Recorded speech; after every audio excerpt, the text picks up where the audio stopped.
干了它，尸体也能吃，不要浪费。太痛了！刻骨铭心的痛苦弥漫小扎辉的全身上下，这不是一种感觉，而是切切实实发生在他身上的现实。此时的他正在被自己曾经信任、帮助过的朋友和邻居们贪婪地分割。弥留之际，他依稀看到自己心目中的女神方雨晴，就是这个女人骗小扎辉打开了房门，然后害死了他。小扎辉望着他，眼睛里充满了憎恨与懊悔。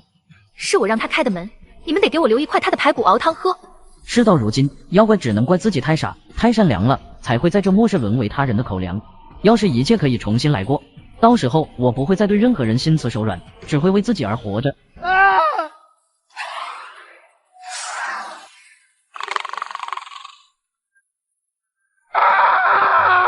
怎么回事？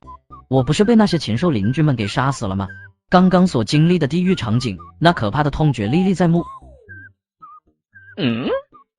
这里不是我的房间吗？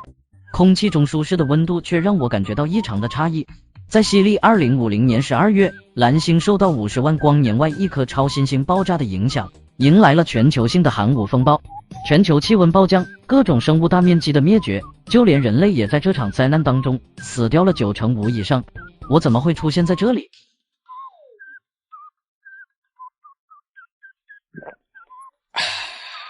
虽然冷藏的水温很低，可是对现在的我而言，这种水简直是琼浆玉液。末世的时候，人们获取水的唯一方式就是出门，冒着零下60-70度的极度低温，挖雪来融化成水。这样的作业很容易就会让人冻死。小扎辉喝完水之后，打开自己的手机看了一眼，上面显示着时间11月12日，距离末日来临还有整整1个月。看样子我是重生了，当初害死我的那些人，我可是记得清清楚楚。这一世我一定要好好的活下去，不会再对那些畜生发善心，而且在保证自己安全的前提下，必须要狠狠的报复那些畜生。不过现在首先需要考虑的是，如何能让自己在1个月后降临的末世当中好好的活下去。就在这时，小扎辉的眼前忽然出现了一缕白光，似乎这缕白光本身就是他的一部分，而他的脑海中也出现了白光的信息。小扎辉心念一动，意识瞬间就进入了那道白光当中。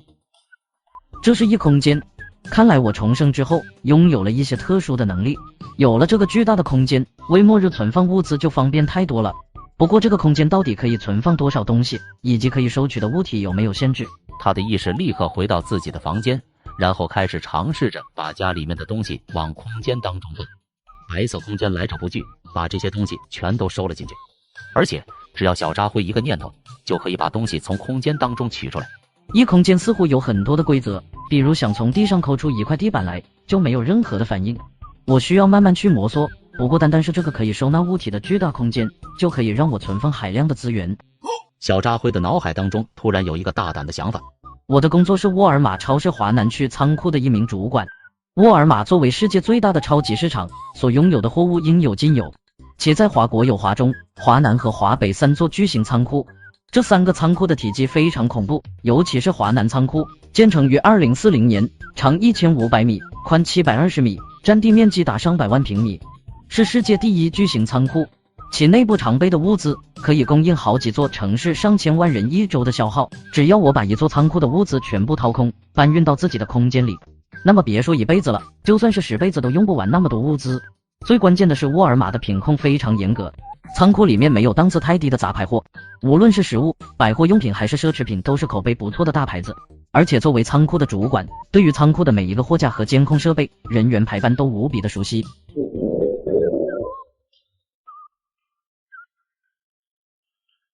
再过1个月就是末日了，许多好吃的东西的赶紧吃，不然以后可就没机会了。何必还对自己那么抠门？钱这玩意留着它干嘛？欢迎光临，有什么可以为你服务？把菜单上的菜都给我上一次，再要1瓶拉菲庄园的红酒。好的，这个人肯定是一个有钱的富二代，普通人怎么会一顿饭吃那么贵的东西？小扎辉可不管别人怎么想，等到一桌子美味大餐端上来之后，就开始大口的往肚子里面塞。此时的他吃到这种美味的东西，感动的都快要流出眼泪。那不是小扎辉吗？他怎么会有钱在这里吃饭？雨晴，你可真是好福气啊！追你的那个舔狗原来是个隐形的富二代，你看他那一桌子东西起码得5-6万，难道说小扎辉其实是个隐形富二代？明明自己很有钱，但是为了寻找真爱，所以假装成普通人。雨晴，我们进去找小扎辉吧。这可是米其林3星的餐厅啊，里面的大餐普通人一辈子都没有机会尝到。这样不好吧？容易让他觉得我是个拜金的女人。这样吧，我们在外面等着，假装跟他是偶然遇到的。于是两个人就在餐厅不远处躲了起来，等待着小扎辉出来。吃饱啦！接下来该去附近的超市买点物资回去，顺便测试异空间的存储能力，免得以后出什么问题。小扎辉，这么巧啊！想到不久前被这个女人害死，甚至打断自己的肋骨熬汤喝，小扎辉的眼神瞬间充满了怒火，那是赤裸裸的杀意。反正再过不久就是末世了，即便是杀了他也不会存在任何问题。要不要刀了他？小扎辉，你怎么了？没什么，我认错人了，让这个女人就这么死掉，岂不是太便宜她了？而且现在真动手杀她，大概率是无法躲过法律的制裁，倒不如让她体验一番末日的绝望之后，再用手段玩死她。现在最关键的是要打造一座最安全的避难所，能够在末世当中安全舒适的生存。咦，小扎辉，你刚刚是在这家餐厅吃饭吗？是啊。小扎辉，你这是要去哪呀？去超市买东西。这么巧，我们也打算去买点东西，正好顺路。小扎辉此时已经明白过来，一定是他们见到自己在米其林3星餐厅吃大餐，所以误以为自己是什么隐形富二代，因此他们才突然对自己如此的热情。他懒得和他们说什么，径直往超市那边走。两人跟在小扎辉旁边，方雨晴更是挨在小扎辉旁边，有时候故意伸手与他进行触碰。绿茶婊，你可真能演！你要是去演电影，一定可以拿奥斯卡影后。小扎辉，你刚才是在和什么人一起吃饭吗？没有，我自己吃不可以吗？哎呀，人家可不是那个意思，只是那里面的东西都挺贵的，我还以为你是请什么人吃饭呢。小扎辉，你一个月工资才1万多吧？这一顿饭就得吃掉你半年的工资，看样子你家里面给你留的钱可不少。白痴，这种话怎么能随便问？作为顶级绿茶，最重要的守则就是跟富人谈感情，跟穷人谈钱。哈哈哈，我就是开个玩笑，其实大家都是好朋友嘛，钱不钱的真的无所谓。而小扎辉压根没有搭理他们，看着货架上琳琅满目的商品，就如同进入了宝库一般，把上面的食物一股脑的往里推车里面。这个举动把方玉晴和林彩宁看得目瞪口呆。小扎辉，你买那么多吃的干嘛？你是要去露营吗？是啊。富二代露营会吃这些吗？方玉晴也有些疑惑，可是想到那顿米其林3星的大餐，心中又不愿意放弃小扎辉是富二代的想法，跑到小扎辉跟前，殷勤地说道：“有需要我帮忙的吗？”那你们帮我推车子吧。虽然二人的心里面充满了狐疑，但还是这么吩咐去做了。小扎辉买了不少能存放的饰品，包括泡面、火腿肠以及一些腊肉和馒头。3辆手推车装得满满的，小扎辉把装满了牛羊肉和罐头的车子专门交给那2个女人去推，起码得有400-500斤，把他们累得满头大汗。小扎辉，这么多东西得多少人吃啊？你是不是有什么活动没有告诉我呀？天有不测风云，万一哪天世界末日了怎么办？我多囤点东西过日子。哎呀，不想说就算了吗？开这种玩笑干嘛？只是人家今天帮了你这么大的忙，回头你可得请我吃饭哦。方雨晴的眼神里面充满了暗示，她在期待小扎辉也能带她去米其林3星餐厅吃饭。好啊，不过最近我比较忙，没什么空，下个月吧。那好啊，咱们一言为定。好呀好呀，咱们一起，嘻嘻。看到林彩宁这么没有眼力见，方雨晴又瞪了他一眼，但是林彩宁只装作是没有看到。小扎辉去把东西结了账，这一下采购就买了1万多的物资，他眼睛也没有眨一下就付了账。您一共消费1万元。微信支付收款1万元。小扎辉毫不客气地使唤着2个女人，让他们帮自己把东西推回家。2个女人虽然嘴里面一直喊着累，但是小扎辉承诺之后，请他们吃大餐，他们马上就来了干劲。于是，一行3人就推着3大车的物资回到了小区。一路许多邻居们讨论着这个小扎辉现在也不在乎被人发现自己囤货，毕竟这2个绿茶知道自己购物的事情，小心不可能瞒。如果只是想要苟住一条性命的话，我完全可以变卖所有的资产，然后跑到荒无人烟的地方修建一个牢不可破的堡垒。可是那样的话，那我如何报复上一世把我活活剁碎的邻居们呢？不杀光那些人，我的心病就永远无法消失。现在方案1就是留在这个小区，以另一种残酷的方式去报复所有亏欠我的人。当然，这个方案的前提条件就是安保公司有能力为我打造一座无法攻破的庇护所，否则的话，还是要做第2手的准备，就是在荒无人烟的地方建造地下庇护所。小扎辉看周围的邻居，笑嘻嘻的议论着自己买的，但是已经看到故事的时候，邻居们是从自己的家里出现的警察，他们提前做好准备，就是要让那些人看得见，却吃不着，最后只能气个半死。小扎辉和方雨晴他们住在一栋公寓楼，因为小扎辉在沃尔玛的仓库做管理，所以邻居们经常托他帮忙买折价的东西，故而大家都认识小扎辉，看到小扎辉他们3个人买了那么多东西回来，一个大妈走了过来。小辉子，你们怎么带了那么多东西回来？是不是仓库里面处理的？这么多你们也用不完，要不然给邻居们分点。这是在业委会上班的林大妈，平日里仗着自己在小区有点权利，就经常对邻居们指指点点，拿自己当领导。过去还常常让我帮她买便宜的折价货物，性格极为爱占小便宜。而在前世，她也靠着胡搅蛮缠，从我这里讨要过一些吃的。可当所有邻居冲到我家抢劫的时候，她非但没有阻止，反而表现得比年轻人还有劲。这些东西都是小扎辉买的，我们只是帮他送回来而已。小辉子，看样子这些是你们仓库的东西，分给林大妈一点怎么样？不好意思，这些东西我自己留着吃呢。你他妈！你这个坏蛋，快把巧克力还给我，要不然我打死你！再说一句，我扇你的嘴！你多大个人了，怎么还跟小孩子计较？不就是一盒巧克力吗？送给孩子吃怎么了？要不然你就给他一盒巧克力吧，算是我买的，回头我就把钱给你，当谁想占你便宜似的。现在都是移动支付了，付钱无比的方便。他说什么回头给钱，显然就是想要赖账。我说了，这是我自己吃的，想吃自己去超市买去，我们走。A few moments later. 今天真是谢谢你们了，我还有点事要处理，你们先走吧。小扎辉，别忘了要请客哦。帮雨晴小扎辉看到之后，只感觉内心一阵反胃。他敷衍了一下，2个女人比一个把他留下来，心想小扎辉是隐形富2代的蛛丝马迹。但是看到小扎辉一副没心思招待他们的样子，2人只好先行离开。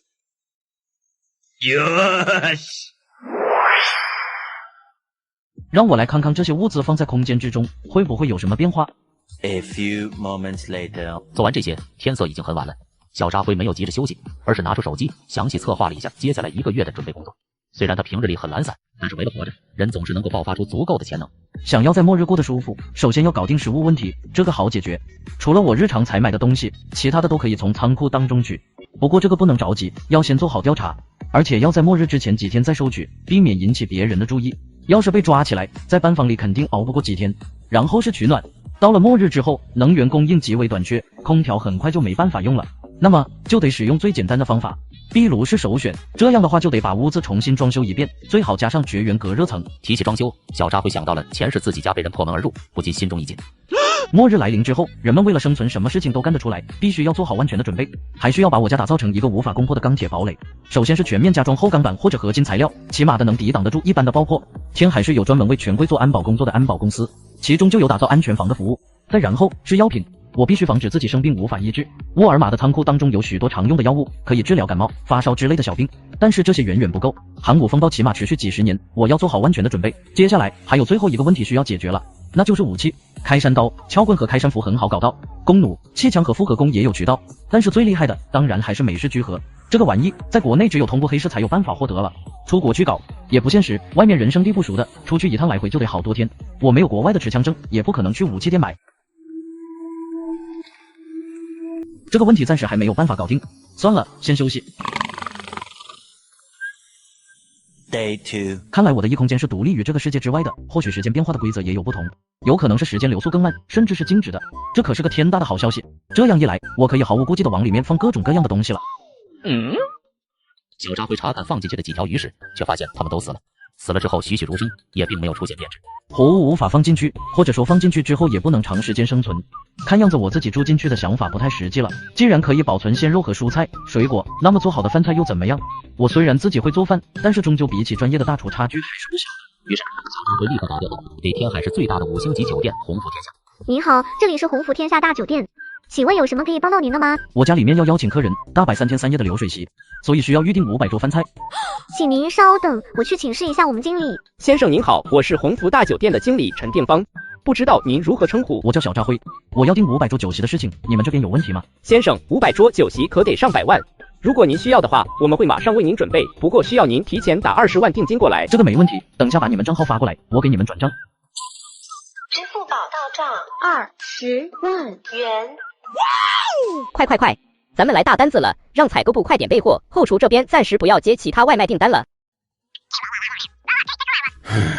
钱虽然1个月后就没用了，但现在要买东西还是需要用到钱的。我的手里面父母留下来的遗产以及自己的积蓄，总共就200万左右，这下子一半就这么没有了，说实话还是有些心疼的。不过接下来还有许多需要用钱的地方，我得想办法搞钱才行。有了，我去抵押贷款，这不就有钱了吗？我这套房子位于天海市中环，120平的面积，小区是10年前盖好的，按照现在的行情，1平米得4万多块，也就是说这套房子现在起码值500多万。这笔钱借了之后还不用还，想想就很爽。小渣辉，周末好无聊啊，真想有个人能陪我出去转转。小渣辉看了一眼，就把手机扔到了一旁，去银行办起了贷款业务。A few moments later. 爽！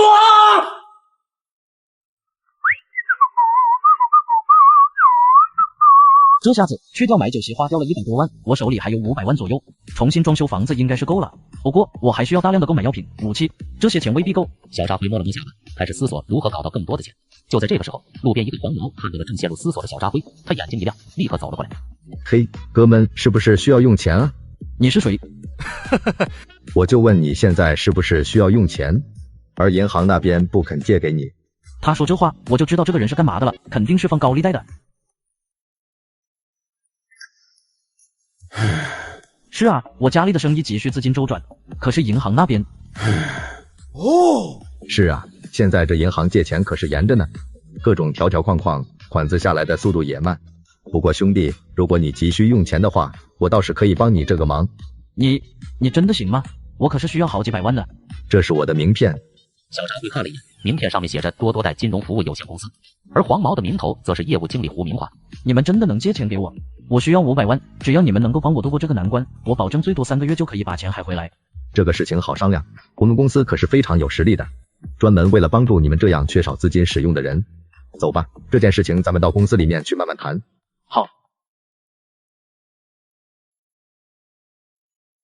经理，这是想要跟我们借钱的客户。先生，请问你想借多少钱？不愧是搞高利贷的公司，谈话的内容就是这么简单粗暴。我想借500万。哦，这可不是个小数目。不过我事先说好，我们的利息可是很高的，你要有心理准备。辉先生的生意急需资金周转，等到生意周转过来了，这钱还不是很快就能挣到，对吧？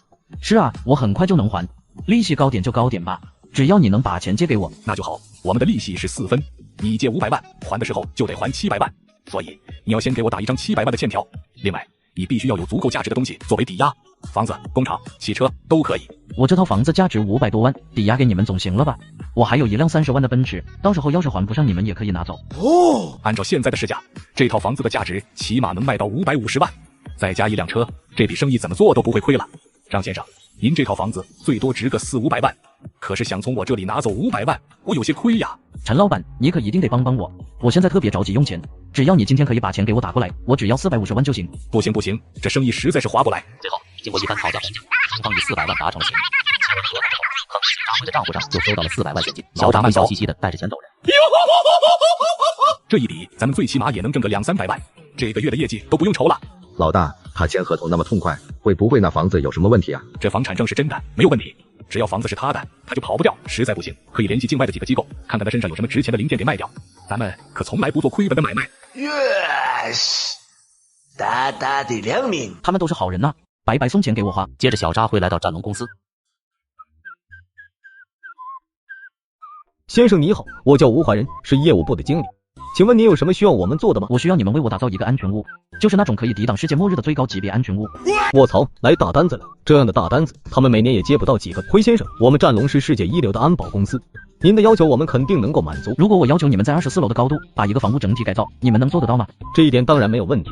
我们战龙可是世界顶级的安保公司，以我们的技术，完全可以做到您要求的这一点。既然如此，那就把自己家的房子打造成安全屋，选择留下，就是得亲眼看着那些害过自己的人怎么死。我们公司的服务都是私人定制，您可以在里面挑选自己需要的业务，并且上面有相应的标价。首先就是全屋加固，对于我家的房子，通体材料进行更换，墙体、天花板和地面全部采用100mm 厚的钢板，窗户玻璃采用的则是防弹有机玻璃。其次就是通风系统，一律加装了空气过滤系统，任何有害气体都无法从外部进入。最后还有全套的监控系统，可以对房屋内外全方位无死角的进行监控。这哪是安全屋，只要加上武器，这简直就是一座大型的堡垒啊！哦，你对堡垒还有研究吗？我当初在国外当过雇佣兵，对于这些军武方面的知识了如指掌。那你有办法搞到枪吗？张先生，你应该明白，从原则上来讲，那种东西是不允许私人持有的。你是不是遇到了什么可怕的仇家，所以让你这么害怕？没错，我得罪了一些道上的人，他们出手非常狠辣，而且手里面有枪，我就想着能不能也搞点枪来防身，不然只能躲在屋子里挨打，也不是个事啊。张先生，这种事情恐怕我帮不到你。我们是正规的公司。从他的眼神中看得出来，他不是搞不来枪，而是不愿意趟浑水。我搞的这个安全屋项目都花上800多万，要是后面我还是出了问题，对于你们公司的影响也不太好。我只是想有个防身的家伙，如果你可以帮我这个忙，我亏待不了你。这个人的来历不明，但又是个大客户，不能得罪。您先回去吧，这件事情我虽然做不来，但是可以帮你打听打听。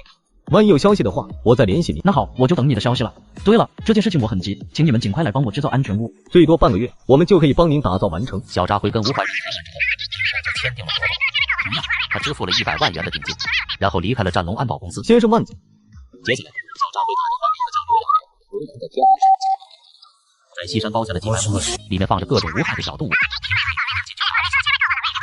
有许多合法途径获得的公路、复合弓以及气枪。他打电话让刘洋帮自己名片。刘洋是生意人，再加上平日里也会有摆脱小扎辉的时候，所以很轻松的就答应了这件事情。辉哥，你买那么多器械是干嘛呀？这些东西只能用来打猎，要么就是自己玩，可不能拿去伤人啊。你想多了，我约了几个朋友，过一阵子到非洲野生动物园去打猎，所以多搞点设备。哟呵，还是张哥会玩啊。不过非洲可有不少狮子、猎狗，注意安全。那就这么说定了，东西多久能给我备好？嗨，我这里就有现成的，回头你有空过来取就是了。那我现在过来。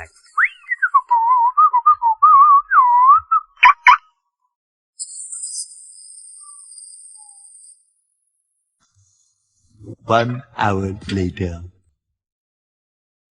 辉哥，这里是5把弩、3把复合弓、弓箭和弩箭各300支，还有2把刀。谢谢杨哥，看着这一大堆装备，我的心里面满满的都是安全感。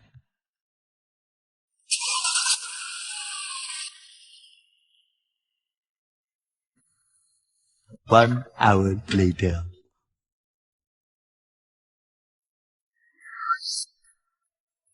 肚子饿了，去海底捞吃顿火锅。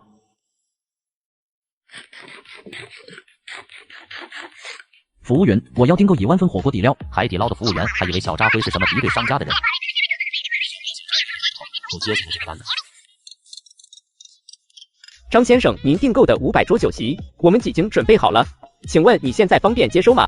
你们送过来就行了。不久之后，鸿福天下大酒店的餐车就来到了岳麓小区的门口，把路都给围堵得水泄不通，这可让小区的邻居们都看得傻了眼。保安尤大叔连忙上前阻拦，询问他们是过来做什么的。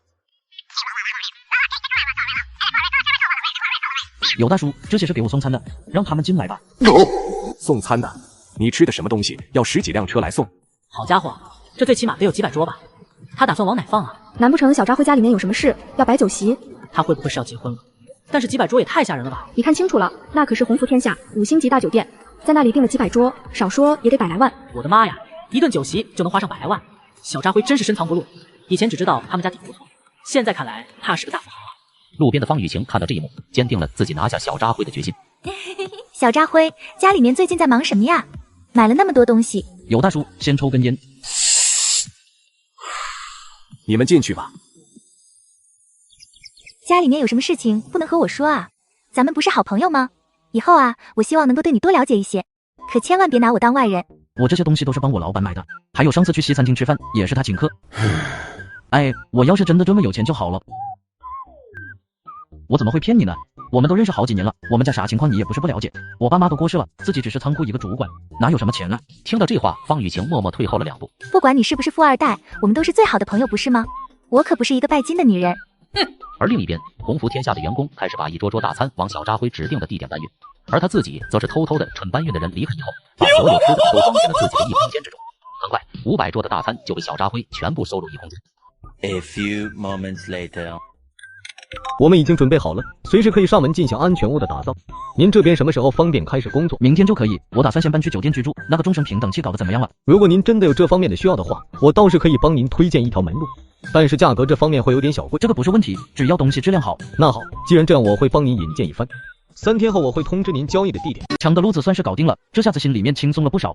在末世的时候，有了这个玩意，不管是遇到人类还是非人的东西，都能拥有非常巨大的底气，让他们知道时代已经变了。小扎辉把家里面一些重要的东西都收拾进了自己的空间，房子要打造安全屋，所以他要临时搬到酒店里面居住。一大早上，岳麓小区就驶入了3辆黑色的面包车。车上面下来一大批穿着工作服的战龙公司工人，开始测量小扎辉家房子的数据。周围不少邻居看了眼睛也满是好奇。这小扎辉最近是不是吃错什么药了？怎么老是整那么多幺蛾子？就是啊，前几天我在超市还看到他买了3手推车的吃的呢。不知道的还以为世界末日要来了，囤那么多吃的，过期了不全都浪费了吗？说不定是精神出了什么问题呢。大家伙对小扎辉反常的举动表示不理解，但是谁也不关心，只把小扎辉当作是一个笑话来看待。我算想明白了，怪不得那天他去米其林3星餐厅吃饭，原来是脑子坏掉了。想到那天还主动过去搭讪小扎辉，并且帮他推了那么多东西回家，累得脚都软了，就是一肚子气。这个小扎辉到底在搞什么东西？唉，他可是说好了请我们吃大餐的，不会忘了吧？我可是心心念念要去米其林3星餐厅吃一顿呢。呵呵，还是算了吧。看他最近这精神不正常的样子，就算是请我吃我都不去。万一被人家发现咱们跟他在一块吃饭，多丢人啊！我以后可是打算钓金龟婿的，一定不能毁了自己的名声。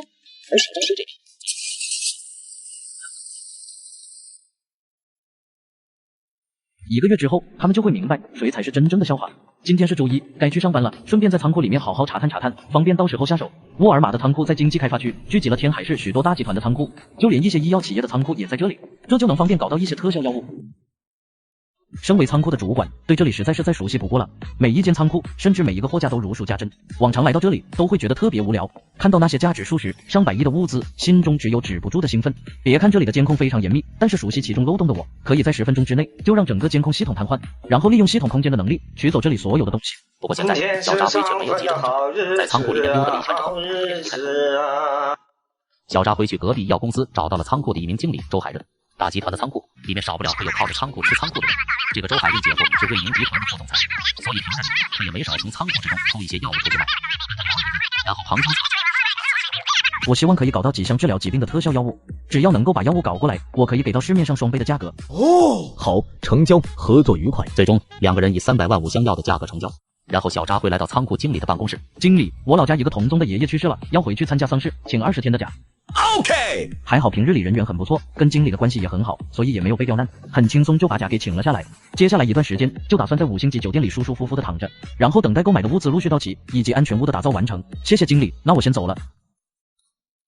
从经理办公室走出来的时候，他正好看到方雨晴撅着屁股正在倒咖啡。不得不说，这个女人的确有一些绿茶的资本，骨子里透着一股骚。倒个咖啡，那小屁股还不忘记一扭一扭的，这不就吸引的一些年轻的公狗过来搭线殷勤。雨晴，周日一起去看周杰伦的演唱会吗？我已经买好票了。谢谢你，周鹏。不过我那天晚上刚好约了朋友，真是不巧呢。为了这2张演唱会的门票，可是花了整整1个月的工资。原本指望着在演唱会的时候趁机和方雨婷表白，没想到打了水漂。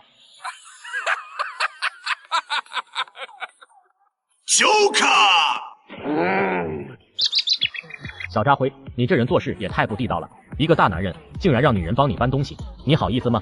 雨晴今天来上班一直喊着腰酸，下次再有这种事情，希望你别麻烦人家。原来是这个女人把事情宣扬了出去。没事没事，其实人家的身体也没出什么问题，就是人家做不来力气活，好像腰有点扭了。你赶紧给雨晴拿500块钱看病。帮我搬东西是她自己主动的，我可没有求她帮忙。再说了，你算是个什么东西，在这里跟我指手画脚的，真当自己是个人了。小扎辉的一番痛骂酣畅淋漓，把周鹏和方雨晴都给吓懵了。你吼那么大声干嘛？我只是在和你商量一下而已。1个月以后，身边这些人99%都会陆续死在末日的极寒风暴之中。现在看任何人都像是在看死人，又何必跟死人废话？雨晴，我就说了，这个小扎辉不是什么好东西，以后你可要离他远一点。我就纳闷了，最近几天小扎辉像是完全变了一个人似的，见到我之后也不主动过来打招呼了，就连每天晚上也不找我聊天，跟我说晚安，一定有什么古怪。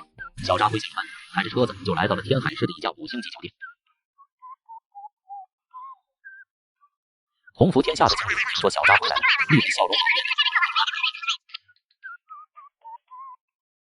辉先生，这里就是你的房间了，如果有什么需要，我随叫随到。5星级酒店的客房，一个晚上就得1000多，反正手里面还有大几百万，花不完的话才会觉得浪费呢。小扎辉，我今天路过你们家，看到有人在装修哎。是的。感觉你最近好奇怪啊，又是开始囤东西，又是装修房子，是不是最近会发生什么事啊？这个白莲花虽然坏，但脑子可是一点都不蠢。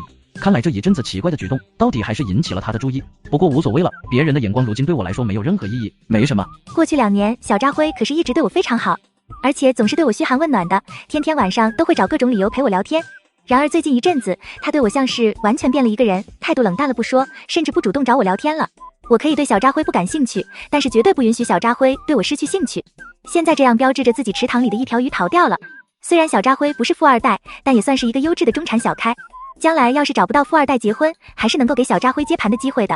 方雨晴拿起手机，又发过去一条消息。感觉最近我们的联系是不是少了一些？稍微让我觉得有些寂寞呢。A few moments later. 这个该死的小渣辉，最近是不是撞邪了？本姑娘主动找他，他竟然赶不回我的消息。最近那个小渣辉的确有些怪，鬼知道他买那么多吃的喝的干嘛，而且还从酒店订了那么多的酒席，搞得真的像是马上要物资紧缺了似的。宁宁，你说会不会过一阵子真的会发生些什么？小渣辉是得到了消息才开始囤货的。雨晴，你是不是傻了呀？真要是会发生什么事的话，官方一定会有消息通知下来的，咱们安安心心的就好。真要是囤了物资，别人会笑话咱们是傻子的。哈哈，说的也是。小渣辉在5星级酒店的炮房当中待了好几天，他哪都没有去。这几天时间里，除了大肆的采购各大酒店的酒席，另一方面则是在房间里开始练习复合弓与弩箭的用法。好在过去就喜欢打猎，有过不错的基础，现在15米范围内出手的命中率都特别高，尤其是有专业级的复合弓在手，这样的现代化装备可以让一个普通人射出堪比古代神箭手的一箭。别说是对付人类了，就算是遇到了野猪和豺狼、大型犬，都能够造成不俗的伤害。3 days later. 3天之后，小渣辉在吴怀仁的牵线之下，顺利搞到了2把枪和100发子弹。价格虽然有些贵，但小渣辉却是丝毫不嫌弃。有了这沉甸甸的玩意在手里，末世当中对于自己的安全更有了几分信心。而末世所需要的药物，他也和周海润交易完毕，直接搞到了2箱的进口高档药物。2 weeks later. 安全屋已经按照您的要求打造完毕了，请您回来验收。OK。小渣辉这才离开自己住了好一阵子的酒店，然后开着车子回到了岳母小区。来了。哦。战龙公司不愧是国内一流的安保公司，他们打造安全屋的速度和质量都没得挑剔，而且从外面看上去和之前没有任何的差别。通风系统采用的是军工级别，可以过滤任何有害气体，防止有人从外界进行毒气攻击。另外，全屋的保暖系统也全部重做，采用的是北极科学研究所的专业级材料。除了按照您的要求打造了壁炉之外，还可以隔绝 99.5% 的温度流失。另外，为了保障您的安全，我们在整栋楼都做了监控系统，一共300个摄像头，可以让您监控整栋楼每一个楼层。有钱是真的好，可以买到普通人无法想象的服务。另外，窗户的材料全都是防弹而且防爆，甚至比100毫米的钢板还要结实，而且方便您的采光以及必要的对外观察。恐怕除非是携带重武器的军队，否则没有人可以强行闯入我的家中。就算是整栋楼都倒塌了，恐怕我的房间也不会出现任何问题。我对你们打造的安全屋很满意。如果没有问题的话，请您在3个月之内付清我们的尾款。一定。不过这个尾款是不可能付出去的了，只花了100万的定金就白嫖了一座价值近1000万的安全屋，实在是太爽了。小渣辉坐在沙发上，打量着自己这个堪称完美的安全屋。我去，怎么连水这么重要的东西都能忘了呢？寒冰末日来临之后，虽然外面天寒地冻，可以通过凿冰的方式来获取水源，但是到时候外面普遍都是零下60-70度，而且出门就意味着可能会有危险。想了想之后，他直接通过外卖平台下单，购买了100个巨大的储水桶，再加上回头可以从仓库当中取矿泉水用，因此水资源的问题就得到了完美的解决。A few moments later. 保安大叔，你就让我进去吧。有大叔，让这个快递小哥进去吧。这个小渣辉是不是有什么毛病啊？天天买一些奇奇怪怪的东西。前几天他们家装修，我看到不少人抬着起码10厘米厚的钢板，可能是脑子坏了，学人家电影里面搞什么安全屋呢？我也在国外的视频里面看到过一些有钱人闲得无聊搞那种东西，这不完全是杞人忧天吗？现在又买了那么多水桶，他该不会以为天海市将来会缺水吧？等到寒冰末日来临的那一天，你们就会明白自己现在有多愚蠢了。因为这些人只会把我当成傻子，压根听不进去好言宣告，说不定还会倒打一耙，说我散播谣言，扰乱社会治安。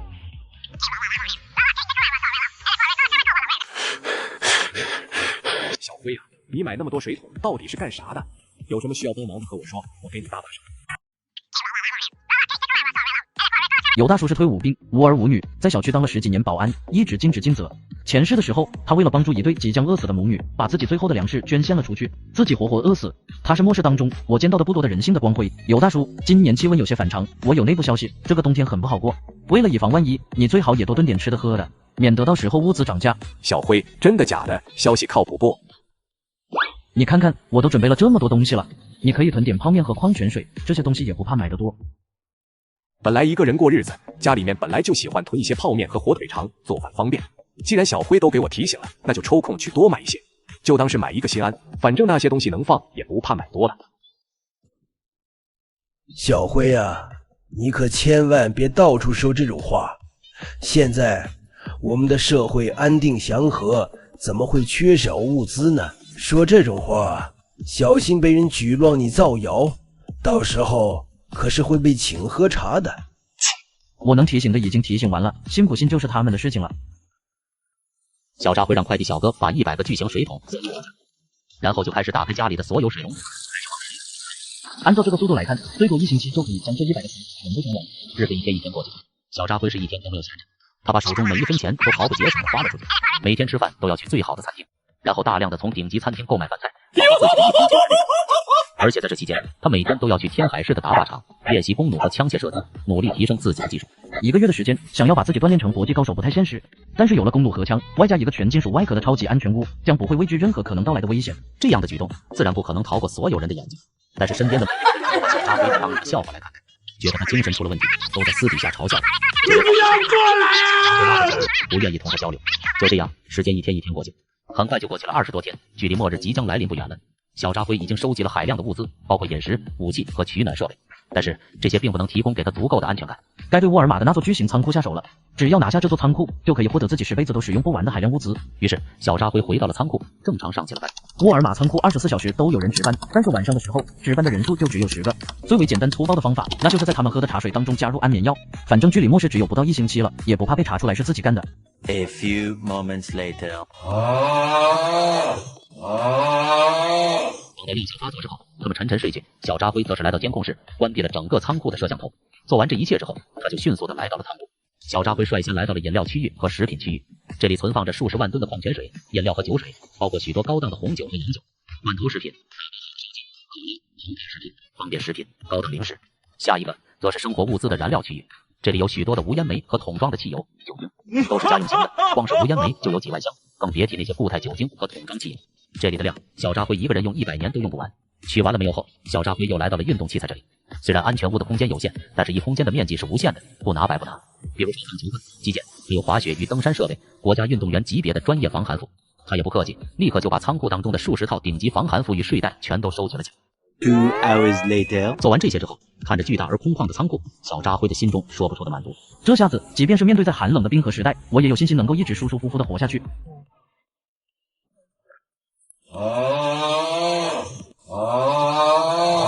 Day 2. 主管，出大事了，快醒醒！怎么了？见鬼了！我们的仓库竟然被人给搬空了！什么？小扎辉一脸惊讶的站了起来，他装模作样的来到仓库，理所当然的看着出如野的场面。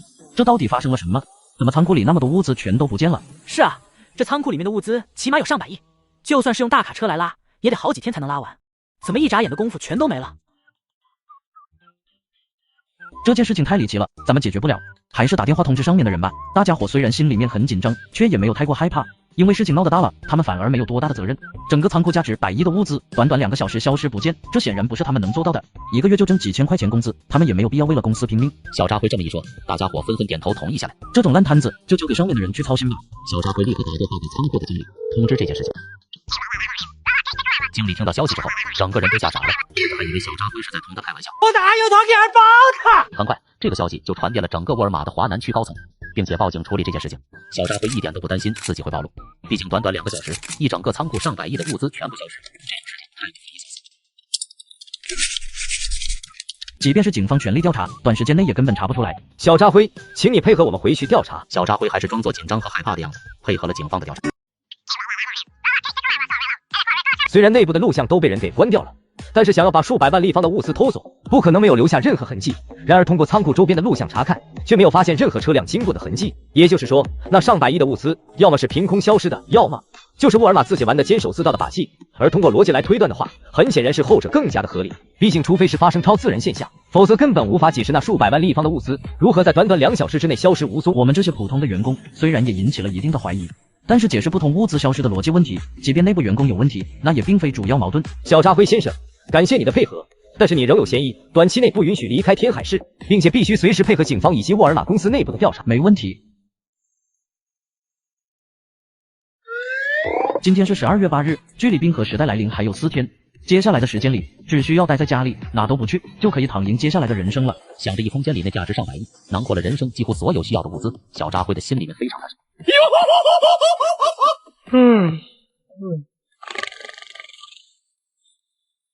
2 hours later， 这一觉小扎辉睡大了。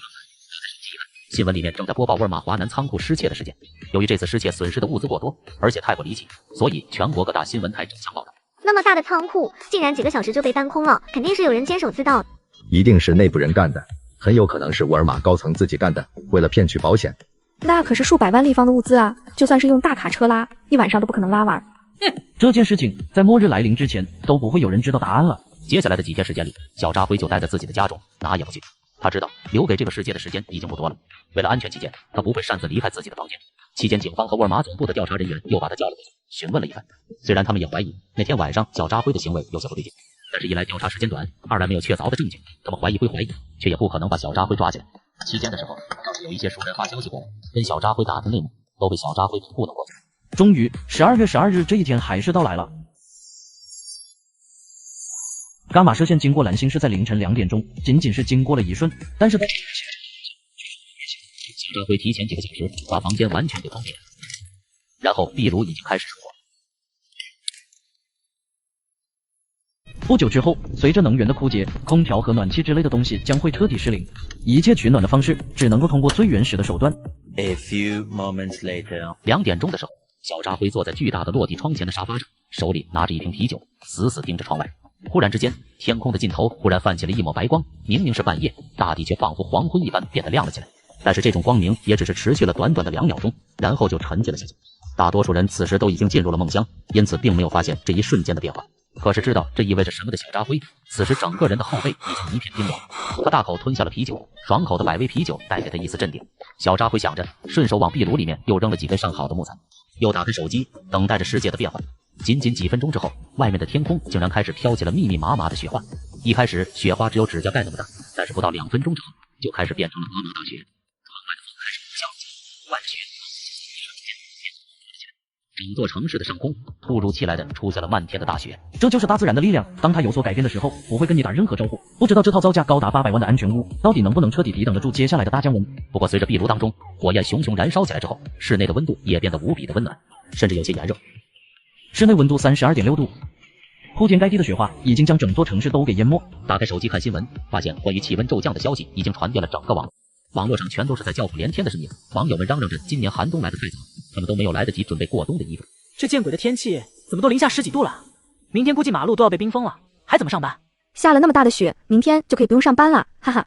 怎么还有人发了跟大雪的合照？这还只是刚开始而已，接下来大雪将会持续下3个月，温度也会越来越低，到时候他们就没有那么好的心情赏雪了。冰河季拉开了序幕，南方的天海市下起了鹅毛大雪，网络上议论纷纷，有些人在抱怨，有些人在庆幸，但是他们谁都不知道，这场大雪和大降温并不是暂时的，而是会持续并且扩大化，最终带来一场谁都无法承受的灾难。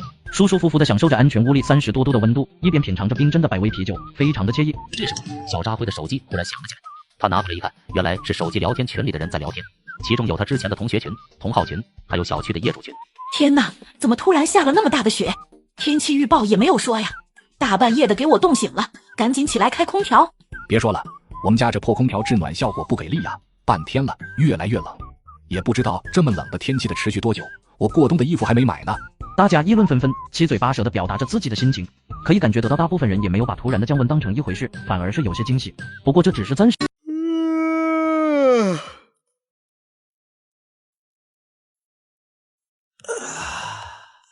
这个床很舒服，是从沃尔玛仓库里面搬来的高档货，尤其是床垫，据说是某位女明星同款，价值300万。外面下着鹅毛大雪，寒风呼啸，屋子里面壁炉熊熊燃烧着，温度宜人。在这样舒适的环境当中，小扎辉很快就进入了梦乡。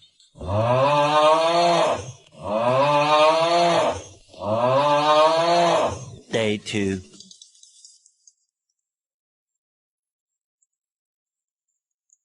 喂，一大早的打我电话干嘛？他睁开眼睛一看，原来是白莲花风雨晴给他打来的电话。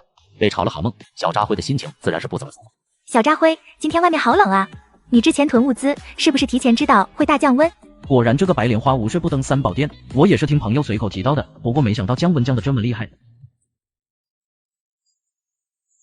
外面的大雪已经淹没了整个城市，现在都看不到街道和路边的灌木，只能够依稀看到城市楼房的轮廓，不少房屋的一楼都被淹没了大半，而且大雪还在继续，鹅毛般的雪片不停地落向大地，丝毫没有停止的迹象。怪不得你囤了那么多东西，小渣辉，你真是的，这种事情也不提前跟我说一下。想不到他竟然还有脸过来埋怨我。如今刚刚迎来降温，还没有出现断电的情况，因此电视还可以正常看。不过即便是断电了，也准备好了各种备用电源，以及几十台发电机和巨量的汽油。能源这一块儿，起码用上300年不成问题。没想到新闻台这边主播都穿上了厚厚的羽绒服。要知道，电视台这种地方，中央空调可是不会吝啬的，也是优先供电的场所。但是主播都需要穿羽绒服，就说明温度达到了中央空调都无法完全抵抗的地步。昨天晚上，一股强冷空气袭击了全球各地，导致全球气温出现剧烈变化。普遍降温达到了70到100摄氏度。关于这股冷空气来袭的原因，气象部门正在进行调查。接下来的几天，希望大家注意好保暖，不要冻伤。如果没有必要，尽量不要出门。官方会妥善的解决这个问题，希望大家不要恐慌，不传谣不信谣，更不要进行物资哄抢。雪灾很快就会过去的。冰河季来临之后，想要活下去只能靠自己。真要是傻傻待在家里什么都不做，肯定是死的最早的那一批。现在室外温度达到了零下65度。要知道，昨天白天的时候，天海市的最高温度还有15度，也就是说一下子降温80度。小渣辉耸了耸肩，这种程度的降温和前世一模一样。不过现在的他丝毫感觉不到外面的寒冷，毕竟是花费了800万打造的温墙，他又特地强调了保温的功能，因此屋内的温度几乎不会流失。小渣辉，你怎么突然挂人家电话啊？外面好大的雪，我没有办法出去。你不是买了很多吃的吗？能不能先借我一些，等到雪灾过去了，我会还你的。白莲花是有脑子的，知道那么大的雪，吃的东西会变得非常昂贵，又不想冒着零下60、70度的超低温出去，就想找我要食物。这场冰河灾难会持续非常久，根本不会很快过去。而且我本来也不可能给他一口吃的，前世就是被这个白莲花迷惑，把自己家里的吃的给了他，到了最后，他竟然把我给害死了，还要挖掉我的肋骨熬汤喝。这样的女人，现在只想好好的戏弄她，然后看着她如何凄惨的死去。你早说啊，我家里炖的东西都吃的差不多了。你瞧，今天早上刚煎的牛排。小渣辉说完之后，把自己吃着牛排的照片发了过去。此时，方雨晴正蜷缩在自己的书桌里，被子死死裹着上。他当浑身颤抖，感觉空气中都是冷风直朝被子里面。不敢相信，这么冷的天气，小渣辉竟然还穿着单薄的睡衣，在那里舒服的吃着牛排，喝着红牛。明明大家都是在一个单元内住的呀，为什么感觉像是活在2个世界？看到桌子上那美味的牛排，还有那瓶高档的红酒之后，方雨晴的口水都要流下来了。小渣辉吃的牛排一看就是正宗的顶级和牛，尤其是他手边的法国红酒，绝对是列装级的，一瓶最少也要2、3万。真好啊，人家也想吃牛排喝红酒呢。我的暗示已经非常明显了，按照小渣辉以前的性格，此时肯定会主动给我送来牛排跟红酒。还拿我当过去的舔狗呢。想吃就去超市买吗？外面都零下60、70度了，现在任何1寸肌肤裸露在外都有冻伤的可能，他怎么能提出这么过分的要求？小渣辉，你真不是个男人，给你这么好的机会，你都不知道过来表现一下，哼！这个时候的方雨晴还是有些骨气的，虽然她很想吃牛排喝高档的红酒，但是在她眼里，我不过是她鱼塘里面的一条鱼，而且她认为这场雪灾持续不了几天就会过去，所以她依旧努力维持自己高傲女神的形象，没有主动开口求我给她吃的。小渣辉没有继续理睬方雨晴，而是去看其他的聊天群，打算看一看好戏。大家不要着急，不过是突然的降温而已，最多2、3天就过去了，千万不要去哄抢物资，要相信我们的官方，我们居委会也会帮大家想办法度过这场雪灾。请大家服从命令，听指挥，不要给官方惹麻烦。这么大的雪，不知道什么时候才能停。我们现在出门都麻烦，家里面不囤点物资能行吗？要不然出门去买点菜回来吧，恐怕这几天菜价又要涨疯了。你们这是在干嘛？这不是在给我们添乱吗？哄抢物资只会导致物价变贵，到时候大家都要吃高价菜。谁要是敢去囤积物资，被我发现的话，别怪我向上面举报他扰乱民心。今天是冰河季来临的第1天，由于外面天气太冷，实际上超市里面的物资还没有被抢完。如果这个时候冒着大雪出去，虽然有冻伤的风险，但绝对有机会囤积到一定的物资。但是由于这个林大妈的恫吓，让许多人抱有侥幸心理，没有出去买菜。最后的结果是什么？可想而知。小辉子，之前你就在家里面囤了不少东西，现在雪灾严重，你更不能当这个反面教材。这几天老老实实待在家里，要是再让我发现你出去买东西，可别怪林大妈不讲情面。这个老钱婆上次因为跟我讨要东西，我没有给，所以她就一直记在心里，这次找到机会了就不忘记加强带棒的。不过很可惜，什么居委会大妈现在就是个屁。林大妈，这场雪灾会持续多久谁也不知道，万一时间很长，到时候大家没有吃的，你可以负这个责任吗？是啊，你不让我们囤物资，到时候缺吃喝算谁的？你能负担得起这个责任吗？这个小辉子竟然在业主群里面公然反驳我，这不是不给我面子吗？你们放心，这件事情我们居委会可以很负责的告诉大家，物资是不会缺少的，雪灾也会很快的过去。还有你，小辉子，不要在这种时候煽动人心，你这样可是违法乱纪的行为。这个小辉子真是不知天高地厚，回头想个办法，找个黑地把他拘几天。都这种时候了，姓林的老女人还想跟过去似的，仗着自己那一点权利作威作福，实在是可笑。哎呦喂，这么大一顶高帽子我可是戴不起。放心好了，外面那么冷，叫我出去我都不出去，你们随意，我的物资早就囤齐了，当然没必要出去跟人家去超市里面抢菜叶子。不过那些信了林大妈鬼话的人，之后可就惨了。末日来临，不知道多少人要被冻饿而死。不过有些人是死有余辜，比如说前世那些害死自己的邻居们，不管他们是死是活，我要一直苟下去，别人的死活跟我没有关系。网上此时也没有什么好看的节目，各种直播也因为极度的低温而关停了。平日里最喜欢的美女主播也不可能忍受着零下60、70度乃至100多度的低温去穿吊带衫跳舞。异空间内有不少游戏机和3A 大作的游戏，如果想要打发时间的话，他们都是非常不错的选择。以后不需要考虑工作与人情世故，这样的生活甚至比末日之前过得还要爽。1 hour later， 小辉子，现在外面的道路都被大雪给封住了，你等下带着工具出来帮忙扫雪。话语当中一副命令的口吻，在群里号召大家一起出去扫雪，但是响应的人却是寥寥无几。没有想到他竟然直接找到了我的头上。整个一层楼几乎全被雪掩盖住了，3米深的大雪，靠人力想要扫除几乎是天方夜谭。这场雪起码还要再下3个多月，现在出去扫雪还没有他下得快。这么冷的天气出去一会儿就冻成冰棍了，就算扫雪也是等到雪停了再说。对呀，外面零下70多度，出去一会儿估计就得冻伤。我们这里又不是东北，压根就没有什么像样的御寒设备，怎么出得去？你们这是什么态度？那扫雪又不是为了我，还不是为了大家吗？你们都是年轻力壮的小伙子，遇到灾难不主动出手为人民服务，都想着逃避怎么行？小辉子，我以居委会的名义命令你，必须要出去扫雪。现在是危难时刻，我们一定要团结起来，听从组织的指挥。谁要是敢带头反对我，那就是反对居委会的领导。等到雪灾结束之后，一定会被组织清算。如今雪灾刚刚来临，各种社会秩序尚且存在，大家都不敢违背。别看这些居委会的人貌似权力不大，可由于他们手中那点小小的权力，平日里和大家息息相关，所以大家都不太敢招惹。小扎辉翻看了一下上面的聊天记录，发现林大妈艾特的几个人都是小区里面平时比较好说话的年轻人，而那些麻烦的刺头或者有权有势的人，他一概被忽略了过去。林大妈说的对啊，既然是为了大家，你们居委会的人应该带头出去扫雪才对。而且要说年轻力壮，咱们小区里面那么多人，你为什么只喊了我们几个？是不是觉得我们好欺负啊？那些社会人和富二代也不见你艾特一句，怎么遇到他们你就屁都不会放了？就是找的全都是老实人，怎么不去找陈正豪和许浩那几个人？6楼601居住的陈正豪就是远近闻名的一个社会大哥，做土方项目，手底下有几百号人。8楼802的许浩，父亲是天海市有名的大牌商，家里面还有在官方工作的人。林大妈从头到尾一个字都没有提他们俩，的确是因为他没那个胆量，而且人家也压根不会鸟他。他们这种人向来都是欺软怕硬。扫雪是公共服务，为了大家着想，某些人就斤斤计较那么点小事，一点都没有奉献精神。这样的人简直就是我们业主群的害群之马。你不想干就不干呗，有的是人干。大家的觉悟可比你高多了。还有，我不是对某些人搞特殊，只是没必要一个个艾特罢了。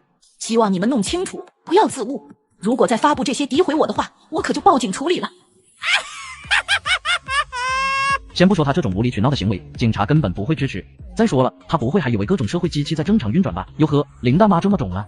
你那么有本事，去叫陈正豪和许浩下楼扫雪啊！陈正豪，外号豪哥，有名的社会混混，当初闯入我家就是他手握开山斧带的头。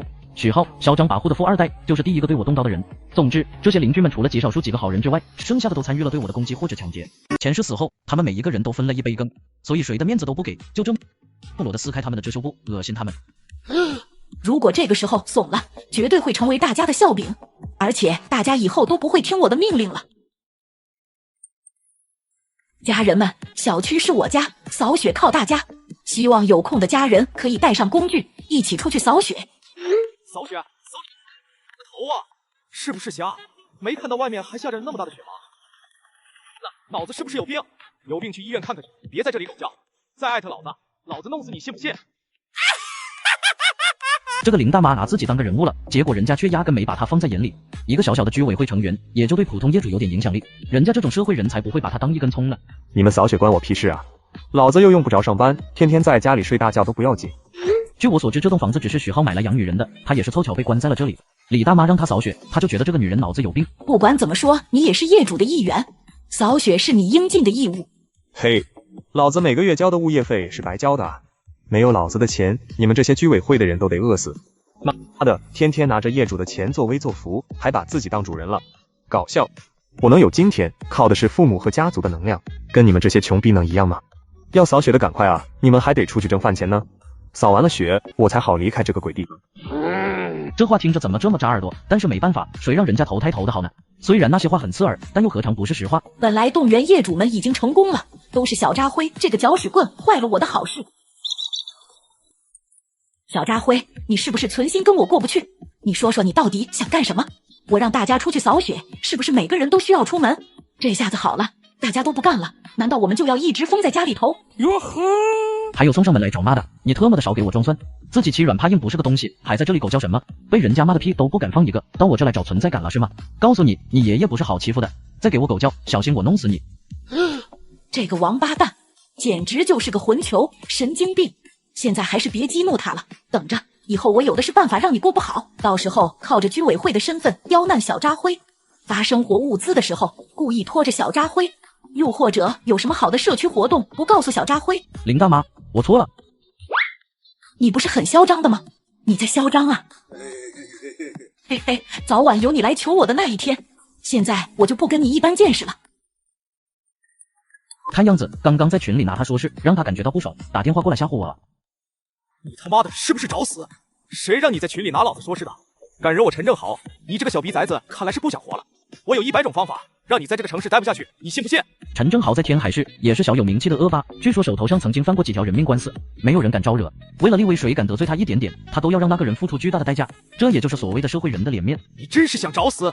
自己倒是挺能逼逼的，有种的呀！拿老子来说事！你算个什么坤巴东西？少在这里跟老子装叉！一个社会人渣，没用的废物，教你妈呢？你教你就是个没用的废物，只会在这里玩嘴是吧？吓唬谁呢？吔死啊你！接着小扎辉打开了监控探头，只见陈正豪穿着羽绒服，手里面拎着一根棒球棍，气势汹汹地走了出来。这种弓是用来打猎用的，即便是300公斤的野猪，要是被射中一下，20厘米的弩箭都能直接射进肉里面去。就算这个陈正豪是个铁人，今天过来也得倒霉。扎辉，你这个孙子给我出来！妈的，你刚刚不是挺牛叉的吗？现在有种的出来，看老子怎么弄死你！安全门可是有20厘米厚，加装了防弹的金属，论防御力的话，比一些大型战车都厉害。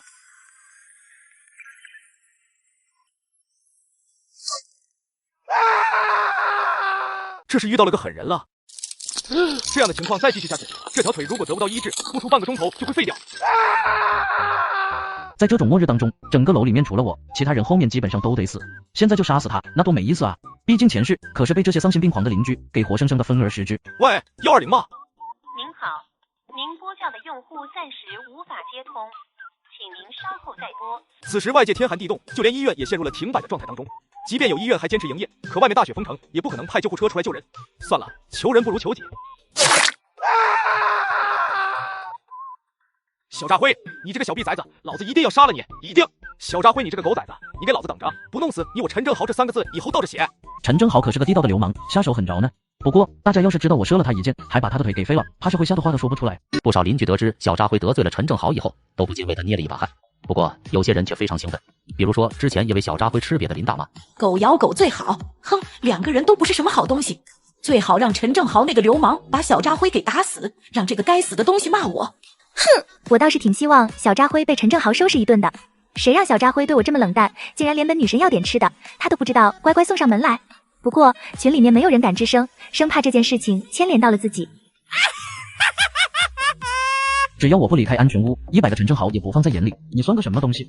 只会狗叫，再敢惹我，剩下的那条腿也给你飞了。没有想到小扎辉竟然敢和陈正豪作对，而且看样子好像还伤了陈正豪的一条腿。操你妈的小扎辉，你给老子等着，老子一定弄死你！狗东西，有种你就过来啊！看看咱们谁先死。末日来临之后，没有了那么多公序良俗和社会道德的顾忌，现在谁的面子都不给，就是爽。现在想要动，只能依靠拐杖了。现在想弄死小扎辉并不困难，被射了一箭，只是因为一时大意。现在有了防备，完全可以叫小弟过来，冲进小扎辉家里，把他给打死。反正外面天寒地冻的，医院、警察局都陷入了停摆的状态当中。想要弄死个人，估计是最好的时机。带上家伙过来我家，帮我干掉一个人。A few moments later. 卧槽，老大，是谁把你伤成这样？告诉我，我要把那个人干了，替你出口气。我没有大碍，等过几天雪化了，去医院休养一阵子就好。但是这个狗东西竟然敢射我，这不是在太岁头上动土吗？不弄死他，以后我陈正豪还怎么混？豪哥，你告诉我他家房间号是多少，我现在就去剁了他。他就住在这栋楼的2401，不过这个小逼崽子很阴险，手里头有弓，他就是用弓偷袭的我。这个人也太不讲武德了，竟然玩偷袭！你们过去的时候小心一点，我知道他们家就他一个人，只要别让他射到，撞开他们家的门，随便弄死他。陈正豪不会如此善罢甘休，肯定还会过来报仇。小扎辉就在家里，一边玩着游戏，一边用分屏查看着整栋楼里面的动静。陈正豪手下那些小卡拉米过来的时候，都被他看得一清二楚。反正那些社会败类也是死有余辜，我可不会有任何心软的想法。开门！操你妈的！敢射我们豪哥，今天看我们不弄死你！明年的今天就是你的忌日，开门！小卡拉米小扎辉从小场对视更加来劲，下手也是更重视。20厘米厚的合金打造的安全门，即便是小型的爆破都很难打开，更别说他们就用原始的打砸方式来破门了。费劲砸了半天，金属门上就出现了几个小小的白点，掉了点漆罢了。别说破门，瞄线下去都没。卧槽，这门竟然是纯金属的，还那么厚，这怎么砸的？他妈的，这个人到底有多少仇家？我们来的时候可是跟豪哥打了包票，要把小扎辉打个半死给他带回去的。现在破不了门，也没办法回去交差。Defeat。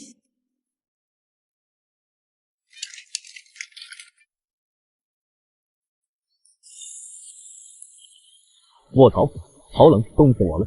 啊，别叫，别叫！这种时候，他们宁愿被狠狠的揍一顿，也不愿意承受这种冰冻的折磨。短短10几秒钟的时间，已经足够让他们全身上下都湿透了。刚才本打算用弓来教训这些人来着，不过那样装填的速度太慢了，还有可能被对方通过射击弓反击，反而是这种大水漫灌的效果更好。那个小兔崽子呢？你们把他抓回来了没有？谁来给我解释解释，这到底是怎么回事？那个小扎辉太过卑鄙了，竟然用水管子刺我，根本受不了了。他们家的门不知道有多厚，我们砸了半天也只掉了1点漆而已。我上门砸门的时候，的确也感觉到小扎辉家的房门很厚实，看样子想要强攻有些困难。没关系，他们家就算是个铁王八，也总会有破绽的。而且我就不相信他能一辈子待在家里不出来。你们几个人就在附近守着，只要他一出门，立刻就把他给我打死。收拾完了陈正豪等人之后，小扎辉继续回去玩他的游戏。虽然知道这些家伙不会善罢甘休，但是他们也没有那个本事闯入进来。至于出去是不可能出去的了，在家里就这么舒舒服服的苟着，难道不香吗？还真的有人拿着工具去扫雪，只见楼下有10几个人，还有尤大叔在扫雪。尤大叔，这位耿直的热心退伍兵，遇到事情总是第一个冲上去。楼下那10几个人都是业主群里面一些比较好说话的年轻人，而林大妈等居委会的成员却是一个影子都没有见到。面对2、3米高的厚雪层，他们费力的挖掘着。然而小扎辉却知道这么做完全是无用功。别的不说，单是想要从楼下挖通一条抵达小区门口的道路，都得挖掘一整天。可是挖通了那又怎么样呢？外面的道路也被完全覆盖了。这么厚的雪，只有专业级的大型扫雪车能慢慢清理。可是，在南方压根就没有那种专业的车辆，出门已经成为了一种不可能的事情。更何况零下70多度的天气，他们也不可能坚持多久，防寒设备跟不上，身体素质也无法适应这种低温，连续在室外待上半个小时，就有冻伤的风险。这些老实人的确是挺可怜的，不过人家自己的选择，也懒得去说什么，毕竟现在一切都与我无关，现在只想自己好好活着。那些扫雪的人都回去了，而他们费了半天劲清理出来的一片空地，很快又被大雪所掩盖。大概他们也意识到，单凭借他们的力量是无法对抗大自然的。现在全国许多电视台都直接停播了，只有一些省级单位的频道和央视还在播放，其中都是一些宣传官方工作以及鼓励大家的口号。这一刻，我们的目光投向圣经，官方正运筹帷幄，指挥我们向雪灾发起最后的总攻。据报道，大米国由于对雪灾防控不力，已经造成2亿人受灾，数千万人死亡。我国的雪灾发展处于可控范围内，一切都在向好发展。希望大家不要紧张慌乱，相信官方的力量。这场雪灾的庞大与可怕程度是人类所无法想象的。虽然官方在努力解决问题，但是人的力量在大自然面前实在是太过弱小了。大家都看到新闻了吧？我们国家有力量，完全可以应对这次雪灾。不要紧张，一切问题都会迎刃而解。那个，如果谁家里需要物资的，大家有能力的都尽量帮助一下。毕竟这次雪灾很快就会过去，没必要囤积物资。业主群当中依旧可以看到林大妈在那里喋喋不休的叫着，回复她的人却寥寥无几。显然已经2天时间，雪灾还没有任何结束的迹象，让许多人内心开始担忧起来。小扎辉，你没事吧？他大概是觉得我被陈正豪给收拾了，不过我可不觉得方雨晴是出于好心，我好好的。哦，那就好。小扎辉没被陈正豪收拾一顿，还是感觉有些失望。我们家吃的没了，我记得你买了不少东西，能不能给我一点啊？回头人家请你吃饭哦。果然，这个女人找自己肯定是有目的的。记得上次去超市买东西的时候，她和林采宁也顺便买了一些，虽然没有我买的多，但是也不至于说2天就撑不下去了。哎呀，你说的都是好久之前的事了，那些东西我又没有留在家里，实际上我家的东西也不多。那给我几包泡面总可以吧？你可是管仓库的，家里面能少吃的？真没有泡面了，你看我平时也只能吃这些。小扎辉把自己吃牛排的照片发给了方雨晴，方雨晴看到这照片，气得眉毛倒竖。该死的小扎辉，你是什么意思嘛？故意气我是不是？一旁，她的闺蜜林采宁从被窝里探出头来，因为太冷了，所以他们俩睡到了一张床上。我们平日里根本不会做饭，都是点外卖或者让男人请吃饭。这几天大雪封城，可把我俩饿得够呛，只能吃一些平日不爱吃的泡面和罐头。小扎辉竟然一个人吃独食，也不想着给送点过来。哇，这个小扎辉也太过分了，家里面竟然有这些好吃的，都没有想到你。亏他过去还一直说喜欢你来着，哼，我看他完全就是虚情假意。小扎辉不是头一回发照片来了，我也知道小扎辉是在故意刺激我，但是小扎辉还是喜欢着我的，只不过想用这种方法换取妥协。哼，愚蠢，不过就是一点点吃的而已，就想让我做你女朋友吗？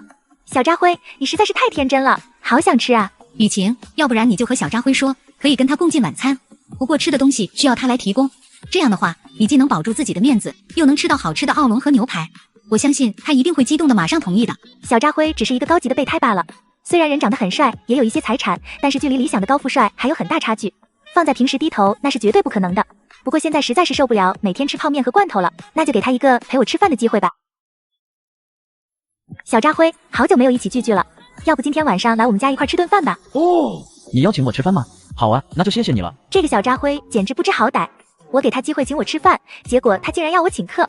What？ 过去那个一直追求方雨晴的小扎辉，此时突然变得这么不懂事了，奇怪，难道舔狗还有觉悟的一天吗？这个小扎辉，原本我还打算留他做我的备胎的，现在他在我这里的次序得往后面排一排了。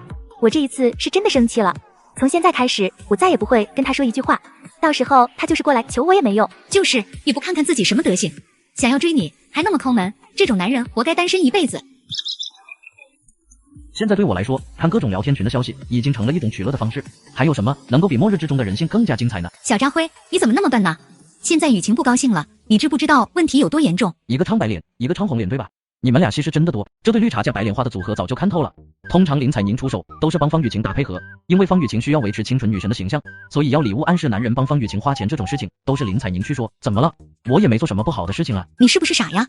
现在大雪封城，我们家里的东西也吃的差不多了，你这个时候送一些好吃的过来，不正好向雨晴表达你的忠心吗？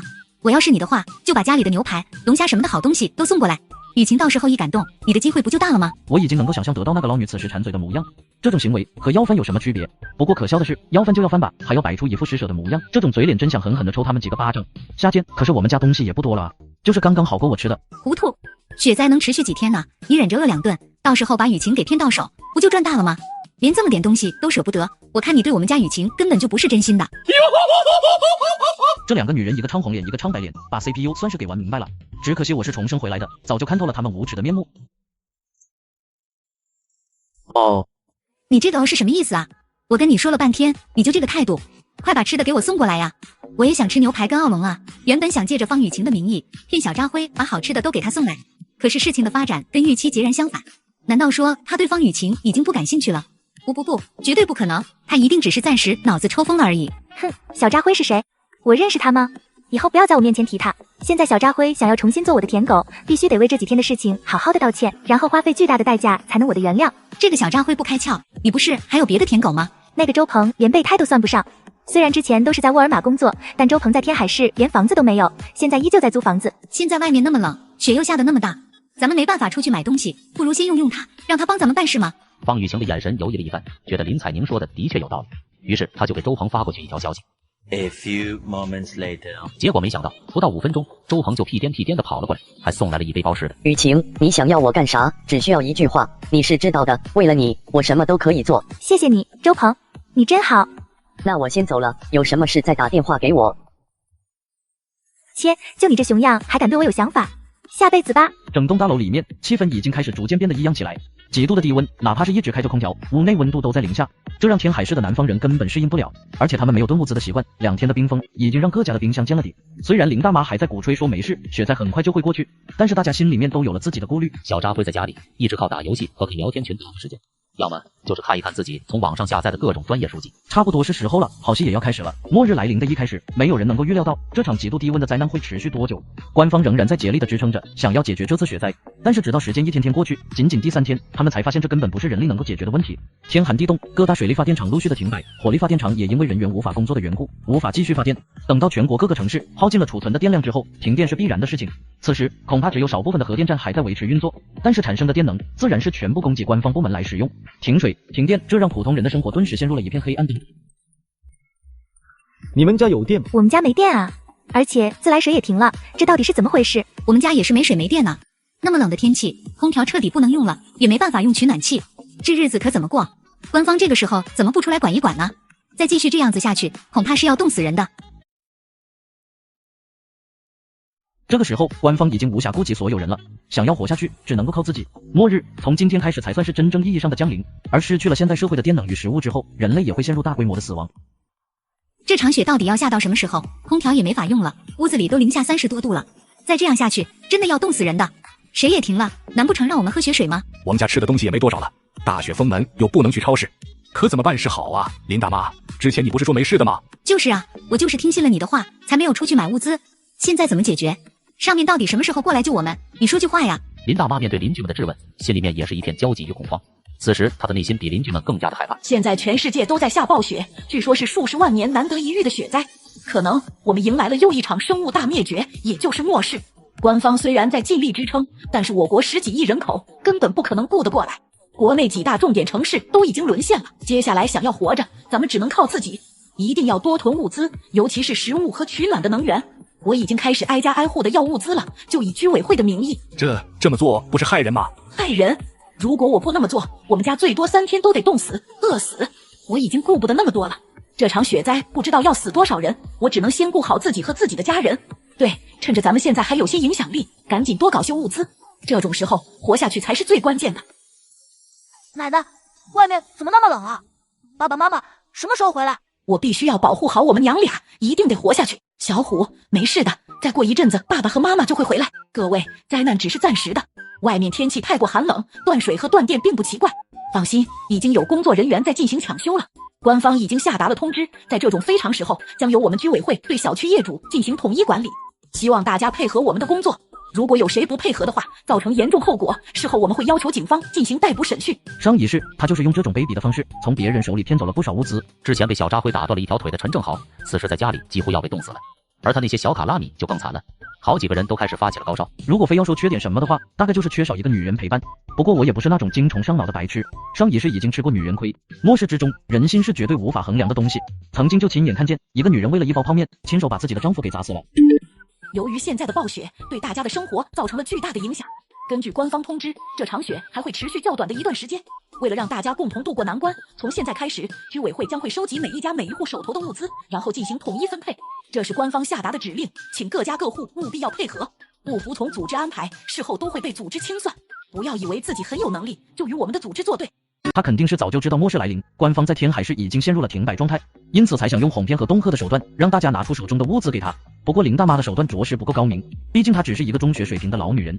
其实她说的这些话，聪明人一下子就能够看出来有问题。官方即便是进行统一调控，也不可能会有这种命令下达。不过这栋楼里面住着50多户人家，总会有一些胆小的，因为畏惧而听从林大妈的话。本来没打算管这件事情，就是想看看热闹。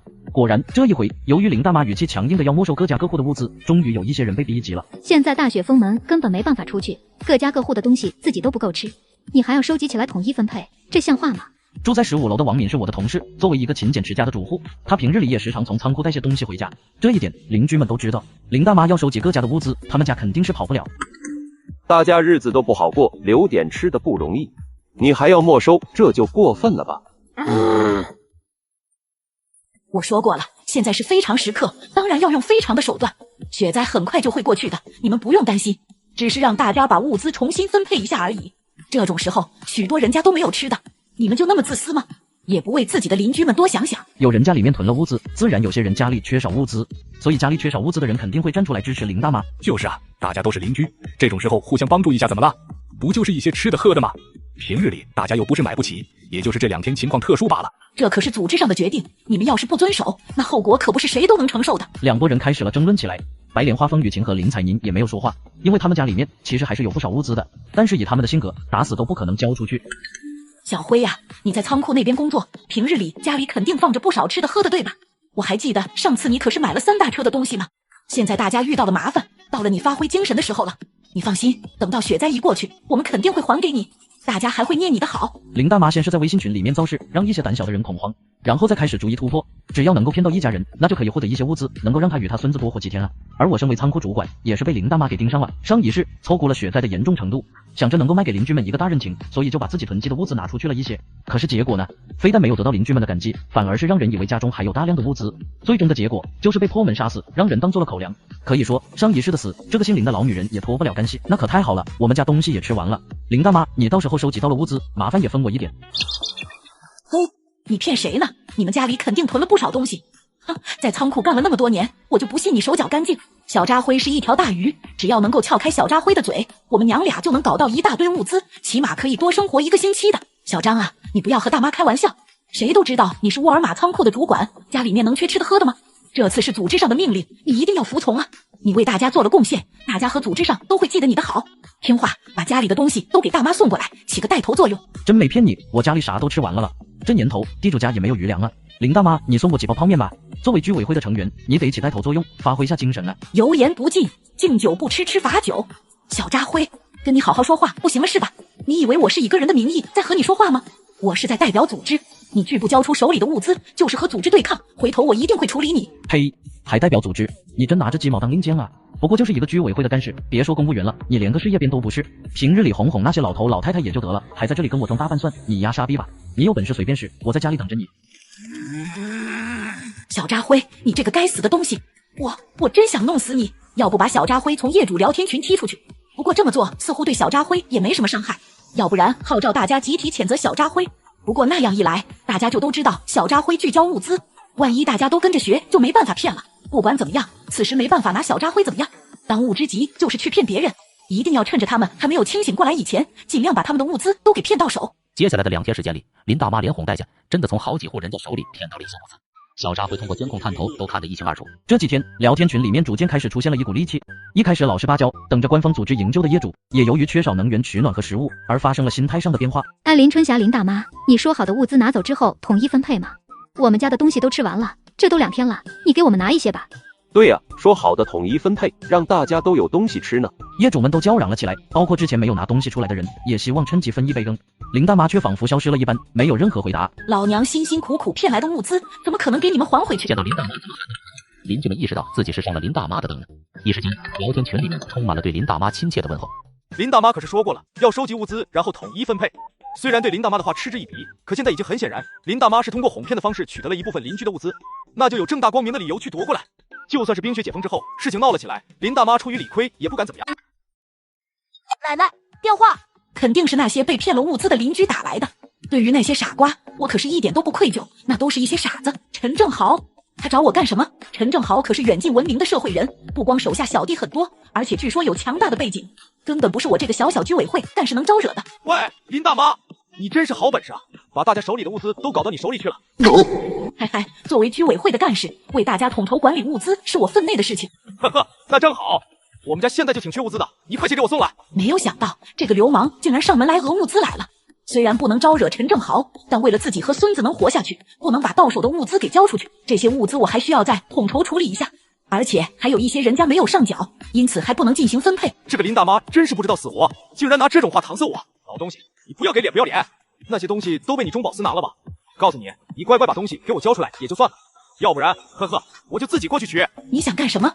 我警告你，千万不要乱来，我可是居委会的干事。嘿，什么狗屁玩意，真拿自己当拌蒜了？你不给，我就自己上门去拿。走，兄弟们，去林大妈家里拿点吃的。然后一群人浩浩荡荡的就冲向了林大妈的家里，这一幕全都被小扎辉利用监视探头看得一清二楚。哟呵，看样子要上演狗咬狗了啊！这才仅仅是末世来临的第5天，想不到就有这么好看的戏，而且双方都是我非常讨厌的人。那些被林大妈骗得傻乎乎的邻居们，根据前世的记忆以及对这些邻居们的了解，即便是经历了这件事情，后面还会有人陆续上当。人总是有侥幸心理的，而且华国人由于数千年的儒家思想，都会本能的选择顺从代表居委会的林大妈。如果我把这里发生的事情发到群里，不知道会怎么样？那一定会相当的精彩。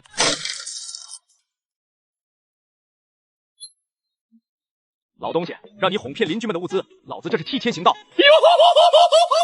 给我搜，这屋子所有吃的喝的，咱们都拿走。这都是邻居们辛辛苦苦攒下来了，可不能便宜了他。手下们挤眉弄眼的钻进厨房和卧室，把林大妈家里面所有能藏东西的地方都给翻了一遍。很快就翻找出来一大堆的泡面、面包和饼干、矿泉水等物。你们不能把东西都拿走，那还有我们家自己囤的东西，你们都拿走了，我和我孙子还怎么活？关老子屁事！给我滚！这就是你哄骗邻居们的代价，我这是替天行道。见到卑鄙无耻的林大妈一家被揍，心里面自然是很爽的。不过这一幕也代表着整栋业主楼原先存在的文明社会的规则已经开始出现了裂痕。接下来凶残的事情会越来越多，毕竟完整的冰面只要裂开一角就会迅速的扩大。只可惜跟我没有多大关系。看着他们打生打死，为了一点物资玩命，我却只能在家里躺平过日子，真无聊。随后他就把拍摄到的这段视频发到了他们楼的业主群里，业主们顿时就高兴了。哈哈哈，大骗子，活该！豪哥威武啊！对付这种人就该用雷霆手段，这就是骗子的代价。嘻嘻，偷鸡不成蚀把米，真是笑死人了。虽然被骗走物资的业主都知道陈正豪拿走的物资不可能还给他们，但是看到林大妈被暴打，他们还是打心眼里觉得高兴。一时间竟然还有人认为陈正豪是英雄，对他歌功颂德。豪哥威武啊，不愧是社会大哥，就是有正义感。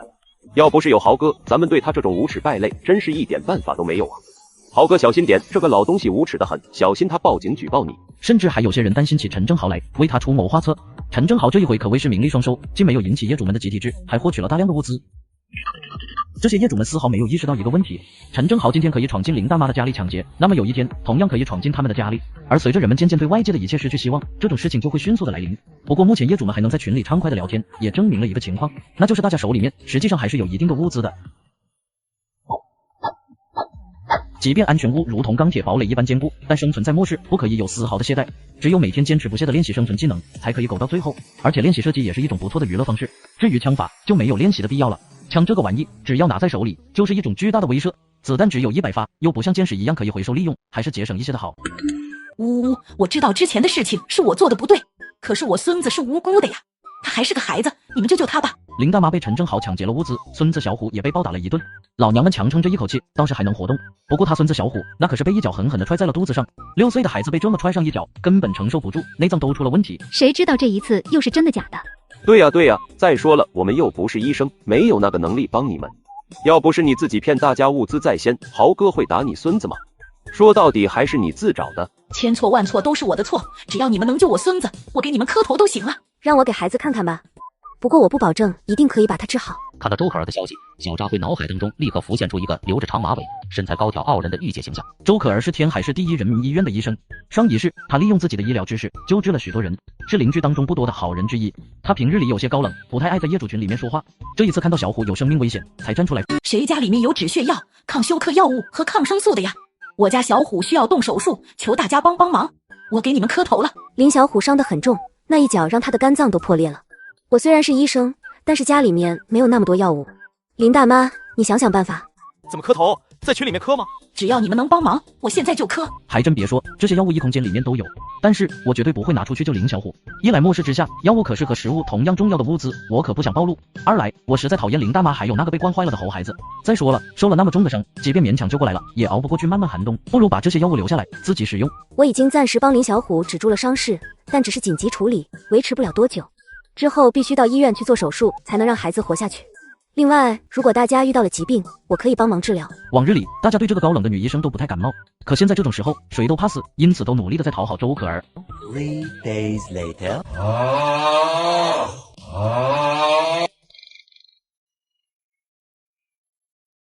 距离末日开始1周的时间已经过去了，7天的时间说长不长，可是对于一群忍受着严寒，每天只能蜷缩在家里的人而言，比度过了7年还要漫长。从一开始，他们内心还充满了希望，到现在，几乎人人都认识到了现实，在家里面等待救援的可能性已经是微乎其微了，因为他们通过网络已经知道了，全世界都遇到了数十万年难得一遇的特大雪灾，整个世界都被暴雪所淹没，甚至在北方的一些城市，温度达到了零下100多度，暴雪下的更大，许多城市都被直接淹没。虽然官方还在通过为数不多的渠道鼓励大家团结互助，好好的活下去，但是看着外面冰封的城市，大家的心都彻底沉了下去。由于物资匮乏所引发的问题愈发的尖锐。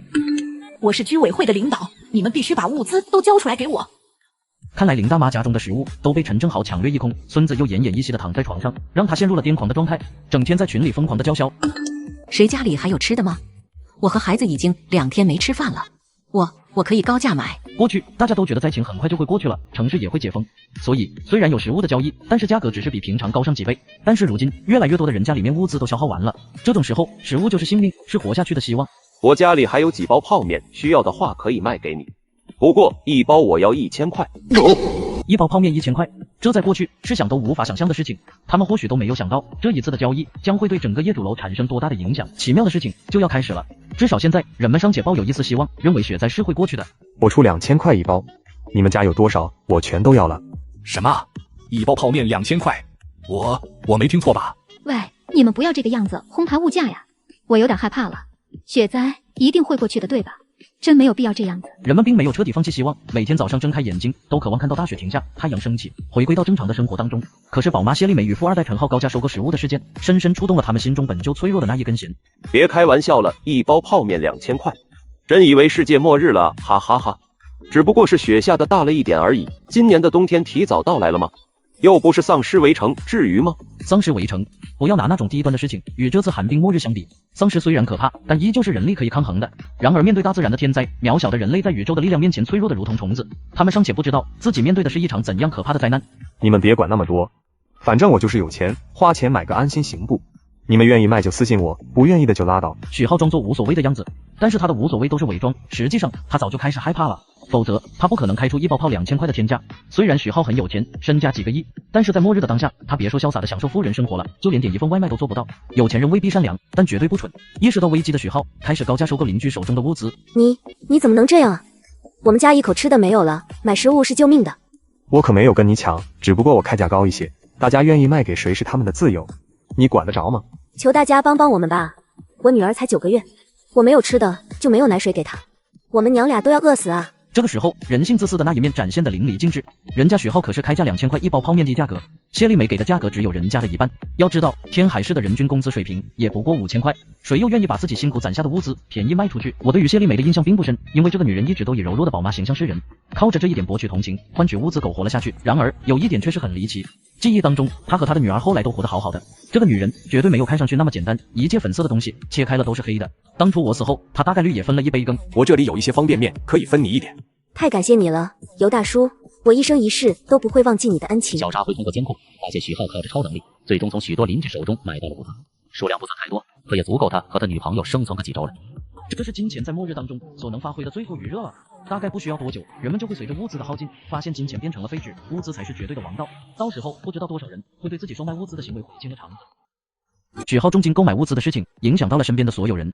当他用真金白银为物资定下了一个高价之后，所有人都意识到现在的物资有多么稀缺，每个人都更加紧张地握紧手中的物资。雪灾刚开始，还有一些人会跟邻居友善的分享，互换一些物资，可现在就算是遇到最好朋友借吃的，他们也会用各种借口拒绝。雨晴，这是我们最后一包压缩饼干了。放在过去，这种粗粝的食物打死我都不会吃，可现在每一次都能吃得干干净净，连掉到地上的渣子都舍不得扔，一定要捡起来吃下去。干脆面还有5包，泡面还有3袋，厨房里倒是有半瓶老干妈，可馒头和挂面早就吃完了。干脆面，那个东西根本就吃不饱吗？雨晴，现在外面的局势非常不对，你说会不会这场大雪根本就不会停下来？10天了，这场雪下了整整10天，一刻都没有停止过。2楼已经被彻底淹没，想要出门根本没有可能。而远处的街道上一片死寂，没有官方派来的扫雪车的动静。明明，我们该怎么办啊？再这么下去，我们会饿死的。周鹏那里还有食物吗？我询问过他几次，甚至还假装要和他交朋友，可是他真的已经被我榨干了，一滴都不剩。上次他给我送来2包泡面，那是他最后的口粮了。他现在瘦的就跟僵尸一样，肯定不会有吃的了。那还有别人可以试一试吗？你看我们俩长得这么漂亮，只要我们略微出手，一定会有男人肯为我们动心的。你是不是傻呀？现在大家伙都把物资当命一样看待，就算他们会对我们心动，也不可能那么容易把物资给我们的。再加上天气那么冷，就算我们送上门给他们白嫖，他们怕是都有心无力。其实我早就试过这种方法了，利用自己的美色去跟男人换取物资，但是没有一个男人能入我的眼。就连邻居的60岁老大爷都表示，你来得太晚了，要是早来半个月，我尚且能上马一战。对了，雨晴，你是不是忘了自己还有一个舔狗？哼，那个臭男人，除非他过来磕头求我原谅他，否则我绝对不会主动找他的。你是不是忘了，张毅家里之前可是囤积了不少吃的，就算是过去了1个月，也得比普通人家里多。只要你一出马找他，他肯定立刻就答应把吃的给你送过来。可是我之前找他的时候，他都那么冷淡。你傻呀，他肯定是觉得自己配不上你，所以就想要放弃了。毕竟前一阵子你对他也是挺冷淡的。那还不都是他自找的？明明就是个小中产罢了，还装什么富二代，害我白白浪费了那么多感情。但他现在也算是个优质备胎嘛，备胎的作用不就是需要的时候拿来顶一顶吗？你稍微给他一点笑脸，让他心中的希望之火再燃烧起来，然后他不就任你予取予求了吗？方雨晴欠了林海明的一份，于是他拿出手机，尽量用温柔的语气发了一段语音过去。哼，小渣辉，你这个臭弟弟，那么多天都不找我聊天，你真是坏死了。不就是前几天说了你2句吗？其实人家当时就后悔了呀。不过人家是女孩子，不好意思先开口吗？你这个臭弟弟一点都不知道心疼人家。不得不说，方雨晴作为一个绿茶白莲花，在撒娇卖萌这方面可是很有一套，要不然前世也不会把我哄得一愣一愣的。听到他嗲嗲的声音，骨头有些发酥。这个小 S 货，如果不是知道他心肠的恶毒，真想把他给办了。最近身体不好，大概是生病了，所以懒得看微信。生病了？你是不是冻感冒了呀？这个天气一定得注意保暖。不是，我热伤风。热伤风？你特么在逗我？现在室温都已经达到了零下5、60度，每天都得裹着被子和李彩宁一起抱团取暖，天天冷得睡觉都睡不安稳。小渣辉，别开玩笑，那么冷的天怎么会热伤风啊？冷吗？哦，我屋子里有壁炉，倒是没有什么感觉。这玩意烧起来屋子里热得难受，大概是前几天坐在火堆前睡觉，不小心病了吧。紧接着小渣辉发出去了一张熊熊燃烧的壁炉火堆，拍了一张照片。我一定要到小渣辉的家里去。我的天，这张照片不会是 P 的吧？这种时候怎么可能有人过上这么好的生活？那里简直是天堂。是啊，现在大家都在家里面挨饿受冻，小渣辉凭什么能过得那么舒服？说不定这张照片还有之前的照片都是他 P 出来的。最近怎么样？看你们都瘦了，恭喜恭喜啊！小渣辉，你们家怎么会有那么多吃的呀？是不是上次咱们一起购物的时候你囤积的那些？你说那些啊，都是些垃圾食品而已，我懒得做饭的时候就吃一点，平时基本上不怎么动。小渣辉哥哥家里吃的真多，好厉害！现在外面不少人都吃不上饭呢。西西，还是你聪明，怪不得当初你买了那么多东西呢，原来早就有打算啊。哎，这有什么啊？不过是运气好罢了。小渣辉哥哥，你们家看上去好温暖啊，而且现在也不是供电的时间，为什么你们家那么明亮？我们家装了壁炉啊，这个玩意暖和得很，屋子里面都热得难受。对了，看你们的样子好像很冷似的，外面现在真有那么冷吗？我10来天没有出门了，也不知道外面什么情况。小渣辉哥哥，你好厉害，人家好崇拜你啊，能不能让我去你家里看看？好久没有见到你了，雨晴好想你啊。这么冷的天，还是在家里好好歇着吧，不要出来乱跑。虽然我也不知道外面到底多冷，但看你们的样子，温度应该是挺低的。小渣辉哥哥，你不要和雨晴开玩笑了，你以前不是对雨晴最好了吗？怎么，人家想去见见你，你都不让？人家又不说干别的。以前每次让你上我家来，你都是各种借口，说什么咱们都是单身男女，传出去影响不好吗？我觉得你说的对，咱们又没有什么关系，是应该保持距离才对，省得人家说闲话。小渣辉一定是在欲擒故纵，只要再加把劲，肯定就能把小渣辉给拿下。人家过去那么做也是为了你好吗？小渣辉哥哥，别那么小心眼嘛，就当是晴儿错了好吗？人家现在就过去给你赔罪，大不了人家帮你捶捶腿，揉揉肩膀吗？我操！这么冷的天，难得他能以如此精湛的演技演出羞涩少女的感觉，不去当影后真是可惜了人才。那怎么行啊？咱们俩又不是男女朋友，做这么亲密的事情，我无法接受。我是一个传统的人。我都主动送上门了，你还装什么矜持？非要我说的那么直白吗？小渣辉哥哥，其实人家一直以来对你都特别有好感，男女朋友什么的，以后也不是不可以考虑啊。毕竟日久了生情嘛。哎呀，羞死人了！你到底还要人家说的多直白吗？这娇羞的模样，配合着欲拒还迎的小眼神，倒是真的很有诱惑力。如果换做以前的我，此时肯定脑袋一热，直接就让他进家门了。这一番茶艺，没有10年的功力绝对做不到。但现在活着比什么都重要。方雨晴，你是不是误会了什么呀？我承认，过去有段时间咱俩关系还不错，不过，你该不会是觉得我喜欢你吧？小渣辉哥哥，你这是什么意思啊？你过去不是最喜欢晴儿了吗？别误会啊，你的确是有几分姿色，是个漂亮的妹妹。不过我可从来没打算跟你谈恋爱，最多就是玩玩而已。就凭我小渣辉的条件，在天海市想找个有模样有身段的女朋友，真不是什么难事。你到底是哪来的自信，认为我在苦苦追求你啊？小渣辉，你不要太过分了。行了，你也别跟我装什么清纯美少女，我早就看出来了，你不就是一个捞女吗？天天想着钓金龟婿，你以为有钱人都是傻子吗？对了，再告诉你一件事情，你在天海市富二代圈子里都是出了名的，今天去舔张少，明天去追李少，人家只是跟你玩个几天，你还真当自己能做有钱人家的少奶奶了？知道他们私底下怎么叫你的吗？公交车公共插座。小渣辉，你给我闭嘴！我不就是说点实话吗？你激动什么？这些事情不都是你自己做的吗？真的是又当又立。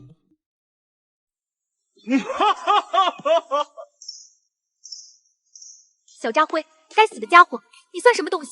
也敢骂我？如果不是现在的雪灾，老娘连正眼都不会看你一眼。还不是你当初玩过了，要不然现在我们也可以享受小渣辉家中的那些美食，还有温暖的壁炉了。他算什么东西？不就是有套房子和一些积蓄吗？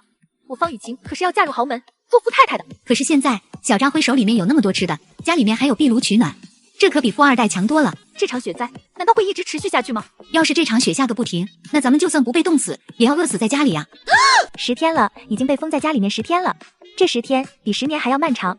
如果没有经历过这种事情，人是无法明白有多么煎熬。我不会死在这场雪灾吧？这不公平！凭什么小扎辉就能过得那么舒服，我这么漂亮，却得过得那么惨？小扎辉，刚刚看到你骂方雨晴，我真是太为你高兴了。其实我早就知道方雨晴是个拜金的女人，从来没有真的拿你当一回事。我一直希望你有一天能够看穿她的真面目。太好了，恭喜你醒悟过来。真的是塑料姐妹花，这么快就把方雨晴给卖了。不过这也正常，正所谓物以类聚，人以群分。林凯宁和方雨晴都不是什么好鸟。过去看着你一直追求方雨晴，其实我心里面很难过。小扎辉，其实我一直都喜欢你，你知道吗？现在你不要方雨晴了，我们俩在一起吧。我操，这个捞女真够直接的，现实的一批呀！看样子这10天她的日子过得是够惨的。这个女人不会以为我是收破烂的吧？方雨晴虽然是个绿茶白莲花，可起码懂得如何撒娇发骚，还会打扮。林采宁除了犯贱自恋还有什么？哦，真的是这样吗？可是我刚刚把方雨晴狠狠骂了一顿。你们俩可是好闺蜜，万一你跟了我，不会影响你们之间的感情吗？有戏，可以趁此取代方雨晴。什么闺蜜？我们不过是合租住在一起罢了。你不知道我有多嫌弃她。这个女人特别懒，这几天她说自己怕冷，都不愿意去厕所，撒尿都是用的矿泉水瓶子，恶心死我了。别看她装的挺清纯的，其实天天去夜店找男人，要是缺钱花了就出，如果遇到了富二代，她就想方设法的倒贴去卖，要不然她一个月才5000块工资，哪有那么多钱买化妆品和名牌包啊？一晚上才1500，下贱的很。哼，这种女人我根本瞧不起她。我还是头一回知道方雨晴还有这种副业，我越来越觉得这个世界太过于荒唐。别看她装作清纯，实际上孩子都打过好几个了。大学的时候，她还让几个包工头养了4年。小扎辉默默看着，然后把他说的话来了个录屏。小扎辉，你知道这些年看着你追求方雨晴，我心里面多难受吗？现在我终于有机会向你表白了，让我做你女朋友吧，我以后肯定会好好爱你的。而且这个时候你在家里也很寂寞，不是吗？身边有个女人可以帮你做很多事情。虽然我很感动，不过这件事情还是算了吧。为什么？难道你现在不需要一个女人吗？我是喜欢女人没错，但是你太丑了。他竟然说我太丑了，污蔑，这是严重的污蔑。每次我把自己 P 好的照片发到网上的时候，不知道多少人称赞我是大美女呢。林采宁，你这个贱女人！如果不是因为天气太冷，尚且需要在一个屋檐下生活，早就把这个贱女人嘎了。天海市官方下达通知，为了满足大家对于电力的需求，每天下午1到2点钟会进行供电，大功率电器无法使用，只能够对小功率电器，比如热水壶、手机等物体进行加热。现在各大发电站处于停止作业期间，电力匮乏，希望大家自觉减少用电，避免出现大规模、长时间的停电现象。其实过去几天时间，每天都会陆续的来电，时间在1个小时以内，甚至有些时候只供电10几分钟。在这种时候，官方还愿意将电供给广大普通人，哪怕只有短短的片刻，大概也是他们最大的努力了。全世界绝大多数发电站都停摆，在冰河纪元过去之前，能源都是越用越少。这官方怎么干啥啥不行？有人卖泡面吗？我出5000块一包。人类的贪婪本质实在是一览无余，明明知道世界处于末日，金钱这种东西短期内几乎不可能有任何作用，可他们依旧愿意拿吃的喝的去换钱。这几天时间里，通过监控探头，发现陈正豪手下的那帮人每天都会过来窥探。这个陈正豪还没死吗？他也挺能撑的，难道说因为温度太低，病毒无法存活，所以才没死吗？ Day 2。小扎辉，对不起，昨天我可能是太冷了，所以情绪不太好，我不该对你发脾气的。你说的对，过去的我太单纯，也不懂事，没有发现谁是真正对我好的人。现在我才认识到，原来对我最好的人是你。其实我的内心也是非常喜欢你的，你就原谅我好吗？以后让我们在一起好好的生活吧。我想要做你的女人，你一个人生活不也会孤单吗？我可以过来陪你，让你在末日不孤单。之前一手表现的高冷无比的方雨晴，终于在灾难面前丢掉了自己所有的尊严和傲慢，上也是自己还是蠢。如果早知道她是这种女人，还不轻易就上手了。方雨晴这样的货色，明明一文不值，却偏偏要装作自己是清高的女人。小扎辉回复了一句，虽说烂梨也能止渴，但我还没饥渴到那种程度。紧接着，小扎辉又打开了林采宁的。这个女人比方雨晴还要大胆，她知道自己的姿色不如方雨晴，竞争的话落入俗称。因此，他手接给自己来了几张自拍，都是那种充满暗示的。我的内心毫无波动，甚至有点想笑。方雨晴和林采宁收到小扎辉的回复，气得又破口大骂了一番。看了我的照片之后，甚至想笑，奇耻大辱啊！虽然现在没有时间和精力化妆打扮，颜值与身材是差了些，可我好歹也是个女人呐，我不要面子的吗？实在不行的话，就冲进他们家里去，我一定要在他们家生活，我不想再忍饥挨饿了。实在不行的话，把小扎辉给杀了也无所谓，单打独斗肯定斗不过小扎辉，我需要有人帮我。彩宁，小扎辉这个该死的锅腩贱货，竟然眼睁睁看着我们挨饿受冻，也不让我们进他家里去，我们不能坐以待毙了。那么好的屋子不是他配住的，咱们想办法把他的房子给抢过来吧。好，我同意你的说法。小扎辉那种贱人，凭什么住在那么好的房子里？他就该滚出去，被冻死，被野狗给咬死。咱们住进他们家才最合适了。出于对小扎辉的仇恨，以及对小扎辉家的责骂，两个塑料姐妹花又临时达成了统一战线。不过对于如何把小扎辉的房子抢回来，两个人又是好好商量一番。去抢房子的话，咱们俩也未必打得过小扎辉，还是得靠外援的力量才行。要不然喊上几个邻居一起过去。你是不是傻？小扎辉家里的物资就算再多，也不够那么多人分的。所以知道这件事情的人越少越好。那你说该怎么办？我们可以把周鹏喊过来，真是个好主意。还是那个舔狗好用。A few moments later， 雨晴，我来了。小扎辉他简直就是个畜生，我只不过是问他要点吃的而已，他就让我陪他睡。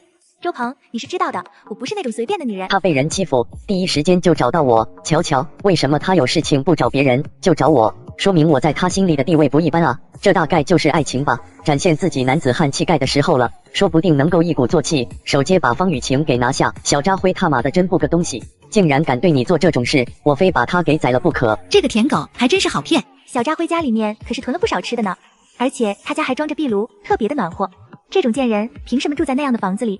周鹏，咱们想办法把他的房子夺过来，以后咱们一块住在哪里？你说好不好？哈哈，好。雨晴，你放心，这件事情就包在我身上了。不过你一定得小心，小扎辉那么自私无耻的人，如果我们去抢他的房子，他有可能会反击，所以我们得带着武器过去，而且最好是先下手为强。要我说，干脆直接把他给打死得了。我把我的私密照发给了小扎辉，结果小扎辉非但没有心动，反而说太黑了。如果这件事情传出去，想死的心都有了。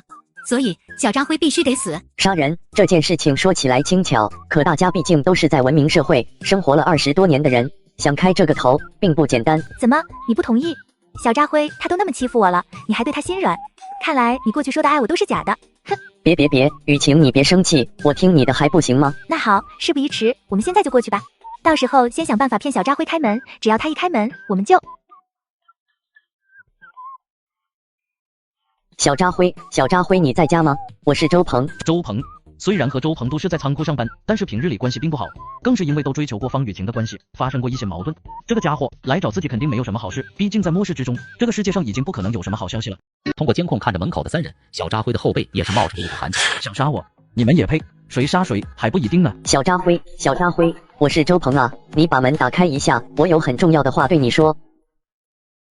谁呀？小扎辉，我是周鹏，我们家的食物都吃光了，看在同事一场的份上，你能给我点吃的吗？我们家也没有吃的了，这件事情我帮不了你啊。小扎辉，我也不白拿你的，我用1盒布洛芬跟你换。布洛芬，这东西不错，你让我考虑考虑。天寒地冻，许多人都感冒发烧，这种情况下，药是能救命的，价值甚至不弱于食物。按照现在小区的物价，布洛芬起码能换5包泡面，故意开出低价，就是为了忽悠我开门。末日之下，死了反而是种解脱，活着才是无间地狱。我当然不会便宜了这几个贱货。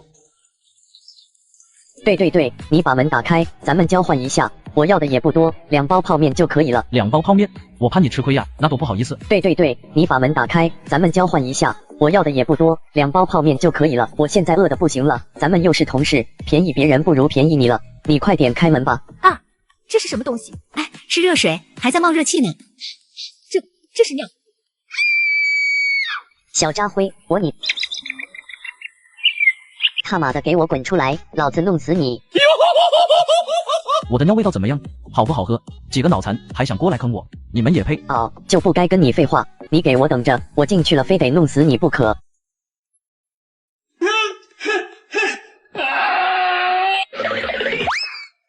要不要出去直接给他们1人来1枪？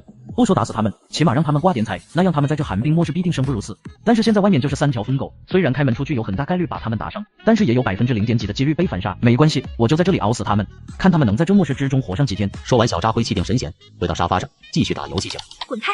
谁让你坐我的沙发的？雨晴骂得很有道理，帮雨晴做事都没有做好，身上不干不净的，怎么可以玷污女神佳丽的沙发？挨骂不亏，对不起，雨晴，都是我不好，你可千万不要生气啊！你赶紧滚出去，我们要换衣服了。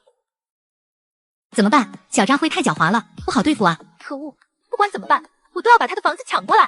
我们好好想办法，就不信他没有弱点。这一次是尿，下一次我可就往你们身上泼屎了。我可是咱们小区居委会的主任，你们谁敢不听我的话？等到雪化了，把你们都抓起来，听到了没？都给我回个话！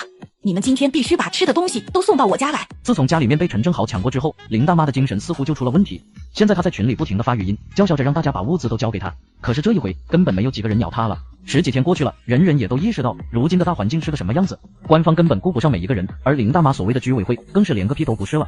该死的老太婆，你赶紧去死行吗？当初你骗了我们家1箱泡面，我还没跟你算账呢。当初要不是你告诉大家没事，不让我们囤积物资，我们怎么会有今天？对呀，刚下雪的时候，你在群里说雪灾很快会过去，还说谁要是囤积物资会被处理，大家就没敢出去。等到几天之后，大雪把所有的路都给封上了，想出门都不可能了。要不是你，大家起码可以多囤半个月的物资。该死的老太婆，你看看你干的是什么事？都怪你这个害人精！高价收购物资，无论是吃的还是喝的都行。1包泡面我出1万块，1瓶矿泉水我给5000。都什么时候了，还想着用钱来买东西？我家里有一些吃的可以卖给你。看样子无论在什么时候，都会有贪婪到愿意为了钱货出命的人存在。即便希望再渺茫，还是有人在赌这场雪灾不会持续的太久。钱这个玩意，甚至不如废纸有用，最起码废纸还可以留着擦屁股。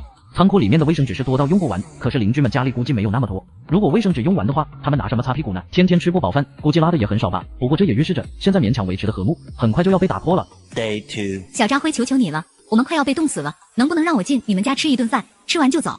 看在过去的情分上，哪怕只是给一些食物都可以。看样子是昨天被泼了尿之后，已经留下了心理阴影，竟然打着伞过来。这个臭气弹落地之后，就会迅速的冒出极为恶心人的臭气，而且用水和洗衣粉都非常能洗掉。什么东西这么臭？小扎辉，你好无耻！小扎辉，你门口扔的那是什么东西？好臭啊！麻烦你考虑一下邻居的感受行吗？不服过来打我呀！这声音像是枪声，小区里面竟然有人有枪。小扎辉赶紧查看监控，结果眼前的景象让他忍不住瞳孔一缩。3楼的那家住户门前，陈正豪手里握着一把黑色的枪。那家住户的门口依稀可以看到2条人腿。现在几经大雪封城了，咱们谁也依靠不上，必须靠自己。我陈正豪就担负起25栋楼长的责任，以后这里的一切都是由我说算。你们乖乖听话，我可以让你们好好活着。谁要是敢当出头鸟，嘿嘿！紧接着，陈正豪就发张图片过来，是他手里面握着的枪和3楼住户倒在血泊里的画面。陈正豪高明啊，不愧是能在社会上混得风生水起的人。他手里的子弹肯定不会多，毕竟这玩意在国内管控的比较严格。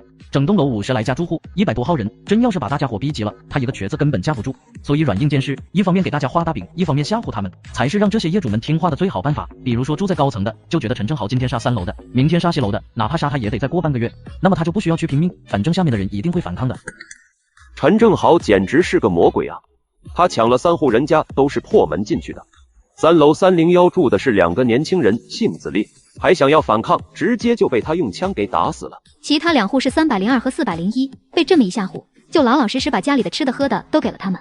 哎，这种日子家里面没有吃的喝的，那不就是得等死吗？咱们必须团结起来，共同对抗陈正豪这种恶霸。对，我们那么多户人家，难道还会怕他们5、6个人不成？只要大家团结一心，他就不足为惧。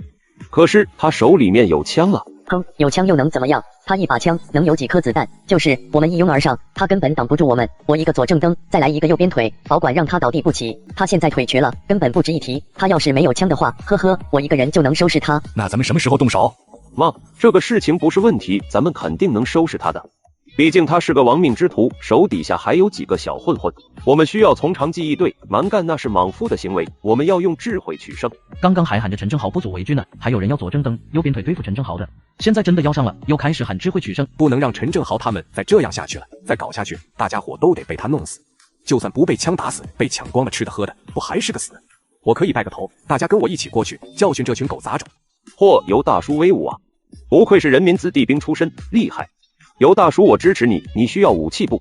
我们家的菜刀可以给你用。我这里还有一把去年旅游时候买的龙泉剑，削铁如泥，借给你吧。陈正豪就是个瘸子，尤大叔你这样找个机会从背后偷袭他，不要给他机会。陈正豪他们有5、6个人，还有枪在手里，我一个人过去肯定不行。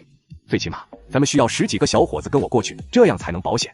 我当过兵，还是有一些身手的，可以带头。对，我们女人柔弱无力，对付不了这种败类。25栋的男人们，现在就是展现你们男子汉气概的时候了。咱们楼的男人都是了不起的爷们，你们一定要成功啊！体现你们绅士风度的时候到了。希望你们马到成功，保护我们这些柔弱的女人。可千万别，以前你们什么事都提女性优先，现在遇到危险倒是让我们先上，凭什么？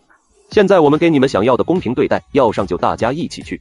平日里在网上打拳打得那么厉害，有本事对着陈正豪他们去打啊！我不是不可以豁出命去，但我只会保护我自己的老婆孩子。你们是不是男人呢？这种时候不正是你们男人出头的场合吗？让女人去冒险，亏你们说得出口，你们可真下头。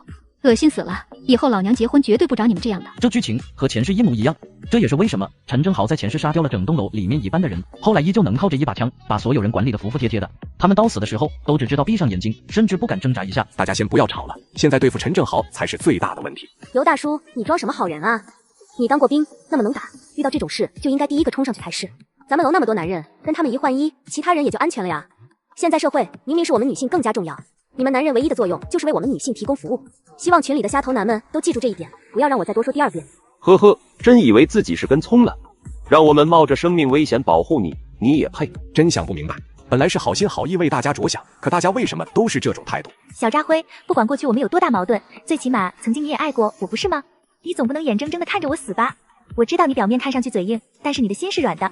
求求你救救我！小扎辉，我不想死，只要你让我住进你家，要我做什么都可以，但是千万别让我死在那些人手上。二人后面又说了一大堆求饶的话，请小扎辉放他们进入房间一起生活。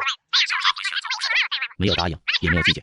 然后小扎辉查看监控，看到陈正豪的几个小弟抬着2具尸体走出了门。那2人有些眼熟，应该是那天陈正豪带着人进攻我家的时候的其中的人，被我用大水冲了个爽，所以这2个人应该就是被冻死的。陈正豪留下他们的尸体，莫非是留下来当做备用口粮？天寒地冻，天地就是一座巨大的冰箱，不需要担心食物的腐败。陈正豪可真是个狠人啊！现在局势那么难，大家伙都是为了活命，谁也不想动手杀人。要不是301那小子先动手打了我的人，我也不会失手杀了他。毕竟我也不是什么恶魔嘛。希望以后大家能够和谐的相处，在我们需要的时候借我们一点粮食。只要你们乖乖配合，我保证大家可以相安无事。这番话一说出来，真有一些人放松了警惕，甚至还有人觉得，或许真的如陈正豪说的那样，301的业主死掉是因为他自己先动的手。斯德哥尔摩症候群指的就是这一类人，在死亡的绝望当中，只要加害者给予他们一点点示好，他们就会感恩戴德。真要是惹到了我，就找个机会把他给杀了吧。虽然家家户户都因为畏惧陈正豪不敢出门，但是如果不下楼凿冰取水，他们就活不下去。所以还是有人打算趁人不注意下去挖雪，结果就被陈正豪派去蹲点的人给抓了个正着。第一天抢来的物资被饥饿的混混们都吃光了，现在将整栋楼的住户都当成了他们的猎物，只要抓到谁，根本不会客气，必须抢夺一空。大家快来救救我呀！他们在砸我的门，求求你们了，我会被他们杀掉的。艾特尤大叔，尤大叔，你救救我吧！你不是退伍兵吗？他们肯定打不过你。他们这群人根本不能信，太凶残了，大家要团结起来啊！万一我出了什么事，下一个就轮到你们了。姑娘，现在事出突然，我一个人也对付不了他们那么多人啊。尤大叔虽然善良，可也不会白白过去送死。陈正豪手里有5、6个人，还有枪，哪怕他当过兵也无法对抗。如果昨天组建了护卫队，倒是有希望吓退他们。你们不能这样啊！我一个弱女子，你们都保护不了吗？你们算什么男人啊？我要是死了，做鬼都不会放过你们的。啊，对，我们都是废物。小仙女你那么厉害，一定不需要我们帮忙喽。哈哈，小仙女会打拳啊，打死那些人。昨天你不是叫得很大声吗？还以为你多厉害呢，结果不是还得求我们来救你？你还是死了算了，死了你一个，幸福千万家。姐妹们，救救我！大家都是姐妹，面对这种情况，我们也没什么办法。姐妹加油，撑住啊！我精神上支持你，你可一定要顶住啊，否则被破门的话，说不定他们会把你给那啥的。他们那么多人，会把你给玩坏的。妹妹啊，你就算死也要拉个垫背的，也算是为民除害了。对，反正家里被抢了，估计你也活不下去了，倒不如临死拉一个垫背的。放开我，求求你了，我的食物都给你。咦，花姑娘。外面这么冷的天，还是不忘记运动，你们的火力也太旺盛了吧！这个温度，任何一寸肌肤裸露在外都是有生命危险的哦。小扎辉，现在外面太危险了，陈正豪他们早晚会抢到我们身上来，我们大家必须团结在一起。没事，我现在自己过得挺舒服的。话不是这么说呀，你只有1个人，陈正豪手里可是有5、6个人，还有枪，所以你现在也非常不安全。他们怎么不去问问陈正豪，他那条腿是谁给打断的？那你们想怎么样？现在大家分散着住，实在是太危险。所以我们决定搬到一起，这样即便是面对陈正豪，也是反抗的力量。怎么，你们聚在一起就不怕陈正豪手里的枪了？可笑！如果人多真的有用的话，整栋楼50来户，100多口人一起上，一人一脚都能把陈正豪给踩死了。都是怂货聚在一起，也不过是求个心理安慰。人多一点，最起码他们会有忌惮，而且我们可以团结起来把门给封上，就不怕被他们破门了。只是现在我们欠缺的是一个好的据点。小扎辉，你们家有阳台，而且防盗门特别的结实，非常适合用来对抗陈正豪。所以我们希望你能够加入我们的团队，大家一起对抗陈正豪。我算是听明白了，肯定是方雨晴告诉了这几个人，说我家的房子特别棒，他们这算盘敲的，隔着10几层楼都听到了。我不需要，谢谢。我现在自己一个人过得非常舒服，你们想要合住的话，就自己找地方吧。开什么玩笑，7、8个人挤到自己家里，这时候谁是人谁是鬼都不清楚，那不等于给自己带来危险吗？小扎辉，现在大家都有生命危险，你不能目光那么短浅啊！只有大家在一起，我们才能活下去。只是因为你们楼层有阳台，方便取雪水，大家才选中你们家。你以为我们是占了你的便宜，实际上大家也能保护你啊。保护我？后面一连串的问号，体现了他内心的嘲讽。人命关天，即便我和林采宁、周鹏等人对他有过不好的行为，他也应该大度一些。你们知道我现在过的是什么生活吗？还保护我，真有脸说出口的。小扎辉，好吧，我承认我们有求于你，但是你想啊，你只要让我们进入你家避难，你就可以救活7、8条生命。难道你忍心眼睁睁看着我们被陈正豪给杀死吗？我们可是那么多年的朋友、邻居啊。都这种时候了，大家能不能活下去都各凭本事。你们对我而言没有任何的价值，又凭什么要求我保护你们？之前答应让你们住进来，是看在我表弟的面子上，而且你们还承诺会说服小扎辉，让我们住进他家里去。现在小扎辉根本不同意，你们说说这件事情怎么办？王姐，你听我说，小扎辉家里的物资真的非常充足，还安装了壁炉。只要我们能够住进他的家里，以后的日子就会非常好过。是啊，视频你们都看过了，应该明白小扎辉家里现在有多舒服。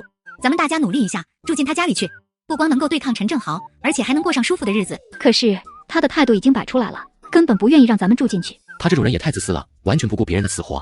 对这种人，咱们也用不着太客气。我看，反正他家里面就一个人，不如咱们用点特殊的手段。你的意思是闯进小扎辉家里去，逼他把房子让出来？我觉得这是个好办法。这种自私自利的人只考虑自己，不懂得替别人着想，他凭什么住那么好的房子？可是按照周鹏的说法，他们家的防盗门很结实，咱们又不是陈正豪他们那种人，不擅长这个呀。是啊，而且小扎辉还特别卑鄙。上次我们去敲门找他，他竟然从上面用尿泼我们。这件事情其实好办，只要咱们把自己裹严实点，戴上口罩，打着伞过去，就不怕他有手段。至于破门嘛，我以前在开锁公司工作过，这种事情我熟悉的很。市面上常用的各种锁我都能打开。太好了，只要能够打开他们家的防盗门，咱们那么多人一拥而入，我看小扎辉这个王八蛋还怎么反抗。等到进门之后，我一定要把他的脑袋按在马桶里面，让他大口吃。到时候我负责去拉。好呀好呀，那你多吃点豆制品和洋葱。这个人真恶心，要不是现在还用得着他，早把他踢走了。通过监控看到一群人，不过由于他们把全身都包裹起来了，小扎辉还以为是陈正豪带人过来了。来得真好，上一回没有弄死你，这次再给一些教训也不错。溜门撬锁。防盗门要是那么容易撬开的话，占龙安保公司的专业人员就可以去吃屎了。这扇门除了安全等级是世界一流，堪比银行金库的防盗门之外，更是加装了5层防御。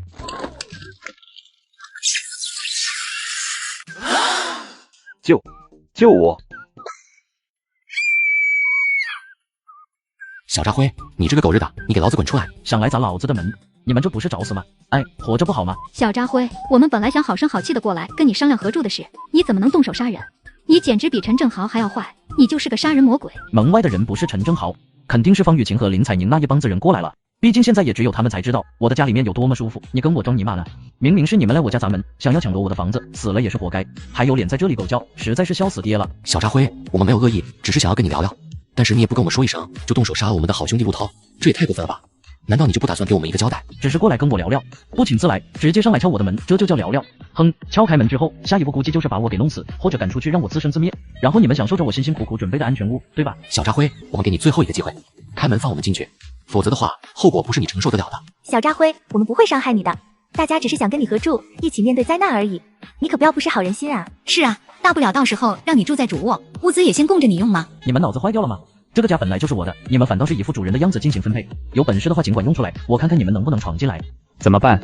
现在陆涛死了，没有人能够开锁，要不咱们撤吧？万一引来陈正豪他们的注意就不好了。怕什么？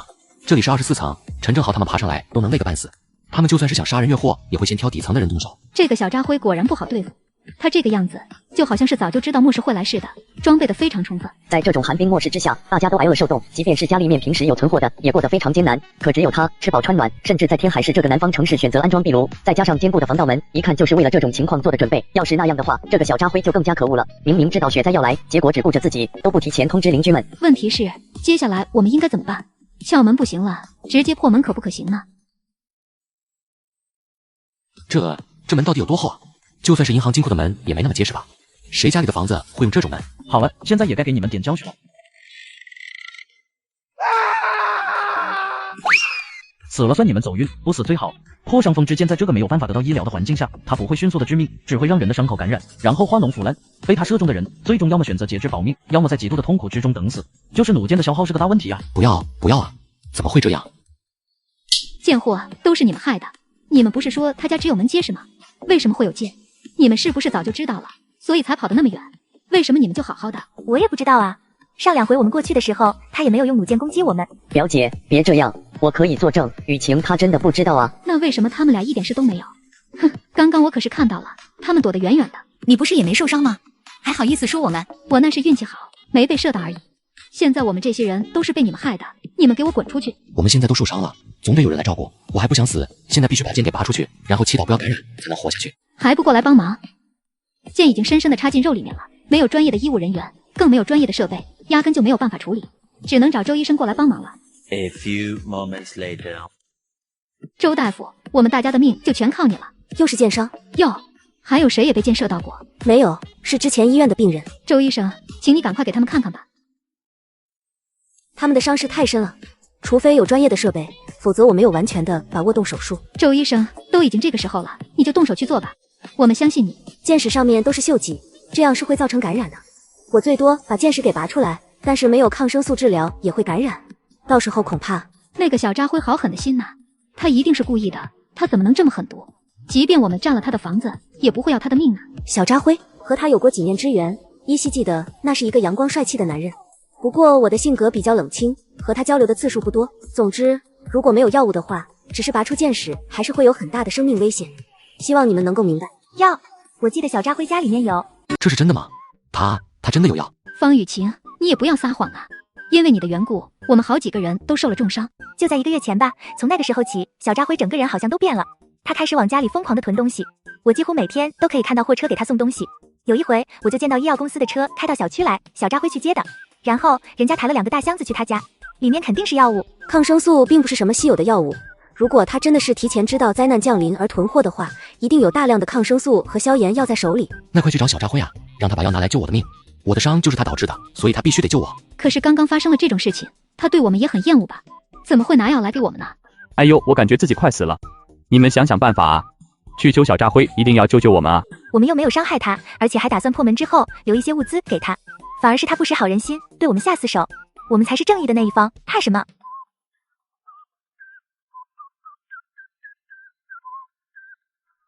如果王敏他们搞不来药的话，我也只能帮忙拔掉箭矢，然后勉强包扎一下，最起码可以让他们死的没有那么痛苦。这件事情就交给你去办了。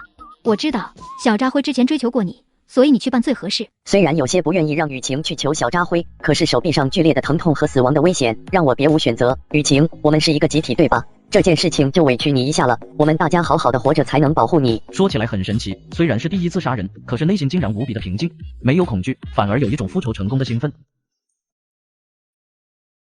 刚刚被我打的那么惨，现在是要打电话来骂我吗？喂，有什么事情吗？小扎辉，陆涛死了，周鹏他们被你射中了，也快死了。哦，死了就死了呗，早死晚死都得死吗？你们该不会觉得自己能在这场血灾中幸存下来吧？小扎辉，我知道是我错了，都怪我不好，没有答应你的追求。但是现在我想改了，你可以原谅我吗？你觉得呢？赶紧提正事。小扎辉，周鹏他们被你射伤了，现在伤得很重，家里面没有药，他们会感染死的。你之前不是买了很多药吗？求求你借我们一些药物，我保证以后绝对不去打扰你了。方雨晴，你猜我为什么要用生锈的箭射他们？要他们感染之后痛苦的死去，这正是我的目的啊！你竟然跑过来找我借药，你的脑子是不是有病啊？小扎辉，我们错了，求求你放过他们这一回，我们保证以后绝对不去找你的麻烦。而且现在世道这么艰难，我们彼此应该互相帮助才对。你不要这么冷血好不好？难道他们死了，你的心里面就会愉快吗？对，我现在很愉悦。小扎辉，我是王敏，你还记不记得我之前还请你吃过饭呢？你觉得说这个有意思吗？小扎辉，现在大家都朝不保夕的，又有陈正豪这个恶霸害人性命，做人留一线，说不定以后有用得到我们的时候。你这一次把药给我们，我王敏日后会记住你的恩情，一定会还给你的。恩情？你当我是傻叉吗？那几个吊人都是被我弄伤的，你们这里还死了个家伙，尸体就在我门口，不管我怎么做，这个仇都是不死不休了。帮你们，等着以后你们报复我，笑死我了。我们不是那种人。别说了，真没意思。你们是不是那种人，对我来说不重要，重要的是我不相信你们是那种人，所以我不会救你们。小扎辉，你千万不要把我们给逼急了。你非要让我们死的话，我们也不知道能做出来什么事。你们能做的事情不是都做了一遍吗？要是有这个本事，你们早就闯进我家里，弄死我，然后抢走我的一切了。爷爷我不是瞎搭的，这一套对我没用。小扎辉，我们非要走到这一步吗？过去咱们俩多好啊，为什么我们不能放弃对彼此的成见，重新开始呢？其实晴儿心里面一直都有你的呀。哎，雨晴，其实我的心里面对你还是有感情的，只不过当初你伤我太深了，让我不能释怀。小扎辉哥哥，我就知道你不会不爱晴儿的，你真傻，晴儿最喜欢的人就是你了。之前那些事情只是试探你而已。哎呀，你这个木头怎么就不懂人家的心思呢？小扎辉哥哥，让晴儿住进你家里吧，以后晴儿就是你的女人了，你想让晴儿干什么，想怎么干晴儿都听你的。好。好吗？好啊，带上我，带上我呀！不过雨晴，我爱的人只是你一个，所以我只能接受你一个人过来。至于那些不三不四的人嘛，你最后和他们保持距离。现在环境如此艰难，咱们不要让一群人过来拖咱们的后腿，你说对不对？好的好的，一切都由哥哥你说了算，晴儿全都听你的。那你现在就过来吧，不要管其他人了。我马上就过来，哥哥你等我一下呀。给我滚开！不要拦着我去小扎辉家，我受够了这样的日子了。你这个不要脸的贱人，害得我们那么惨，现在想一走了之，门都没有。是你当初过来引诱我们去攻击小扎辉家，结果现在我们死的死，伤的伤，你反倒是想丢下大家自己过去享福，门也没有啊！雨晴，你怎么能这样对我？你不是说你最讨厌小扎辉了吗？还记得你说过要当我的女人的话吗？我追求自己的幸福有问题吗？跟你们在一块儿也只是暂时的，以后大家耗光了物资，还不是等死？小扎辉家里那么舒服，有吃的有喝的，还不用受冻，我过去跟他怎么了？周鹏，你是个好人，过去对我一直都不错。不过爱一个人就是应该希望他幸福，不是吗？虽然过去你是帮过我的忙，但是你不应该阻止我追求更好的生活。别动，不然伤口裂开你就死定了。表弟，不要为这个贱女人生那么大的气，先保命要紧呐。方雨晴，你要走我们不拦着你，但是除非小扎辉拿药物过来换。方雨晴，要走咱们俩就一起走。小扎辉哥哥，你也听到了，他们不肯放我走啊。要不然你就给他们一些药物吧。药物可是非常珍贵的，我怎么相信他们不是在骗我？也有可能是骗你的哦，说不定他们会挟持你，利用你来威胁我，一直跟我要东西呢。晴儿，咱们可不能上当啊！雨晴，不要相信他，他就是在耍你而已。对，小扎辉哥哥，你说的有道理。臭女人，你给我滚开！不要拦着我！你想走，做梦去吧。喂，小扎辉，现在方雨晴在我们手里，如果你真的想救她的话，就拿药来交换。你们人太多了，我害怕，万一你们趁机杀死我怎么办？所以雨晴啊，虽然哥哥也很想和你一起过日子，但是他们不允许啊，你可千万别怪哥哥。这个世界上最残忍的事情，就是给绝望的人一丝希望，然后却让他们永远无法触及这一丝希望。就算他们把方雨晴放过来，我也会把她嘎了。你也看到了，这个女人只想着自己，根本没有考虑过其他人。如果你想继续留在我们团队里的话，就好好看着她，别把她放跑了。王姐，我一定听你的话，我绝对不会让她一个人跑的。要吃苦，大家一起吃，凭什么你一个人去享福？现在只是暂时处理一下，没有药物的话，之后很有可能会感染，所以你们要有心理准备。我们不能就这么等死，必须从小扎辉那里搞到药物，否则伤口一感染，我们都会死得非常惨的。你们应该明白，如果身边没有男人保护你们的话，很难在这种末世之中生存。可是我们拿小扎辉根本没有任何办法。我倒是有一个办法，可以试一试。有什么办法？只要有希望，我们都得试一试。对，就这么拖下去也是等死，不如拼一把。小扎辉家里有壁炉，就说明他囤积了大量的燃料，而且看他的视频，食物也非常的充沛。目前这个消息只有咱们几个人知道，可是眼下靠我们显然是攻不破小扎辉家了，倒不如把这个消息泄露出去，让整个单元楼的人都知道。我们几个人搞不定他，难道几百个人还搞不定他吗？更别说还有一个疯狗陈正豪，他手里可是有枪，那群人无恶不作，杀人他们都敢干，肯定会去对付小扎辉的。到时候我们只要一些药物和食物，应该不是难题。这个主意好，我赞同。你们这样太无耻了，怎么可以这样做？我以后可是要跟小扎辉一起生活的，你们毁了他，我以后可怎么办？周鹏，过来，把他给我办了。表姐，这不好吧？我是真心喜欢他的，怎么能伤害他？不可以，你们不可以这样对我。周鹏，你不是说最爱我的吗？小狐狸精，害得我们这么惨，只是让你陪我表弟睡都是便宜你了。傻弟弟，你不要再糊涂了，这种女人下贱的很，不知道陪多少人睡过。说白了，你不就是想跟他睡觉吗？这次就给你一个机会实现愿望，以后看他还怎么骗你。不许你这么说他，我和雨晴是真爱，我绝对不会强迫他的。你这个没用的舔狗！不，我不是舔狗，雨晴，她是真的对我好的女人，我相信只要我用时间来打动她，早晚有一天她会爱上我的。别怕，有我在。还记得刚刚来到这个城市的时候，人生地不熟，只有初中学历的我被很多人瞧不起，只有雨晴给过我亲切的笑容，甚至还好心的让我帮她搬东西，在我孤单寂寞的时候，还给我机会请她吃饭。房间里的其他人都被周鹏的舔狗行为搞得无语。不过现在大家的心思都在联合整栋单元楼的人对付小扎辉。王敏等人决定了，把小扎辉家里物资丰富的消息透露给所有人。各位邻居们，现在我才知道，原来还有人家里过着那么幸福的生活。这种自私的行为简直是无耻之极。视频是这几天小扎辉家拍的，想一想我们最近过的什么日子，他过的什么日子，你们说这公平吗？大家商量一下，我们到底应该如何处理这件事情？竟然在屋子里穿睡衣，我们家都零下70多度了，他们家怎么取暖的？他们家晚上都亮着灯啊，他哪来的电？这真的是最近拍的视频吗？难道不是过去的？我可以跟大家保证，这些视频都是最近才拍摄的。小扎辉家里早就备好了各种物资，无论是吃的还是燃料，所以他现在过的生活和天堂一样。对，我可以证明，当初他去超市买东西的时候，就是我帮他的。他们家后来买了好多东西，难道你们都忘了吗？是啊，当初小扎辉家里天天大车小车的，我还不知道他想干什么。难不成他提前就知道会有雪灾？那可就太无耻了，竟然也不告诉我们大家一声。小扎辉他简直不是人啊，怎么可以干出这么不道德的事情？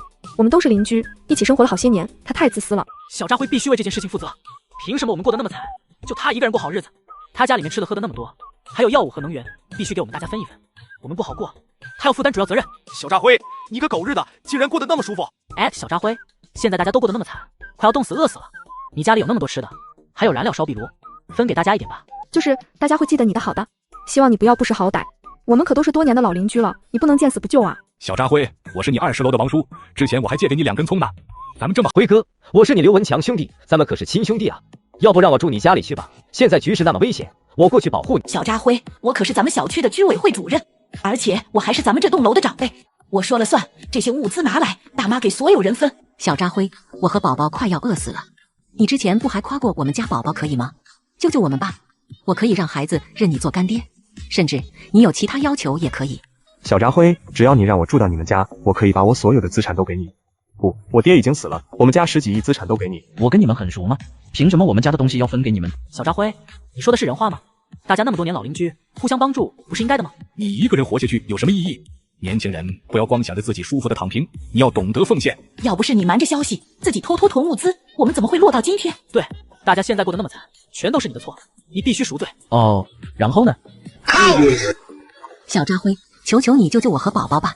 只要你让我住进你们家，你想对我怎么样都可以。小扎辉哥哥，我还年轻，我不想死，你要了我吧，只要给我一口吃的就行。还有不少女住户都发来了私信，其中不少都是有老公的，他们很了解目前的市场行情，知道现在金钱根本没用，都提出拿自己的身体来换取庇护，最起码能得到一些食物也好。你这叫求我办事儿？拿这个考验干不？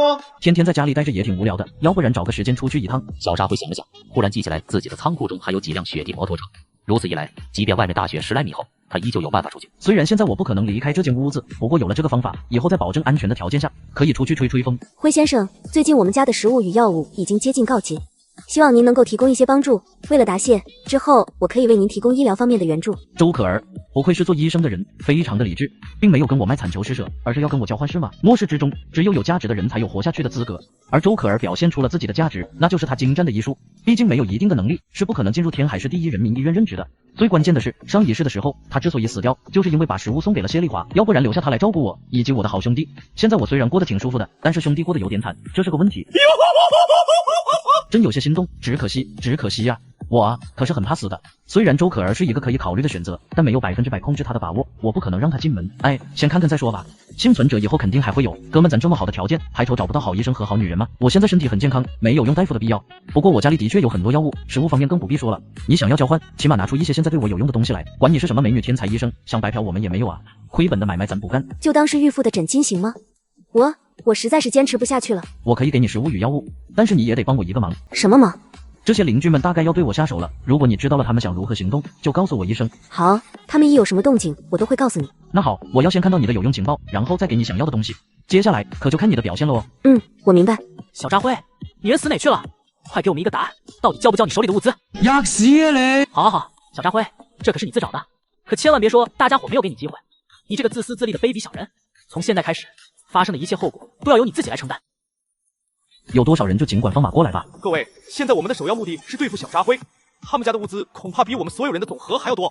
只要把他打倒了，我们可以获得大量的物资，所以你们不用担心，我现在不会对其他人动手的。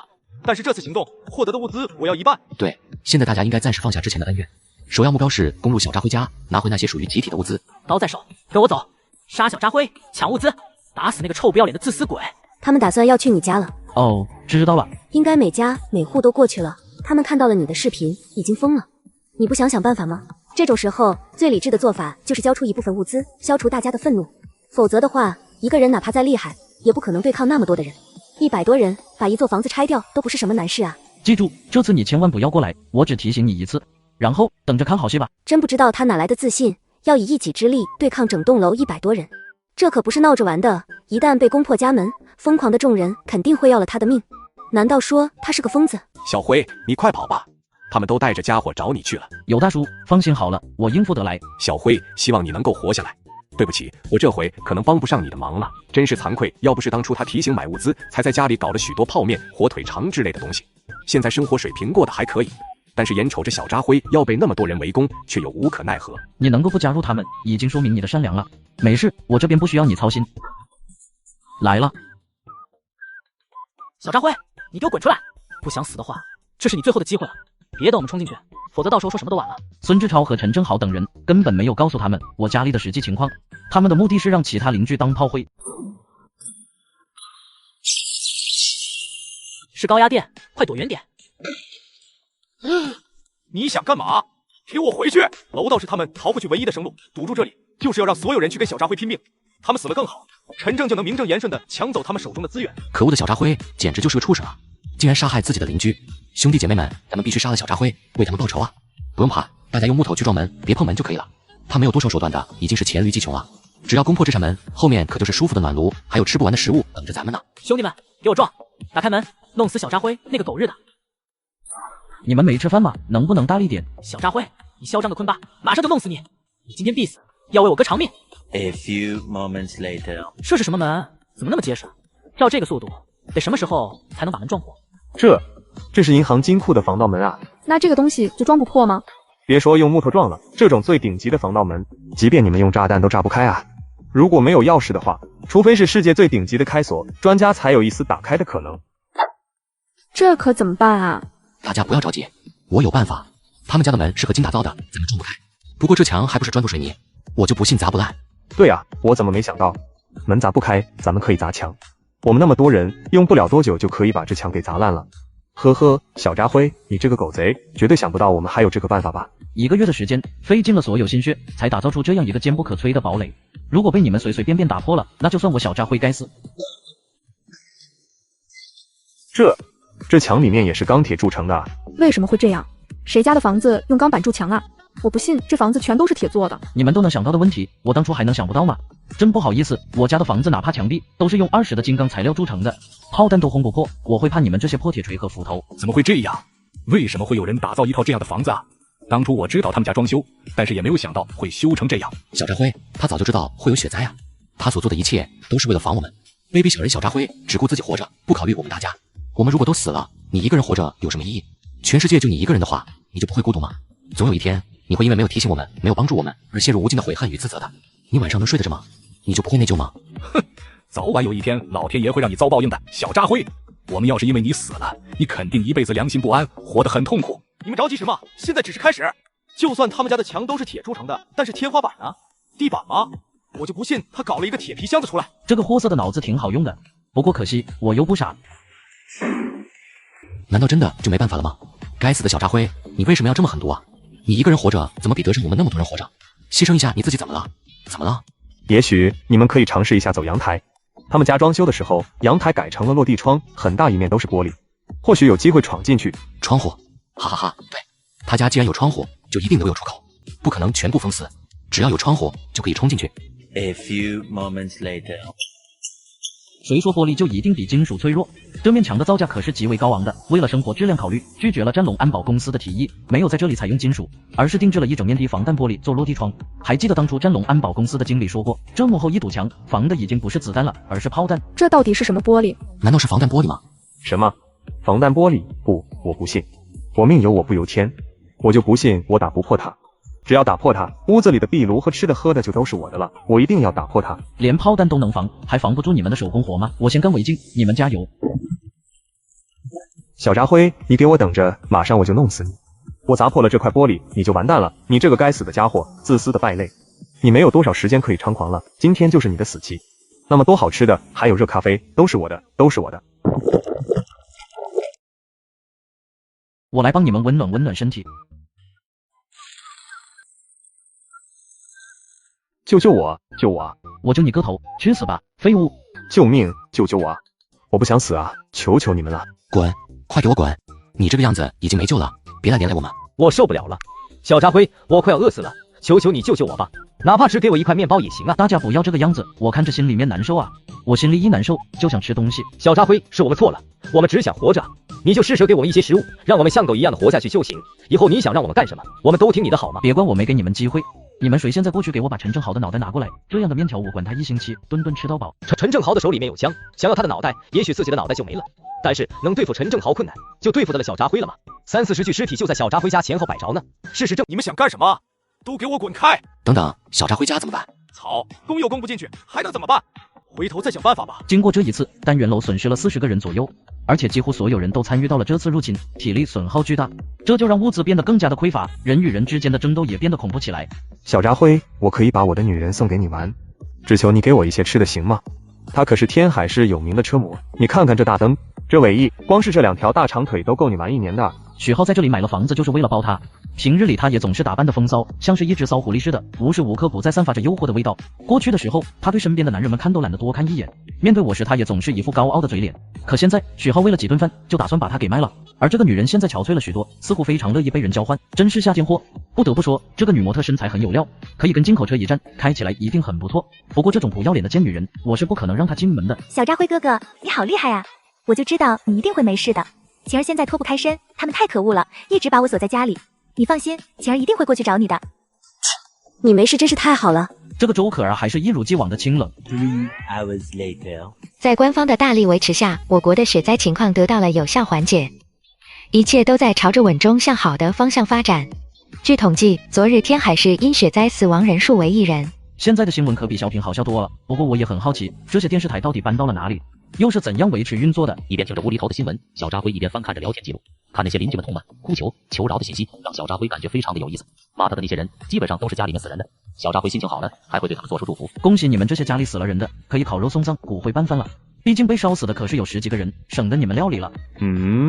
小扎辉，我们不是来搞你的，你不要误会，我们只是过来搬运尸体的而已。哦，搬运尸体，你们是他们的家人吗？而且掩埋的话，扔到反正这些尸体你也用不到，就不用管我们了。怎么跑得这么快？我话还没说完，算了，你们吃的开心点。2个男人手里拿着扳手和菜刀，死吧！把你们都杀了！想让我死，你们先去死吧！豪哥，你后背中刀了！这2个狗东西，给我把他们剁碎点！显然，昨天的话已经产生了作用。在濒临绝境的状况下，人们对于死亡的恐惧开始慢慢消失。我承诺的1星期吃到饱的面条，对他们有着难以抗拒的诱惑力。周医生，我受了点伤，你快过来帮我包扎一下。我可不会免费帮你。待会的肉我分你1块。不用了，常年在医院里工作，我一闻就知道那是什么东西。都什么时候了，周医生还这么清高？早晚有一天你会吃的，不吃就死。我宁可去死。那我可舍不得啊！现在这个世界，身边有一个医生太重要了。要不是当初周可帮我处理了腿上的伤，现在我失去的就不止1条腿了，而是命。你放心，如果有一天非吃你不可，我也会把你留在最后面。对于这个大美人，我垂涎已久。要不是因为对方现在还有用，早就动了。伤口包扎好了，我要走了。你们想干嘛？没什么，我的伤没好之前，你不能走。周可只是在假正经而已。早晚有一天，当他饿得受不了的时候，自然就会吃了。这么下去也不是个办法。这些牛马现在都敢反抗了，对我们很不利。只有把小扎辉那个家伙给弄死，占了他们家的房子，咱们以后才会安全。他们家跟个堡垒似的，里面物资也多，起码足够咱们生活几个月的。说不定那个时候雪灾就过去了。所以当下还是得考虑怎么对付小扎辉。豪哥，小扎辉家我们都进攻过好几回了，但是每一次都失败。他们家就像个无龟壳似的，攻不进去啊！我就不信他们家没有破绽，更不信他不出门。这样吧，咱们搬到他家隔壁去住，轮班看着他。只要等到有机会，就直接把他给干掉。而且住在高层也更安全。小扎辉、陈正豪他们打算搬到你家隔壁去住，轮班看着你。只要等到有机会，想要直接把你给干掉。想让我出门，那是绝对不可能的事情。周可儿是医生，陈正豪不会杀了他，所以暂时他是没有生命危险的。我设下了悬赏，之后自然会有人不要命的杀陈正豪。知道了，你继续留在那里观察情况。开门，开门！我是陈正豪，跟你们换一间房子住，快把门打开，不然我就开枪了。怎么办？他们来抢我们家的房子了，恐怕连我们最后那点吃的也保不住了。别怕，没事的。他们要房子，咱们就给他好了。对了，快把剩下那些吃的藏在身上。豪哥，这房子以后就是您的了，我们马上就走。天太冷了，总得储备一点粮食，免得到时候没饭吃啊！自从被小扎辉悬赏后，必须要用更血腥的方式镇压各层的业主，让他们臣服。我就不信小扎辉不会垃圾或者取血化水，只要抓住一个机会把小扎辉给弄死，那就可以抢走属于他的一切。小扎辉，你就是个没有人性的王八蛋！你明明可以让大家伙多活一段时间，为什么那么自私？你注定会孤独一辈子的，难道你就没有心吗？不帮助我们，你的下半辈子……各位家人们，大家好，今天我给大家做一道红烧肉。做什么红烧肉？能用那么多五花肉啊？你吃不完别浪费，给我呀！小扎辉，你不是人，你就是个畜生！你不配吃那块五花肉。小渣辉，我1星期没有吃过油星了，求你让我吃一块猪皮吧，让我喝一口油都行，那个是你不要的吧？给我吧，求求你了。酱油放多了，擦，这锅肉就废了。平时虽然也做饭，但是没少做大菜，结果这一锅肉做的味道有失水准，这玩意还咋吃？哎，浪费浪费，太浪费了！别扔，别扔啊！我的嘴就是垃圾桶，垃圾桶在这里。造孽啊！你干嘛要扔？为什么？为什么？为什么？你们家的垃圾赶紧扔了吧，我马上就去捡。少爷，老奴来迟了，请问你还需要狗吗？帮你处理垃圾的那种。我还是吃点现成的吧。大家看，今天晚上我的晚餐是油焖大虾、葱烧海参、一品豆腐、糖醋黄河鲤鱼、九转大肠、糟溜鱼片、糖醋里脊、乌鱼蛋汤，还有拔丝山药。老铁们，菜上齐了，咱们开吃。小渣辉，分我一口吃的吧，我给你磕头了。小渣辉，给我家孩子吃一口鱼吧，哪怕是鱼尾巴都行。小渣辉，你是我的爹，我是你的儿，让我喝口汤就行。看着这些邻居们气急败坏的模样，觉得这顿饭吃得更香了。这种炫富的方式，估计让整个单元楼的业主心里面都在滴血。现在家里面倒的泔水，对他们来说都是绝世美味。由于上次强攻小渣辉家失败，获取抗生素的愿望也落空了。仅仅是过了2天，后遗症就显现出来了。现在感觉伤口奇痒无比，绷带的周围血迹开始变得不怪，出现了不正常的黄色。不要这样，我还不想死啊！小渣辉哥哥，他们都疯了，晴儿好怕啊！你过来救救晴儿好不好？晴儿过去之后一定听话，你让晴儿干什么，晴儿就干什么。晴儿，你这个样子哥哥也很心痛啊，但是我没办法出门，陈正豪就在我隔壁，要不然你过来吧。不过路上要小心点，别被他们给撞到了。昨天我隔壁的邻居都被他们给杀了，你细皮嫩肉的，可能会被他们盯上。面对方雨晴这个白莲花，我只有一个想法，那就是用尽一切办法折磨她，让她在痛苦与绝望之中死去。小渣辉哥哥，晴儿害怕啊，你过来接我好不好？你不是有武器吗？臭婊子，真是给你脸了，还让我去接你。我也想这么做的，但是前几天被他们吓到了，有点不舒服。先这么说吧，我有点困了，拜拜。小渣会通过监控一直监视着整栋楼的情况，任何人出现在楼道都会被他看到。这几天，他发现陈正豪似乎在谋划着些什么，陆续的开始有人进入陈正豪的家中。这些人都是年轻力壮的年轻人，而且都是单身独子。他是害怕了，所以想办法拉拢了一批人过来，这样才能避免自己被人杀死，来找我邻居悬赏。不过在我看来，这种做法不过是饮鸩止渴罢了。楼里面的住户被我杀了40多个，现在剩下的人口差不多在70人上下。按照前世的预料，绝大多数家庭的物资基本上见底了，那么接下来的口粮就是人了。陈正豪拉拢了一批小弟，很快就要开启对其他人的屠杀。然而这也就意味着陈正豪需要提供10个人的口粮。这么一来，就算是自相残杀，也绝对无法维持太久。何况现在大家都是各怀鬼胎。陈正豪这个瘸子靠着一把枪勉强维持自己的权利，但是他那把枪怕是也没有几粒子弹了。陈正豪他们已经疯了，现在所有食物都吃完了，他们已经开始吃人。我2天没吃一点东西，感觉自己快饿死了。这一点并不意外，如果有一天我快要饿死了，只有吃人才能活下去，大概我也会选择宁死也不去吃。当然了，现在天天吃好喝好，自然会有这种想法。万一哪天也到了食物匮乏的绝境，我也不知道自己会做出什么事情来。这几天他们天天出去找人，只要找到有人的房子就攻进去，然后把人给杀了。大家都没有物资了，说来可笑，当初被你杀死的几10个人，倒是让不少人又多活了些日子。不过他们也遭到了抵抗，还活着的人都已经抱团了，他们也有死伤。小渣辉，你还能救我吗？我对小渣辉不抱太大希望了，毕竟现在这样的时候，人人都朝不保夕，哪有能力照顾别人的死活？周可儿这个女人她留着还有用，不能让她就这么死了。3甲医院的主刀医生可不好找，而且还是这种知根知底的。你帮我办一件事，事成之后，我可以让你活下去，我可以接纳周可儿，但是她必须要递上一份投名状。要求很简单，有作用，无威胁，关键是不能生母。前面2点我有把握，但是我想知道周可儿在关键时候能不能下狠心。于是我交给了周可儿一个任务，她暂时没有回复，显然她也是在挣扎。反正我不着急，要是周可儿没办法通过这个考验，那我也会果断放弃她。毕竟我身体也算健康，得疾病的概率很低，更不会随便出去，受伤的风险也极低。可周可儿还能活多久，那就不好说了。小渣辉，给我滚出来！整天只知道躲在房子里，你就是个缩头乌龟，没用的废物啊！对对对，你说的都对。然后呢？真是笑死了，活都活不下去的废物，还妄想对我使用激将法。现在貌似是你更着急吧？看他砸门的时候，都是左手发力，右手抬起来都很困难，我就知道他的胳膊已经感染了。仔细看去，周鹏感染的滋味不好受啊！我以前上生物课的时候，老师给我们讲过伤口感染的知识。铁锈伤的破伤风杆菌进入你的伤口之后，就像是蛆遇到了腐蚀一样，开始了疯狂的繁殖。你的胳膊伤口起码的有10几厘米深，外面的温度很冷，你的血肉却是热的。细菌在那片温床上拼了命的繁殖，吃掉你的血肉，然后伤口开始化脓，流黑水，细菌越来越多，你的伤口就越来越大，最后沿着你的血管跑到你全身里面去。不要再说了，小渣辉，老子杀了你！豪哥，要不要弄死他？没听说他都感染快死了吗？病死的猪肉你也敢吃？没有必要冒这个险。你死定了，伤口都烂了，晚期就不活了。倒不如趁着你没死，把活着的时候没敢干的事情给干了。表弟不知道该怎么安慰他们，3个人都活不长了。现在屋子里每天都能闻到几个人身上腐臭的味道，人还没死，身体却先腐烂，这种痛苦有多深，常人无法想象。周鹏，你干嘛？雨晴，你愿意嫁给我吗？这个可怜的舔狗，即便生命快要走到终点，最大的愿望竟然只是和方雨晴结婚。在末世之中，这个要求是多么可笑，却又是多么的卑微。不，我不愿意。我的心快碎了，为他付出了那么多，甚至连自己的命都要没了。可是方雨晴对我从始至终都没有过一丝心动。不，你是爱我的，你爱我，我要得到你，我死之前要让你做我的女人。不要，你走开，你太臭了，好恶心。你敢骂我臭？让你骂我，让你骂我，起来，你给我起来啊！给你机会你也不中用啊，你可真没用。虽然知道这是小扎辉的考验，虽然非常危险，但是不这么做的话，用不了多久，我肯定也会死在陈正豪等人的手里。必须要拼一次，我去帮他。哈哈哈，我就知道你忍不住了。2天没吃东西，是个人都受不了。不要怕，只要你尝过一次就会上瘾的，那种肉的味道非常鲜美，比我过去吃过的任何肉都要好吃。我不想死，我想活着。那样最好。你现在对我还是有些用处的。原本我还打算，你要是实在不肯吃肉，就拿你做食材呢。A few moments later， 锅里下了足足大半瓶安眠药，这种安眠药见效很快，吃上1粒，30分钟就可以让人睡着。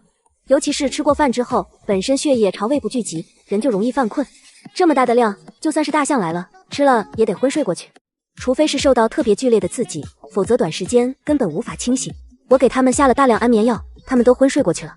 你接下来打算怎么办？把他们拖到阳台上面来。好，接下来还要我做什么？可以了，你先等我一会儿。你要杀了他们吗？不是我，是你。用这些绳子把他们的手都给我反绑起来。另外，我记得陈正豪身上有一把枪，也把它交给我。你也太小心了吧！小心驶得万年船，我不会让自己冒一点点风险的。把枪的弹夹拆下来，扔到我这里。我怎么相信你？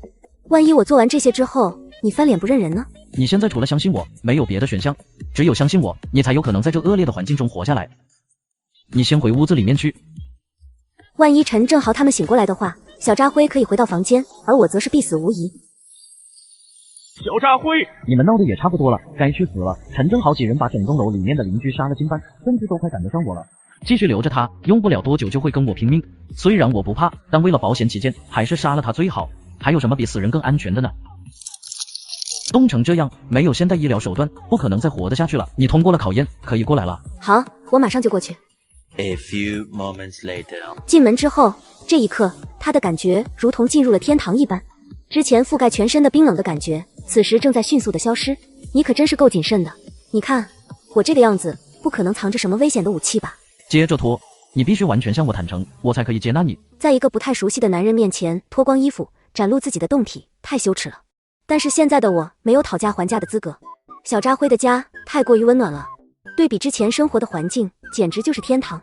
人想要获得某些东西，就必须要付出与之对等的代价。好，我脱。现在这样可以了吗？当然不可以，谁能保证你那2件衣服里没有藏武器？哼，我是个正人君子，绝对不会趁人之危，只是出于谨慎提出合理的要求而已，请大家千万不要误会。你来吧。我建议你先去洗个澡吧。末世之中，矜持一文不值。她是个聪明的女人，已经有了觉悟。厕所里有换洗的衣服，你待会自己拿去穿。另外内衣这方面，我按照你的尺寸挑选了一件，你试试合不合身。管了那么久仓库，锻炼出来一副好眼力，一眼就看出来。湿漉漉的头发披散在身后，有一种惊心动魄的美丽。认识周可儿以来，头一回发现她竟然这么漂亮。作为医院的主治医师，没什么时间化妆或者做头发，最多只是化一点淡妆。洗完澡之后，她出水芙蓉一般的清丽模样，真的让我有几分心动，但也仅此而已。对我还是有警惕之心，怪不得可以在末世之中这么潇洒的活着。坐吧，听着，我让你住进来是因为你对我而言有些价值，但是你必须时刻记住，这里是我的家，你能够住进来是我对你的恩赐，所以你必须要服从我所有的命令，否则的话，我会将你驱赶出去。如果你对我有任何不轨的举动，一旦被我发现，我会毫不留情地杀掉你。真冷血。虽然知道他有这么说的理由，但能说得更温和一些，我多少会有点感动的。我家是31厅的构造，除了我住的主卧之外，还有2个次卧。你住在那间房子里，不过事先说好，整栋房子里每个角落都有监控，所以你时刻要在我的监控之下，没有任何隐私可言。房门也是防盗门，材料只比大门轻薄一些，可也不是人力能够打开的。钥匙在我手里，只有在我允许的时间段才能让你出来。如果你有任何异议的话，现在就可以离开。好，我会听你的。不愧是聪明的女人，交流起来就是方便。如果换做方雨晴和林采宁那种小仙女的，恐怕还会哭闹一番。活该他们死在这末世之中。你很聪明，这样我们大家以后相处起来都方便。你应该明白外面是怎样的炼狱，除了依附我，你没有别的活路。所以现在我要告诉你一个秘密，你仔细听好。秘密？你愿意告诉我？像他这么谨慎的人，能轻易告诉别人的秘密，绝对没那么简单。告诉你这个秘密，是为了保证你对我的忠诚。不过如果你泄密的话，我也不是很害怕，毕竟这个世界大家自保都难，我也不怕谁能对我造成威胁。之前想杀我的人都被我干掉了，你也不是没有看到。造成这次雪灾的原因，我相信你在网上也看到了，是由于超新星的爆炸导致的伽马射线爆发。这种射线对人体会造成一定影响，有可能导致人体变异。所以我拥有了一种超能力，就是获得一个独立的异空间。我之所以可以潇洒快活的活到现在，就是因为我的空间里面存储了大量的物资，否则的话，光靠我这套房子，你也看得出来，存储不了太多的物资。因此，我活着，你才可以跟着我享用到那些物资，才会有食物可以吃，才会有热水洗澡。我如果死了，这栋房子很快就会变得与其他房子没有差别，你还是会饿死。我对周可儿并没有完全信任，哪怕知道他是个善良的人，我只相信利益而不相信人性，因为人性是可以被扭曲的，甚至不需要太大的力气。只有告诉周可儿我活着，你才能活，他才会彻底成为我的利益共同体。超能力这种东西真的存在？这么大一块面包放在外面，足够让2家子人拼命吃吧，那就是给你的。这种过去很嫌弃的快餐食物，现在吃起来都感动到热泪盈眶。天哪，为什么一块面包都能那么好吃？我对你没有那么信任，所以你自己要懂事一点。打扫卫生、做饭这些事情别让我吩咐。下水道早就冻住了，上厕所的时候需要用特制的塑料袋兜住，然后从窗口的暗门扔出去。以后这件事情也是你来做。换句话说，你以后就是我的女仆，要靠劳动来换取舒适的生活环境和食物。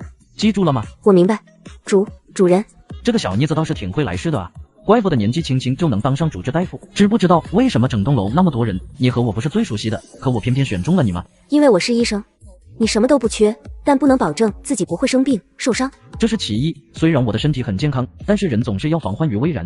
那么第二点，你知道是因为什么吗？因为我是一个女人，而且还是一个很漂亮的女人。来吧，我准备好了。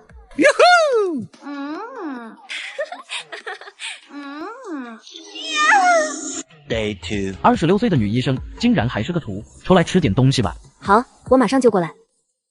一直守身如玉到现在，没想到没有把最宝贵的东西给到自己的丈夫，甚至没有给自己的爱人，反而是在末世之中以这个作为生存的交换，给了一个不太熟悉的男人。可是看着小扎辉那新长的身材，冷漠而理智的俊俏脸庞，又觉得格外的心安。哪个男人会不爱身材棒、脸蛋漂亮的美女？但是爱情这玩意，现在绝对谈不上。或许在以后彻底信任了他时，他也会慢慢倾注感情。毕竟一个人在末世当中生活太累了，总是需要一些感情来当寄托。吃完了没？还没吃饱，不过一次性不能吃太多东西，否则容易引起肠胃炎的。那就是吃完了，过来干活。我们要做什么？去把那坨冰块给砸了。那些人的身体已经和冰块融为一体，如果砸碎冰块的话，他们的尸体也会四分五裂。他们肯定已经死了，为什么还要这么做？可能是因为我单纯的很讨厌他们吧。这栋楼里面几乎每个人都想弄死我，然后抢走我的房间和物资。我总得做点什么，让他们知道我不是好惹的。过去他们觉得我是个只知道待在家里的缩头乌龟，当然了，我也并不介意他们对我的看法。但是时间久了，其实还有一层原因没说，我是个有仇必报的人。陈正豪3番2次想要弄死我，我心里面火气很大，只是冻死他们，还是认为太便宜他们了。你不会又要让我去干吧？我快无语死了，似乎从头到尾坑死陈正豪等人都是我一个人在出力。现在陈正豪他们都死了，他还那么怂。你懂个屁，这叫稳健。废话，我万一过去了，你把窗户一关我怎么办？虽然物资都在空间里面，也不担心饿死，可是过惯了舒坦日子，谁想找罪受？怎么会有这么稳健的人啊？我又不是个傻子，怎么会做这种损人不利己的事情？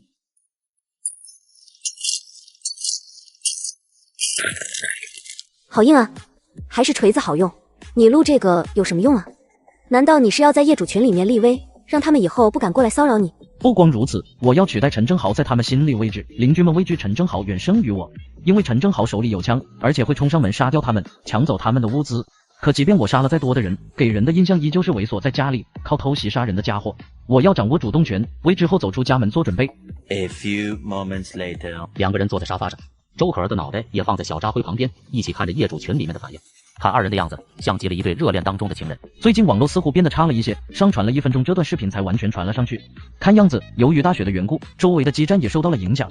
不过，花国在通信这方面是世界顶级的水准，所以还没有到无法通信的阶段。只是远距离的通信可能受到的干扰比较大。陈正豪已经死了，是我小扎辉干的，从今以后这栋楼就归我管了。这不是我干的吗？小扎辉，陈正豪是你杀的，你可真厉害！谢谢你帮我们除掉了一个该死的恶魔。小扎辉，你们家还有吃的吗？我快饿死了，我儿子已经死了，我女儿也死了，可是我想活着。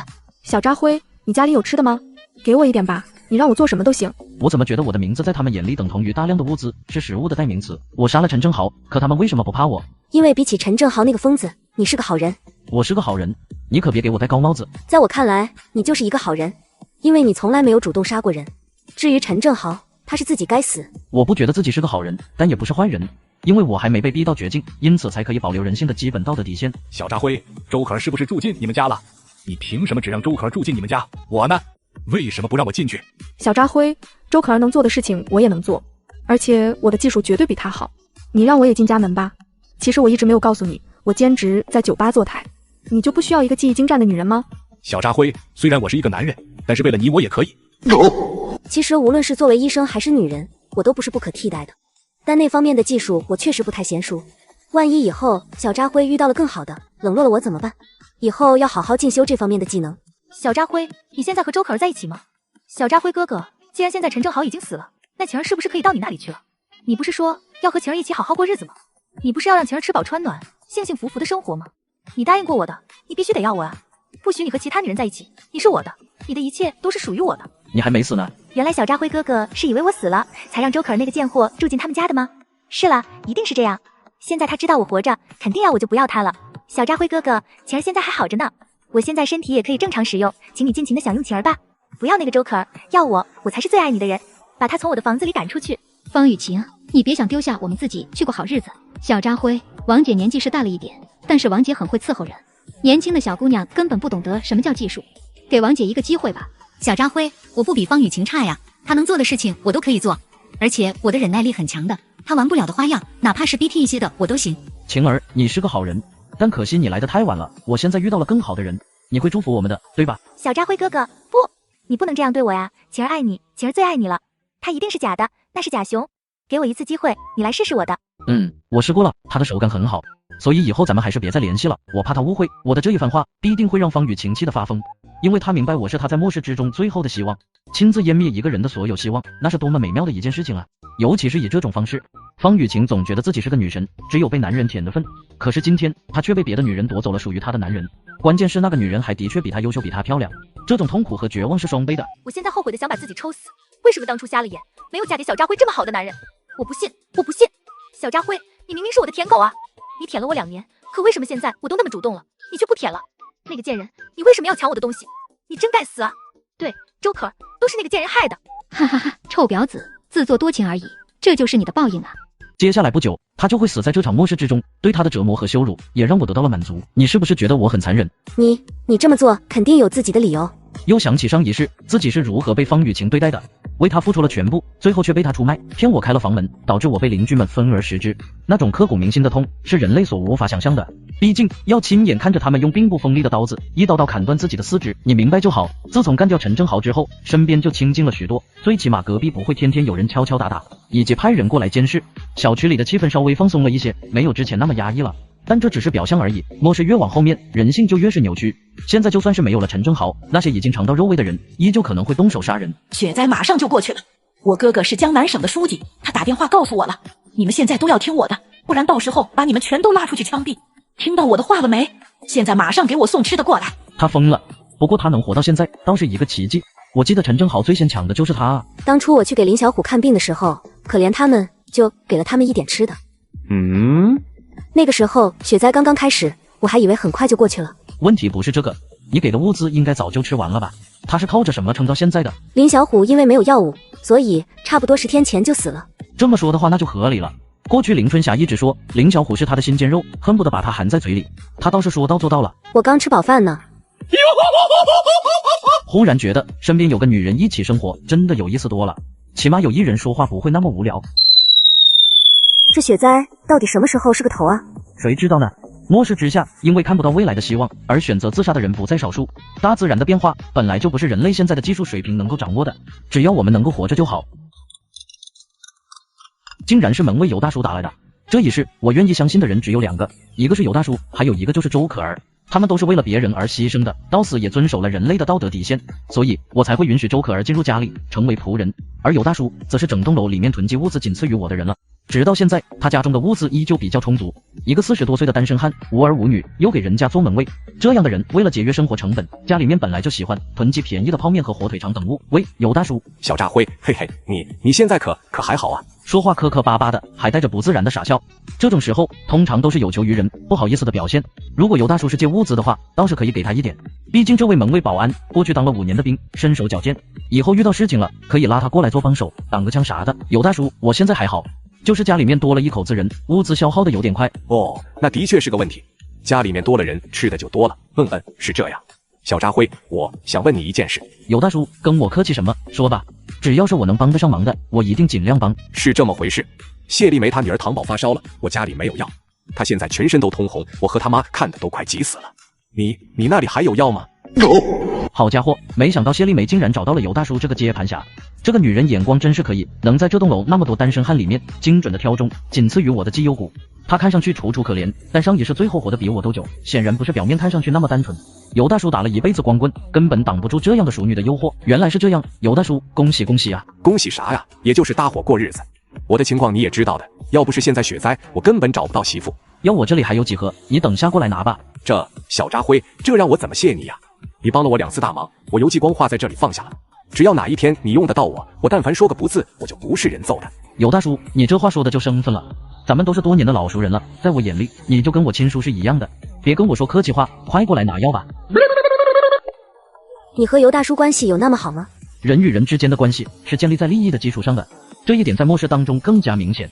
尤大叔是个善良而且武力值很强的人，让他欠下我一个人情，将来或许能够用得到他。而且从内心来讲，我也不希望他身上人性的光辉消散在这末世当中，那是格外宝贵的东西。A few moments later， 小扎辉，我是尤继光，你在家里吗？谢丽梅，他来干什么？是尤大叔吗？对，是我。小扎辉，我们家糖宝高烧不退，你帮帮他吧。那赶紧把药拿去给孩子吃吧，这种时候生病可不是小事。小扎辉，谢谢你，太谢谢你了。小扎辉，我求你一个事，能不能让宝宝先在你家里待一段时间？我知道你家里面有暖炉，比较暖和，而我们家可冷着呢。宝宝现在生病了，我担心他冻坏了，你能帮帮我们这个忙吗？是谢大姐吧？真不好意思，现在这种非常的时候，我不能让人进门，而且我们家的煤炭也快烧完了。说实话，这个女人真是给点阳光她就灿烂了。谢丽梅说的好听，为了孩子，可是我跟周可儿都没有照顾孩子的经验，就算是有，也懒得干这种破事。所以一旦放孩子进来，谢丽梅也可以利用照顾孩子的名义跟进来。请神容易送神难，他万一有些坏心眼，我岂不是得24小时提防着？我才不费那个劲呢。大姐，你来的时候可没有跟我说这个事，来之前也没有与小扎辉沟通过，现在突然提出我家在中间，我很难做事啊。小扎辉对咱够意思了，还给孩子送了药，咱们回去多盖点衣服，冻不着。你一个男人懂得什么？宝宝那么小，非常脆弱的。小扎辉，我知道这个要求有些不合适，但我实在是没有办法呀。大姐知道你心地善良，所以才厚着脸皮提出这个要求。求求你看在宝宝的份上，也看在尤大哥的面子上，让宝宝在你家里待一段时间吧。话都说到了这个份上，又把旁边的尤大叔给牵扯了进来。一般来说，如果不是心特别硬的人，也就松口了。向别人提出一个很大的要求时，最好先提出一个小小的要求，那么对方答应了小的那个要求之后，也就不好意思不答应后面的那个大要求。由此可见，这个女人不简单。谢大姐，这个要求如果在末世之前，我肯定答应。现在你也知道，这栋楼里面所有人都想抢我家的房子，想要我的命，我实在是吓怕了，不敢让陌生人进门啊。我相信你也可以理解我的，对吧？尤大叔，你应该明白吧？对，小扎辉对咱们已经够好的了，不然谁家愿意给我们药？你知道现在能拿到药多难吗？可是他不是让周可儿住进他们家里了吗？周可儿是我女朋友，有什么问题吗？走吧，不要给人家添麻烦了。小扎辉对我们够意思了，别太过分。我知道，我也不想那么做呀，都是为了孩子。对不起啊，小扎辉，你别跟他一般计较，这次的事情就多谢你了。没事，这种心情大家都能理解，我们彼此支持吧。这个女人有些麻烦啊。这种人不是多的是吗？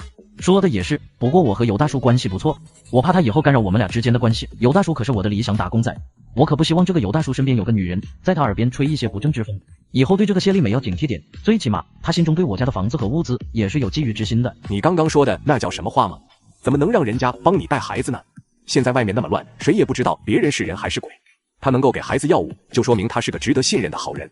你咋还能得寸进尺呢？我那不都是为了孩子吗？你也知道，我现在活着唯一的动力就是宝宝了。他要是出了什么事，那我活着还有什么意思？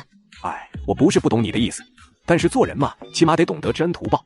要不是小扎辉，我根本没想过提前囤物资，也活不到现在。这大恩大德，我游继光一定要找机会报答。其实我觉得你也用不着对小扎辉那么感恩戴德，最起码他还防着你呢，对不对？你这是啥话吗？你想啊，如果他真的信任你，咱们过去的时候他就应该把门打开，让我们进去坐一坐才对。那药都是从窗口扔出来的，连个面都不露，还不是提防着你呢？你别乱说话呀，人家一片好心，到了你嘴里成了啥？我可不是乱说，我觉得他是帮过你，但他也没有多大损失，说不定他就是故意给你点小恩小惠，然后希望你将来有天能给他当大手。他要真是个好人，那用那些狠毒的手段杀了邻居几十号人，除非他愿意让咱们住进他家里，我才相信他真是个好人。再说了，他家房子也大，多咱们仨也不多，有什么不？够了。对不起，是我错了，刚刚说的话我也是为了你好，这时候大家多点小心总是没错的呀。以后这种话不要再说了，我游继光好赖还是分得清的。要是对自己的恩人都怀疑，我还是不是个人了。宝宝，为了让咱们娘俩能够活下去，不管付出多大的代价，我都不在乎。老驴，你干的什么活？搞得这个破玩意连个门都炸不开。这不对劲啊！我调配的炸药是没问题的，可能是受潮了吧？救我！救我啊！这玩意是真的不耐用，得亏我买的不是机枪，否则这一梭子下去，还不得几百颗子弹都用光了。看来之后还是得想办法搞点热武器来。这些附近楼层的工人用爆破的手段给我提了个醒，末世之中还能活下来的人都不简单，以后将要面对的人也全是狠角色。要是真有哪天来了个携带大量炸药的工程师，说不定就能把这栋楼都给爆破了。这群狗东西，我一定把你们全杀了。没事吧？虽然这个男人过度谨慎，而且总是表现得一副冷漠的样子，但不知道为什么听到他的声音，顿时觉得心里面特别的踏实。我可不是害怕，我只是以为地震了，躲在角落里比较安全。24层，真要是地震了，躲哪里都不给你压扁的。周可儿住进来之前，这里单调的很，床上连被子都没有铺。可是她住进来之后，房间却多了温馨的味道。窗台上还挂着她洗好的黑色蕾丝内衣与黑色丝袜，看得出来她是一个精致的女人。不光是她自己的屋子，整栋房子，包括身边有一个懂事的女人，真的挺好。要不是末世，这种女人没有1880万彩礼根本娶不来。刚刚是怎么回事？刚才有10几个工人想用炸弹炸开房门，不过被我打跑了。应该是隔壁26栋那些工人干的。附近有一个新开发的小区，所以不少工人都在周围租房子。我们小区也算是中高档，他们舍得花那么多钱吗？一间屋子里住10个人，你觉得能有多贵？哦，这么说来的话，他们其实比陈正豪更加危险。陈正豪只不过是个社会混混，过去和平年代普通人不敢惹事，所以怕他。但现在大家都朝不保夕，他如果不是手里有枪，早就被人打死了。可是这些工人不同，他们天天干体力活，体力比普通人强太多了，战斗力也更加彪悍，而且他们都是熟人，又人多势众，无论想干什么都方便。幸好昨天把那个玩爆破的死胖子给干掉了，不然以后晚上睡觉都不踏实。那之后咱们怎么做？要不要向他们报仇？当然要报仇，不过我是不可能过去的，到人家的地盘太不明智了。你瞅瞅他们，不就被我搞死了一大半人吗？可是你手里有枪啊。有枪也不行，哪怕杀光了他们，但是让我中一铁锹，我都觉得自己亏大了。你实在是太狗，太稳健了。但是你不出去找他们，怎么报仇啊？他们看上去可不像是怕死的人，感觉都跟亡命徒似的。说的也对，毕竟正常人谁会在单元楼里面玩爆破啊？一个不小心，可能把自己都给埋了。看来以后日子想要过得安稳，必须得找一些人来当炮灰才行。刚刚那响声是怎么回事？地震了，还是有炮弹袭击？声音是从楼上传来的，会不会是陨石掉下来啊？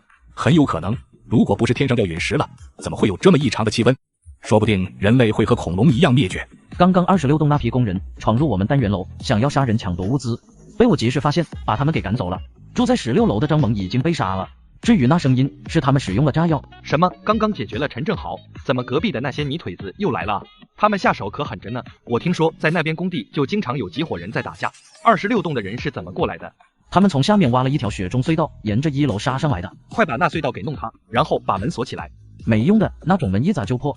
就算你堵上，他们也可以从4楼的窗户爬进来。这个晚上，如果不是小扎辉把那些人赶走，说不定他们就会闯入我的家中，把我给杀死。这可怎么办啊？我们怎么打得过那些苦力？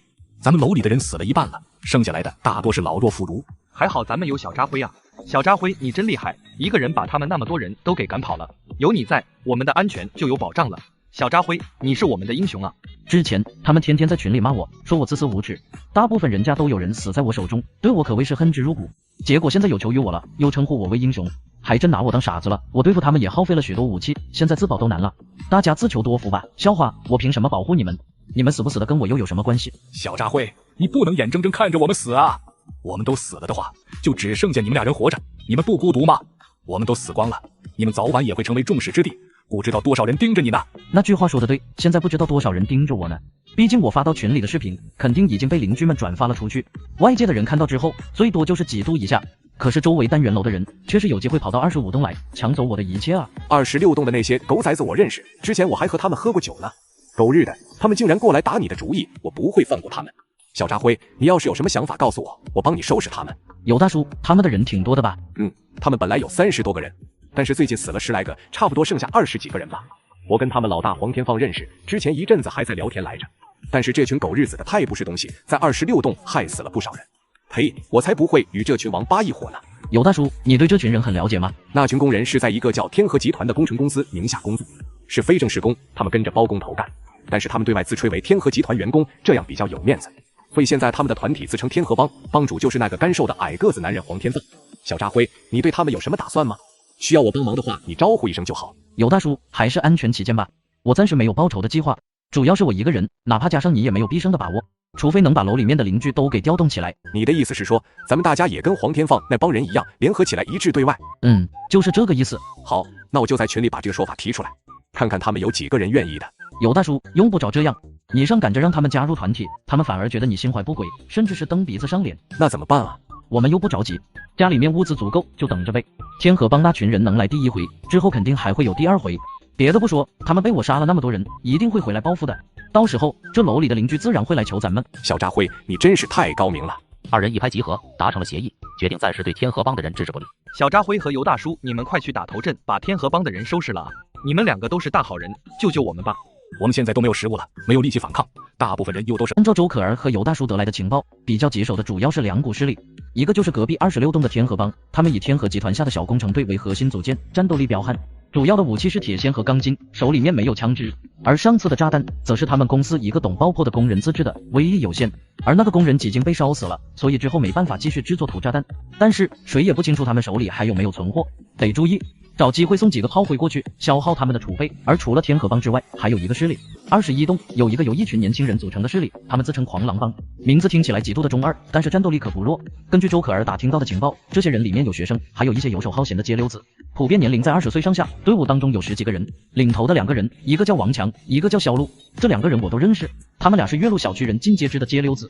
三流大学毕业之后就在家里啃老，算不得富二代，不过也属于中产，因为不肯出去工作，就一手待在家里，时间久了，和社会上一些人就勾搭在了一块儿。放在过去，他们连陈正豪的一根脚趾头都比不上，但是他们楼里面没有狠人，所以就让他们做大了。只有这2个势力能对我造成一定的威胁，继续搜集情报，一定要搞清楚了，把危险降到最低，尤其是他们有没有枪支，这一点很关键。小扎辉，我杀不了你，我还杀不了你的邻居吗？到时候看到邻居们惨死，你就不内疚？你如何面对他们的指责？我杀你的邻居就是对你最大的报复。于是后续的几天，他又带着一批人回来，偷袭了好几户人家。杀完人之后，还要用鲜血在楼道里写字。小扎辉，你惹的祸你要去解决啊！天河帮那群人是你引来的，也是你杀的，跟我们有什么关系？对，一人做事一人当，你总不能让我们来帮你承受这种代价吧？他们说了，你一天不出来，他们就一天不会停止杀人。小扎辉，如果你有点良心的话，就自己去解决这件事情吧。你真的忍心看着大家因为你而死吗？又不是我让他们来的，怎么他们过来杀我，被我反杀了，最后反倒成了我的不是了？你们自己没有本事抵抗他们，关我屁事！你们也说了，那群人太危险了，既然这样的话，我更不会出去了，还是我的屋子安全啊。小扎辉，你自己倒是安全了，你让我们怎么办？你这不是把我们都给害了吗？你招来的人，凭什么让我们替你面对？你这样还有没有良心？我管你们怎么办，你们死不死跟我有半毛钱关系吗？还真别跟我谈良心，当初进攻我家的时候，你们谁家没有份？也就是老子大度，没有拎着枪上门，一个个把你们全给崩死。你们倒是叫起来了，你们也配跟我谈良心？你们是不是真觉得我不敢弄死你们？小扎辉也不是好惹的，陈正豪那是被活活冻成冰块，然后砸得粉碎。有大叔，该你发挥一下了。放心吧，包在我身上。这可怎么办啊？本以为陈正豪死了，我们就能活下去，结果天河帮的那些人更残忍。陈正豪杀人是为了立威和口粮，而黄天放等人杀人，则是为了报复。他们见人就杀，根本不会考虑那么多。难道说我们真的只有等死吗？该死！这个世界为什么会变成现在的样子？野蛮的社会就是以后的常态吗？雪灾短时间不会度过，而我们都会葬身在这场雪灾当中。大家不要慌张，天河帮也只有差不多20号人，咱们团结一致，可以跟他们对抗的。尤大叔，还好有你在啊！你最近一手不说话，我还以为你也死了呢。太好了，有大叔在，大家的安全就有保障了。尤大叔，你说要怎么干吧？大家一定鼎力支持你。鼎力支持我？那意思还是想让我上呗？你们在后面看热闹。哎，就靠我一个人也没用啊！我们家的物资也耗尽了，好几天没吃饭，现在饿得没有力气。大家伙跟我的情况应该也差不多，这种状态凭什么跟天河帮抗衡？尤大叔，那该怎么办啊？大家其实都缺吃的，也没办法帮你啊。你有什么建议提一提呗，大家都听你的。咱们楼现在要和其他楼对抗，只能够靠小扎辉了。小扎辉家里面有很多武器，而且他天天吃得饱饭，也有力气，让他带领我们是最合适的选择。刚刚才把他给气走，现在又要让他带领我们，这有戏吗？可是小扎辉刚刚才说让我们自生自灭呢，他是不会离开那间房子的，我们也叫不出来他。不过要是他能来带领我们，那的确是最好了。这样吧，我和小扎辉还能说上2句话，我去找他谈谈，看看能不能说动他出山。尤大叔，全靠你了。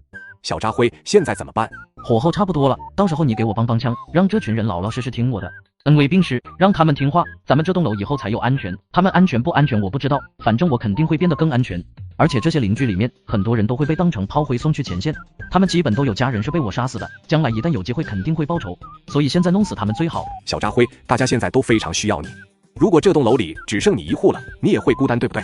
所以现在请你发发善心，帮助一下大家，大家肯定会发自内心的感谢你的。对对对，只要你能够拯救我们，大家都会对你感恩戴德，以后咱们楼就由你说了算。小扎辉，我是看在尤大叔的面子上才过来跟你们聊聊的，不过我压根懒得管你们，我自己活得好好的，管你们干嘛啊？还得出去累死累活的，冒着性命危险，我觉得很不值。小扎辉，别啊，大不了以后你让我们干啥我们就干啥，行不行？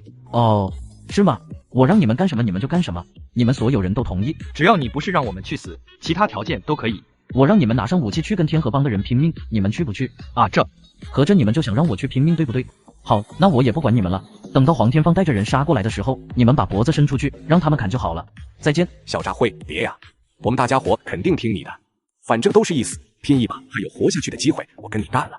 你们还在犹豫什么？大家一起拼命还有活路，难道非要等着让人家点名一个个杀死吗？只要能活着，小扎辉，我们都愿意听你的。那好，从现在开始一切都得听我的行事。事态严峻，敌人随时都有可能进攻过来，任何消极懈怠的行为都视同对整栋楼业主的背叛。到时候别怪我直接出手杀了那个人，千万别让我发现有那些敲默默躲起来不肯出来打敌人，发现一个直接干掉，想苟起来摘果子门也没有。方林，你给我出来，我知道你没死，我昨天看到你去挖雪了。梁雨露，你人呢？别藏了，也别假装没看到群消息，到时候我们会去找你的。啊，我刚刚睡着了，才看到消息。咦，怎么回事？大家要反击了吗？真好耶，我才不是怕死呢，我只是没看到而已。总之，既然大家选我做楼长，就得听我的命令。谁要敢怂在后面，就是对全体业主的背叛，就该死。放心，我小扎辉是个善良的人，不忍心看着你们挨饿。只要你们听话，我会出去帮你们寻找物资。这件事情前一阵子有过打算，既然有工程队会使用爆破技术，就难以保证将来不会出现更厉害的敌人。我居住在24层，虽然房屋通体都是金属打造，但如果楼下发生坍塌，对我的房子也会造成非常大的影响，所以才会想要养一批炮灰住在下面，给我放哨，必要的时候送死。养着他们肯定没有物资是不行的，我才不舍得把自己空间里的物资给他们，所以需要出去寻找。而且武器弹药消耗的速度比较快，前几天一战就打光了20发子弹，也需要考虑出去寻找更多武器装备。小扎辉，你能出去找物资？那么大的雪又没有办法开车，你想趟着雪走出去吗？那不得冻死。外面的环境再恶劣，为了大家我也得出去试一试。放心，我干了好些年仓储的工作，天海市哪里有仓库，哪有大型商场和超市我都门清，寻找物资对我来说并不困难。小扎辉，你真的可以出去找物资回来吗？如果那样的话，我们就能活下去了啊！虽然暴雪封城，但是我们社会过去几十年生产的那么多物资，其实足够我们活下去的。小扎辉，我真的太感动了，我们当初那么对你，你现在还……我既然当了这个楼长，我就要对每一个人负责，而且我家里的物资也要耗光了，出去寻找物资是我们活下去唯一的出路。如果你在这个时候成立一个教派，你都可以做教主了。跟一群炮灰没有必要搞得那么复杂，我只要用1块发霉的馒头，就能让他们把我看得比他们亲爹都亲切。不过，你真的要出去吗？放心，家里的物资养活你足够了，我只不过是找个合适的机会出去看一看外面的情况。那我和你一起去吧。我们现在都这种关系了，你觉得我还会怀疑你吗？女人应该留在家里，等着你的男人归来就好。我是100%信任你的。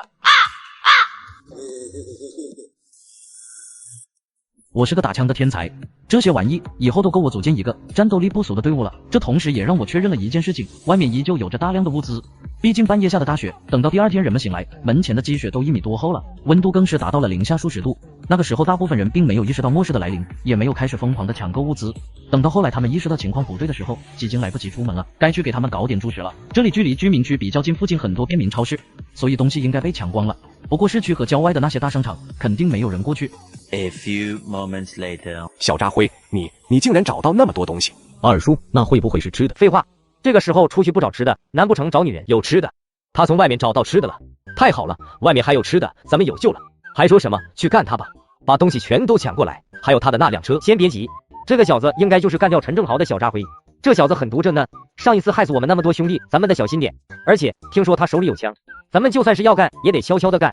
2栋楼虽然挨着，但是中间也有几十米的距离，隔着厚厚的冰雪，跑过去就等于是活靶子，不趁着这时候动手，等小扎辉回到房子里就没机会了。外面的物资的确很难找，我一出门就把附近还记得的超市和商场都跑遍了，结果周围的商场早就被抢光了，什么都没剩下。可是我没有放弃，我知道大家伙都在等着我，为了让所有人能吃饱，哪怕找遍整个天海市，我也一定要找到吃的带回来给大家。不得已，我只有在城里面西出转，为了帮你们搞到这些物资，我可是费了好大的力气啊！小扎辉万岁！小扎辉万岁！小扎辉万岁！小扎辉万岁！小扎辉，你是我们的大英雄啊！大哥，从今以后你就是我亲哥，请受小弟一拜。小扎辉哥哥，我是晴儿，小扎辉很爱我，哪怕身边有了周可儿，也一定余情未了，所以这么多食物肯定会多分给我一些。雨晴，咱们俩可是好闺蜜呀，到时候吃的东西你帮我向小扎辉多讨要一点吧。给我滚！你这个贱女人！不要捣乱，听小扎辉大哥说话。你们凶什么？知道我跟小扎辉哥哥是什么关系吗？这一回我出去费了好大的力气才找回来这些物资，本意呢自然是分给大家的，但是现在是危难时刻，我绝对不养闲人，吃了这些东西就得拿起武器对抗敌人，谁要是敢吃了东西不干活，我保证让他吃多少吐出来更多。 OK， 那好，咱们就分配一下食物吧。赵哥，好多吃的，咱们发了，还有啥好说的？抢！这些食物都是给你们的，别让他们抢走了。谁要是解决一个人，我奖励给他5人份的食物。这就是失落的世界吗？好，干得漂亮！你们看到了吗？只要我们团结一致，这些人有什么好怕的？你们俩过来，好好干！只要以后保持这种劲头，我不会亏待你们的。小扎辉大哥，以后我们肯定跟着你好好干，我们全听你的，你就是我亲哥。下面该分配食物了，一个个来。A few moments later， 为什么刚刚没有再多出些力气？这样就能拿到更多食物了。表现的卖力的就多给一点，表现差的就少给。我是养过狗的，所以明白一个道理。如果天天让狗吃的太饱了，它就会变得懒惰，而且没那么听话。所以最好的办法就是让它饿不死，但是一直处于饥饿的状态。只有这样才能让狗一直听话。人也是如此。你们说自己食物少，那只能怪你们不努力。看看李成斌和姜磊，为什么人家的食物就那么多？少从他人身上找问题，多从自己身上找原因。许浩，我的食物呢？这就是你的食物？你不是在开玩笑吧？凭什么我就只有1粒糖果？你还有脸叫？刚刚别人都在动手的时候，你从头到尾就在后面晃悠，你连那几个人碰都没碰一下。给你这粒糖果都是我发善心了。上的时候喊的声音很大，手里也拿着个棍子，嚷嚷着杀掉他们。可是声音很大，脚底下却很诚实的退到后面，不肯上前打架，当着我的面摸鱼。你是真的拿我都当傻叉了？那能怪我吗？他们就4个人，大家围得水泄不通，我根本没有上的机会。那不是我的问题，我不关心过程，我要的只是结果。不公平！你这样太不公平了，你就是摆明了在针对我。公平？你是不是搞错了什么事情？你算个什么东西，也配和我谈公平？你真的以为我是在和你讲道理吗？我是在命令你服从我的要求，懂吗？废物！这种不服从命令、无组织无纪律的人要怎么处置？这就是不服从楼主命令的下场。也别说我霸道，我这个人非常公平。如果在座的某一位认为我霸道，现在就可以放下手里的食物，有骨气的离开，我绝对不会找他任何麻烦。开玩笑，食物就是命。很好，那么我们就达成共识了。下次希望你能学乖一点。我小扎辉是不养废物的。好了，物资已经分配完毕了。小扎辉哥哥，我还没有啊！小扎辉哥哥，你怎么把我也给忘了呀？没有忘掉你们啊，你们俩本来就没有。凭什么？别人都有，凭什么我没有？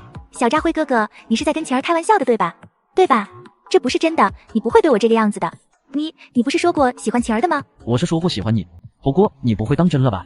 我对许多女孩都是这样，大家本来就是出来玩的嘛，彼此心知肚明。现在我对你失去新鲜感了，麻烦你以后不要过来烦我，我已经有女朋友了。一个是名牌大学毕业的高材生，3甲医院的主治大夫，无论身材、颜值还是气质都没得挑剔；一个是小公司的职员，天天和各种男人聊骚，夜场迪厅不断的捞女。应该选哪个？是个人心里面都明白。不，这不是真的。明明前一阵子你还让我去你家住，为什么现在你又这个样子？你说那个，我就是在耍你呢。你看看你现在这个蠢样子有多好笑。喂，他是不是天天跟你们说我喜欢他，还说我会让他进门？是啊，这个女人一点不摇碧莲，就知道做白日梦。这种烂货也不知道自己的斤两，他还害死了我表弟，他真是该死。不，你别再说了，求求你别再说了。你这种女人还自以为是个仙女，天天想着去掉富二代，却不知道你在天海市的富二代圈子里那是出了名的。谁不知道你是个花点钱就能睡的破烂？许浩，你说说他的外号是什么？自命清高的捞女。哈哈，想不到我们单元楼里还有这样的人才，亏我之前还暗恋过他呢。操，看样子几百块就能搞定，早知道我还费那劲干啥？真是不要脸的贱女人。懂事，这是奖励你的。谢谢小扎辉大哥，我以后一定好好听话。小扎辉，方雨晴以前得罪过我，可我跟你没什么矛盾吧？刚刚我还帮你说话，你是不是得多分我点食物？不能。为什么？我就是挺烦你的，不想给你，不行吗？你怎么可以这样？东西是我拿回来的，我想给谁是我的权利，有意见就给我憋着。这不公平。杀比才提什么公平？接下来我们谈一谈怎么做好防御的事情。怎么没有咱们家的？你可是杀了2个，应该给咱们11人份的才对。小扎辉不会忘了咱的，你先别说话。咱们楼里面去掉不能走路的孩子，还有47个人，我、周可儿还有尤大叔和谢丽梅排除在外，其他人还剩43个，分成6个组，每组7到8个人，24小时轮流值班，防止其他楼的人进攻过来。一旦发现了有人过来，你们就敲响楼梯扶手或者其他金属物件，通知所有人。其他楼层的人醒来以后，同样用这种方法通知高层的人。我刚刚说的奖励一直有效，杀1个敌人，奖励5人份的食物。如果没有攻击的话，只是值班每天也会有1人份的食物，但是得由别人先挑选，而且分量也无法保证。尤大叔，这件事情就由你去安排吧。行，没问题。小扎辉，你和周可儿不用值班可以理解，但是尤大叔为什么也不用值班？明明他最能打呀。正因为尤大叔是重要的战力，所以得养精蓄锐，等着关键的战斗再出马，懂了吗？真实目的是保证尤大叔的安全，其余人都在一线，负责抵御其他楼的敌人冲击，就等于是炮灰，好听点说就是消耗品。而尤大叔身手好，为人善良耿守，是最佳的手下，当然得让他活着，方便以后为我效力。物资分配完毕，没有人有异议的话，你们各回各家吧。今天值班的人留在西层附近。溜了。小扎辉，你是不是把我们家的食物给忘了？你说什么呢？明明尤大哥出力最多，却什么都不给，这也太……我带回来的物资不止这些，给其他人的都是差的，好东西留着呢。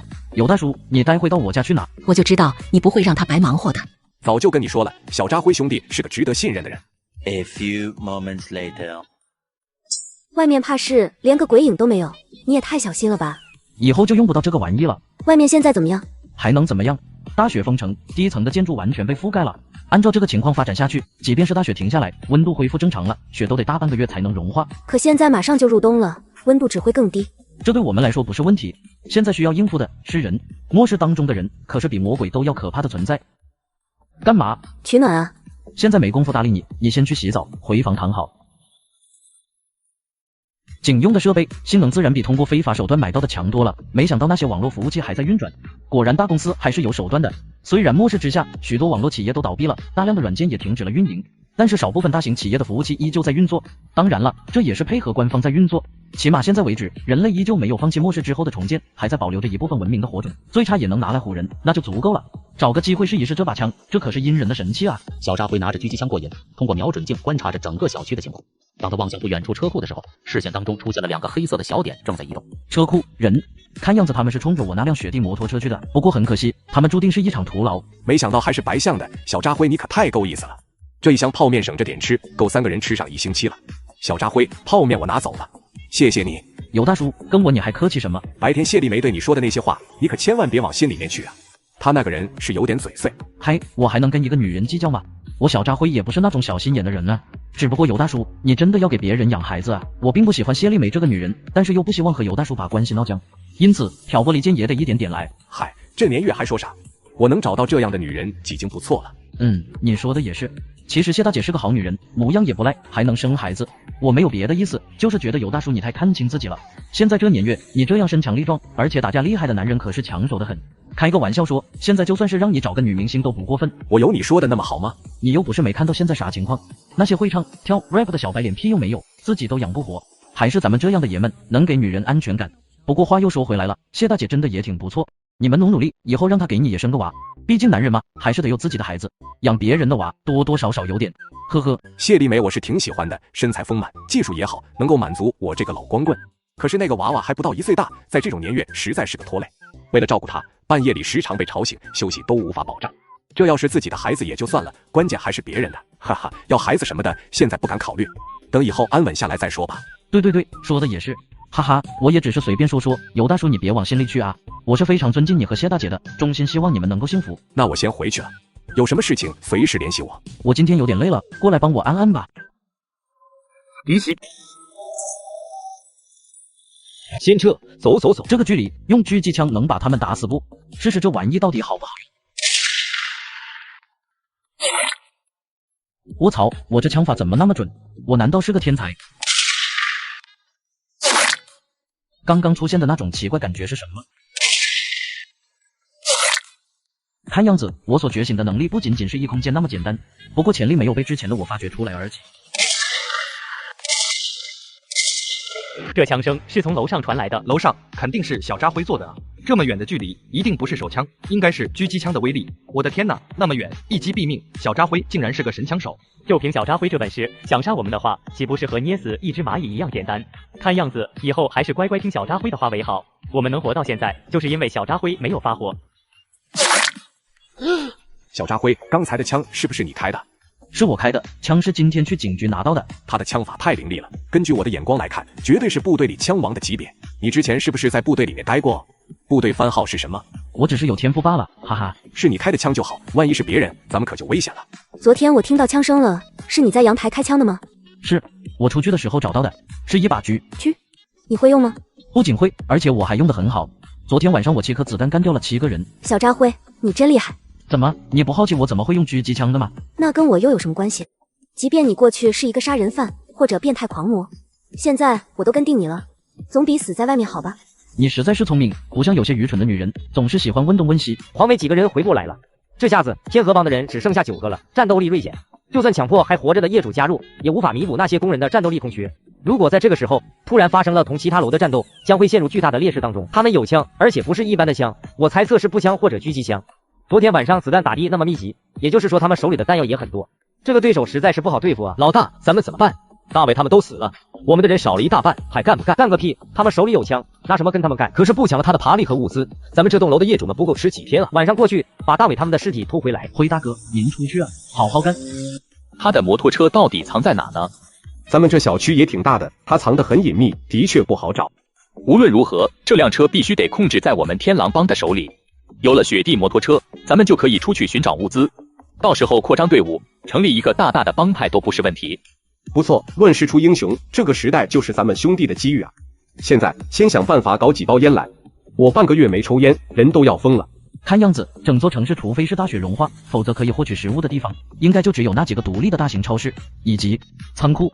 过去看一看，说不定有什么东西是用得到的呢。A few moments later， 全部被人给转运走了，和我想的一样。当灾难发生的时候，官方的那些专家会第一时间通报灾情，上面的人肯定要把物资进行转移的。那些有权势的大人物只会优先考虑自己，而不会考虑普通人的死活。仓库里只剩车辆，但是现在他们完全是废物，实在想不到有什么作用。反正空间里还有那么多地方，先丢进去，万一以后用得着呢。加油站可没有高层建筑，这么说起来的话，岂不是找不到可以加油的地方了吗？真是该死！按照目前的冰雪厚度，靠人力挖掘几乎是不可能的事情。而且鬼知道雪灾会持续多少年，难不成以后的节约用油，按照异空间里的存量和雪地摩托的耗油程度，可能20年就消耗殆尽了。人力还真是弱小，要是能用大型机械设备来挖掘就好了。挖掘设备，挖掘机可不可以？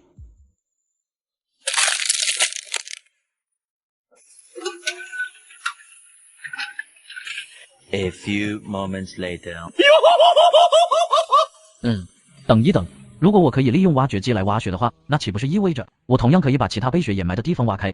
这样一来的话，以后全世界都会成为一座巨大的宝库，甚至是我独享的宝库。大雪之下，可还有许多被埋藏着的好宝贝、好东西，全都是好东西。昨天对付那些入侵者，大家都辛苦了。今天的食物是对你们的奖励，按照我们之前说好的规则进行食物分配。辉哥，我们就这么等他们过来，不知道要等到什么时候。您搞死了他们10几个人，怕是他们都不敢过来了。这样下去，我们靠什么拿奖励啊？机会是留给有准备的人的。我只说过杀一个敌人就奖励5人份的食物，可我没说你们只能等着他们来进攻。您的意思是说，我们可以主动出击，那我们杀其他楼的人都可以拿来换取奖励吗？目前为止，除了26栋的天河帮之外，并没有其他人对25栋出手。但是谁也不能保证以后发生什么事情，尤其是暴露了雪地摩托以后，这个小区里面肯定有更多人打我的主意。这些人本就是找来当炮灰的，他们要当然可以。现在外面的都是敌人，干掉他们就能保证我们这个集体的安全。现在不管是哪栋楼的，除了咱们这栋楼以外的人都可以杀，然后拿他们来换取奖励。今天小区里的气氛有些不对劲。哦，怎么回事？我总感觉有很多双眼睛在窥探我们，这种感觉十分的强烈。并不奇怪，雪地摩托车的出现必然会引起别人的嫉妒，毕竟这里是南方，这种交通工具极其罕见，有了它就可以出去寻找物资，也就代表着能够活下去，谁又会不想活着呢？你说其他单元楼的人会不会也进攻过来？我怕到时候会很危险。不是还有很多炮灰吗？而且他们本事再大，想要攻破我们家也是比登天都难。可是人如果被逼急了，谁都不知道会做出什么事情来呢？你说的也很有道理。小扎辉，我要让你给我孙子偿命！该死的老东西！杀了你，给我孙子报仇！辉大哥，怎么回事？这个老太婆想杀我，这个老女人真该死！辉大哥现在可是我们整栋楼的希望，她连你都想杀，干脆弄死她算了。她几经疯了，活着早晚是个麻烦。你们回去吧，这里的事情我来处理。小扎辉，你没受伤吧？就凭他还伤不到我。小扎辉，你该死，你该死啊！是你害死了我孙子，你死了一定下18层地狱。你孙子又不是我害死的，你为什么来找我报仇？我的孙子就是被你害死的，你该死，你罪该万死！我恨不得喝你的血，吃你的肉，一口一口把你给咬死。可是我不记得杀了你的孙子，严格来说，我还是你的恩人，因为是陈正豪的人踢死你的孙子，而我帮你杀了陈正豪，你该感谢我才对。你少在这里装好人，我孙子当时还没死，后来是因为没有药物治疗，才活活疼死的。是你不肯借给我药物，才让他死掉的，你就是罪魁祸首。哦，原来是这样啊，你是这么理解的。不过这件事情是不是有什么误会？其实我这个人啊，最是嘴硬心软了，我怎么可能忍心看着一个孩子活活疼死呢？所以后来我去你们家送过药的。你胡说八道！没，我真的没有胡说八道，我去过你们家，你仔细想想。哦，对了，当时你太专注了，有可能是忘记了。其实当时小虎还活着，我清楚的看到他的胸口还在动，可是你怎么就把他给……他本来是有机会活下去的，结果被你剥夺了他生存的可能。你可真是个好奶奶啊！难道说小虎真的没有死？后来反而是我不小心把小虎给害死了？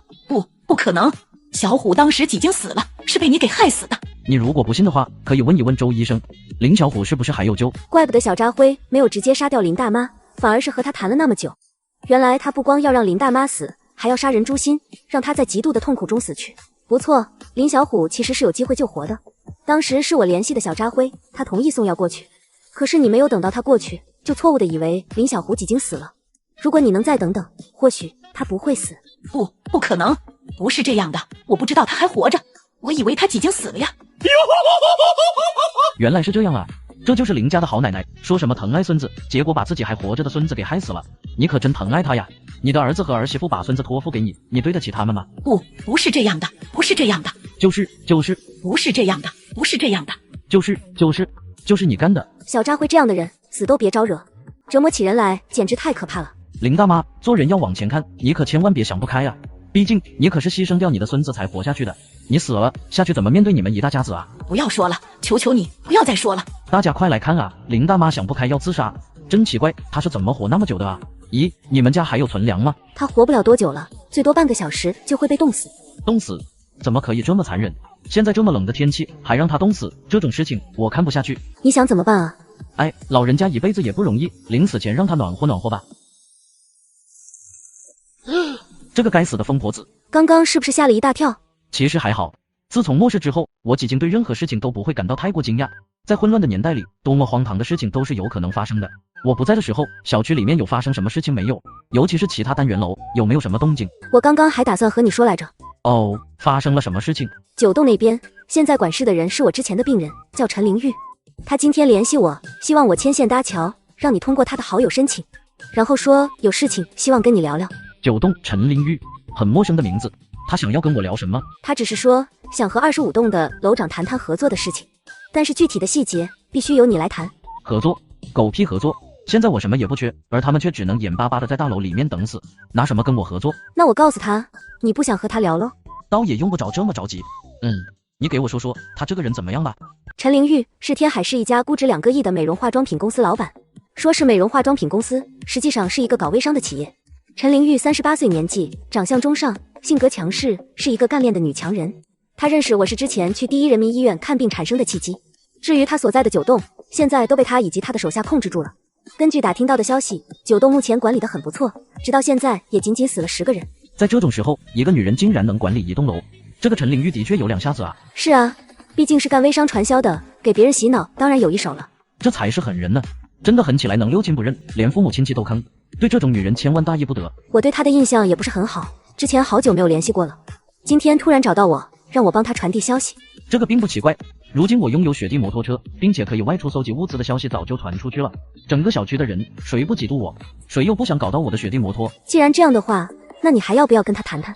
聊聊看吧，我也想知道其他单元楼如今打的是什么主意，最起码也不能一下子把那些人都给逼急眼了，否则其他29栋楼的人都和我翻脸，那可不是什么好事。如果只是躲在房子里不出去，倒不用怕他们，可是现在外界是一个巨大的宝藏，以后还需要出去继续收集各种生存物资，那暂时就不能和其他29栋楼的人都闹翻了。眨不着通的很远的时候，目光忽然注意到下面还有一个略显熟悉的头像，沃尔玛华南大区的财务总监李健。看样子他找我也是因为同样的事情。小扎辉先生，你好，我是九栋的陈玲玉，目前九栋是我在负责管理，想跟您聊聊。辉先生你好，我是18栋的李健，谢谢你通过我的好友申请，我想代表18栋的居民同您聊一聊合作的事。想聊点什么？这么聊不太方便，可以语音通话吗？不可以，我不方便，就这么聊好了。有什么事情简单手接一点说，我这个人没什么耐心，不喜欢多说废话。果然是个厉害的人物，不能大意啊，靠着一个人就杀掉了整栋楼一半的邻居，而且手里面有不少武器，甚至还有狙击枪这种可怕的东西。小扎辉先生，久仰大名，你的故事我们早有耳闻，一直希望能和你见上一面。如今知道你有雪地摩托，可以外出寻找物资，所以我们九栋希望能同你合作。合作？那你们可以提供给我什么？合作讲究对等的条件交换，你应该明白。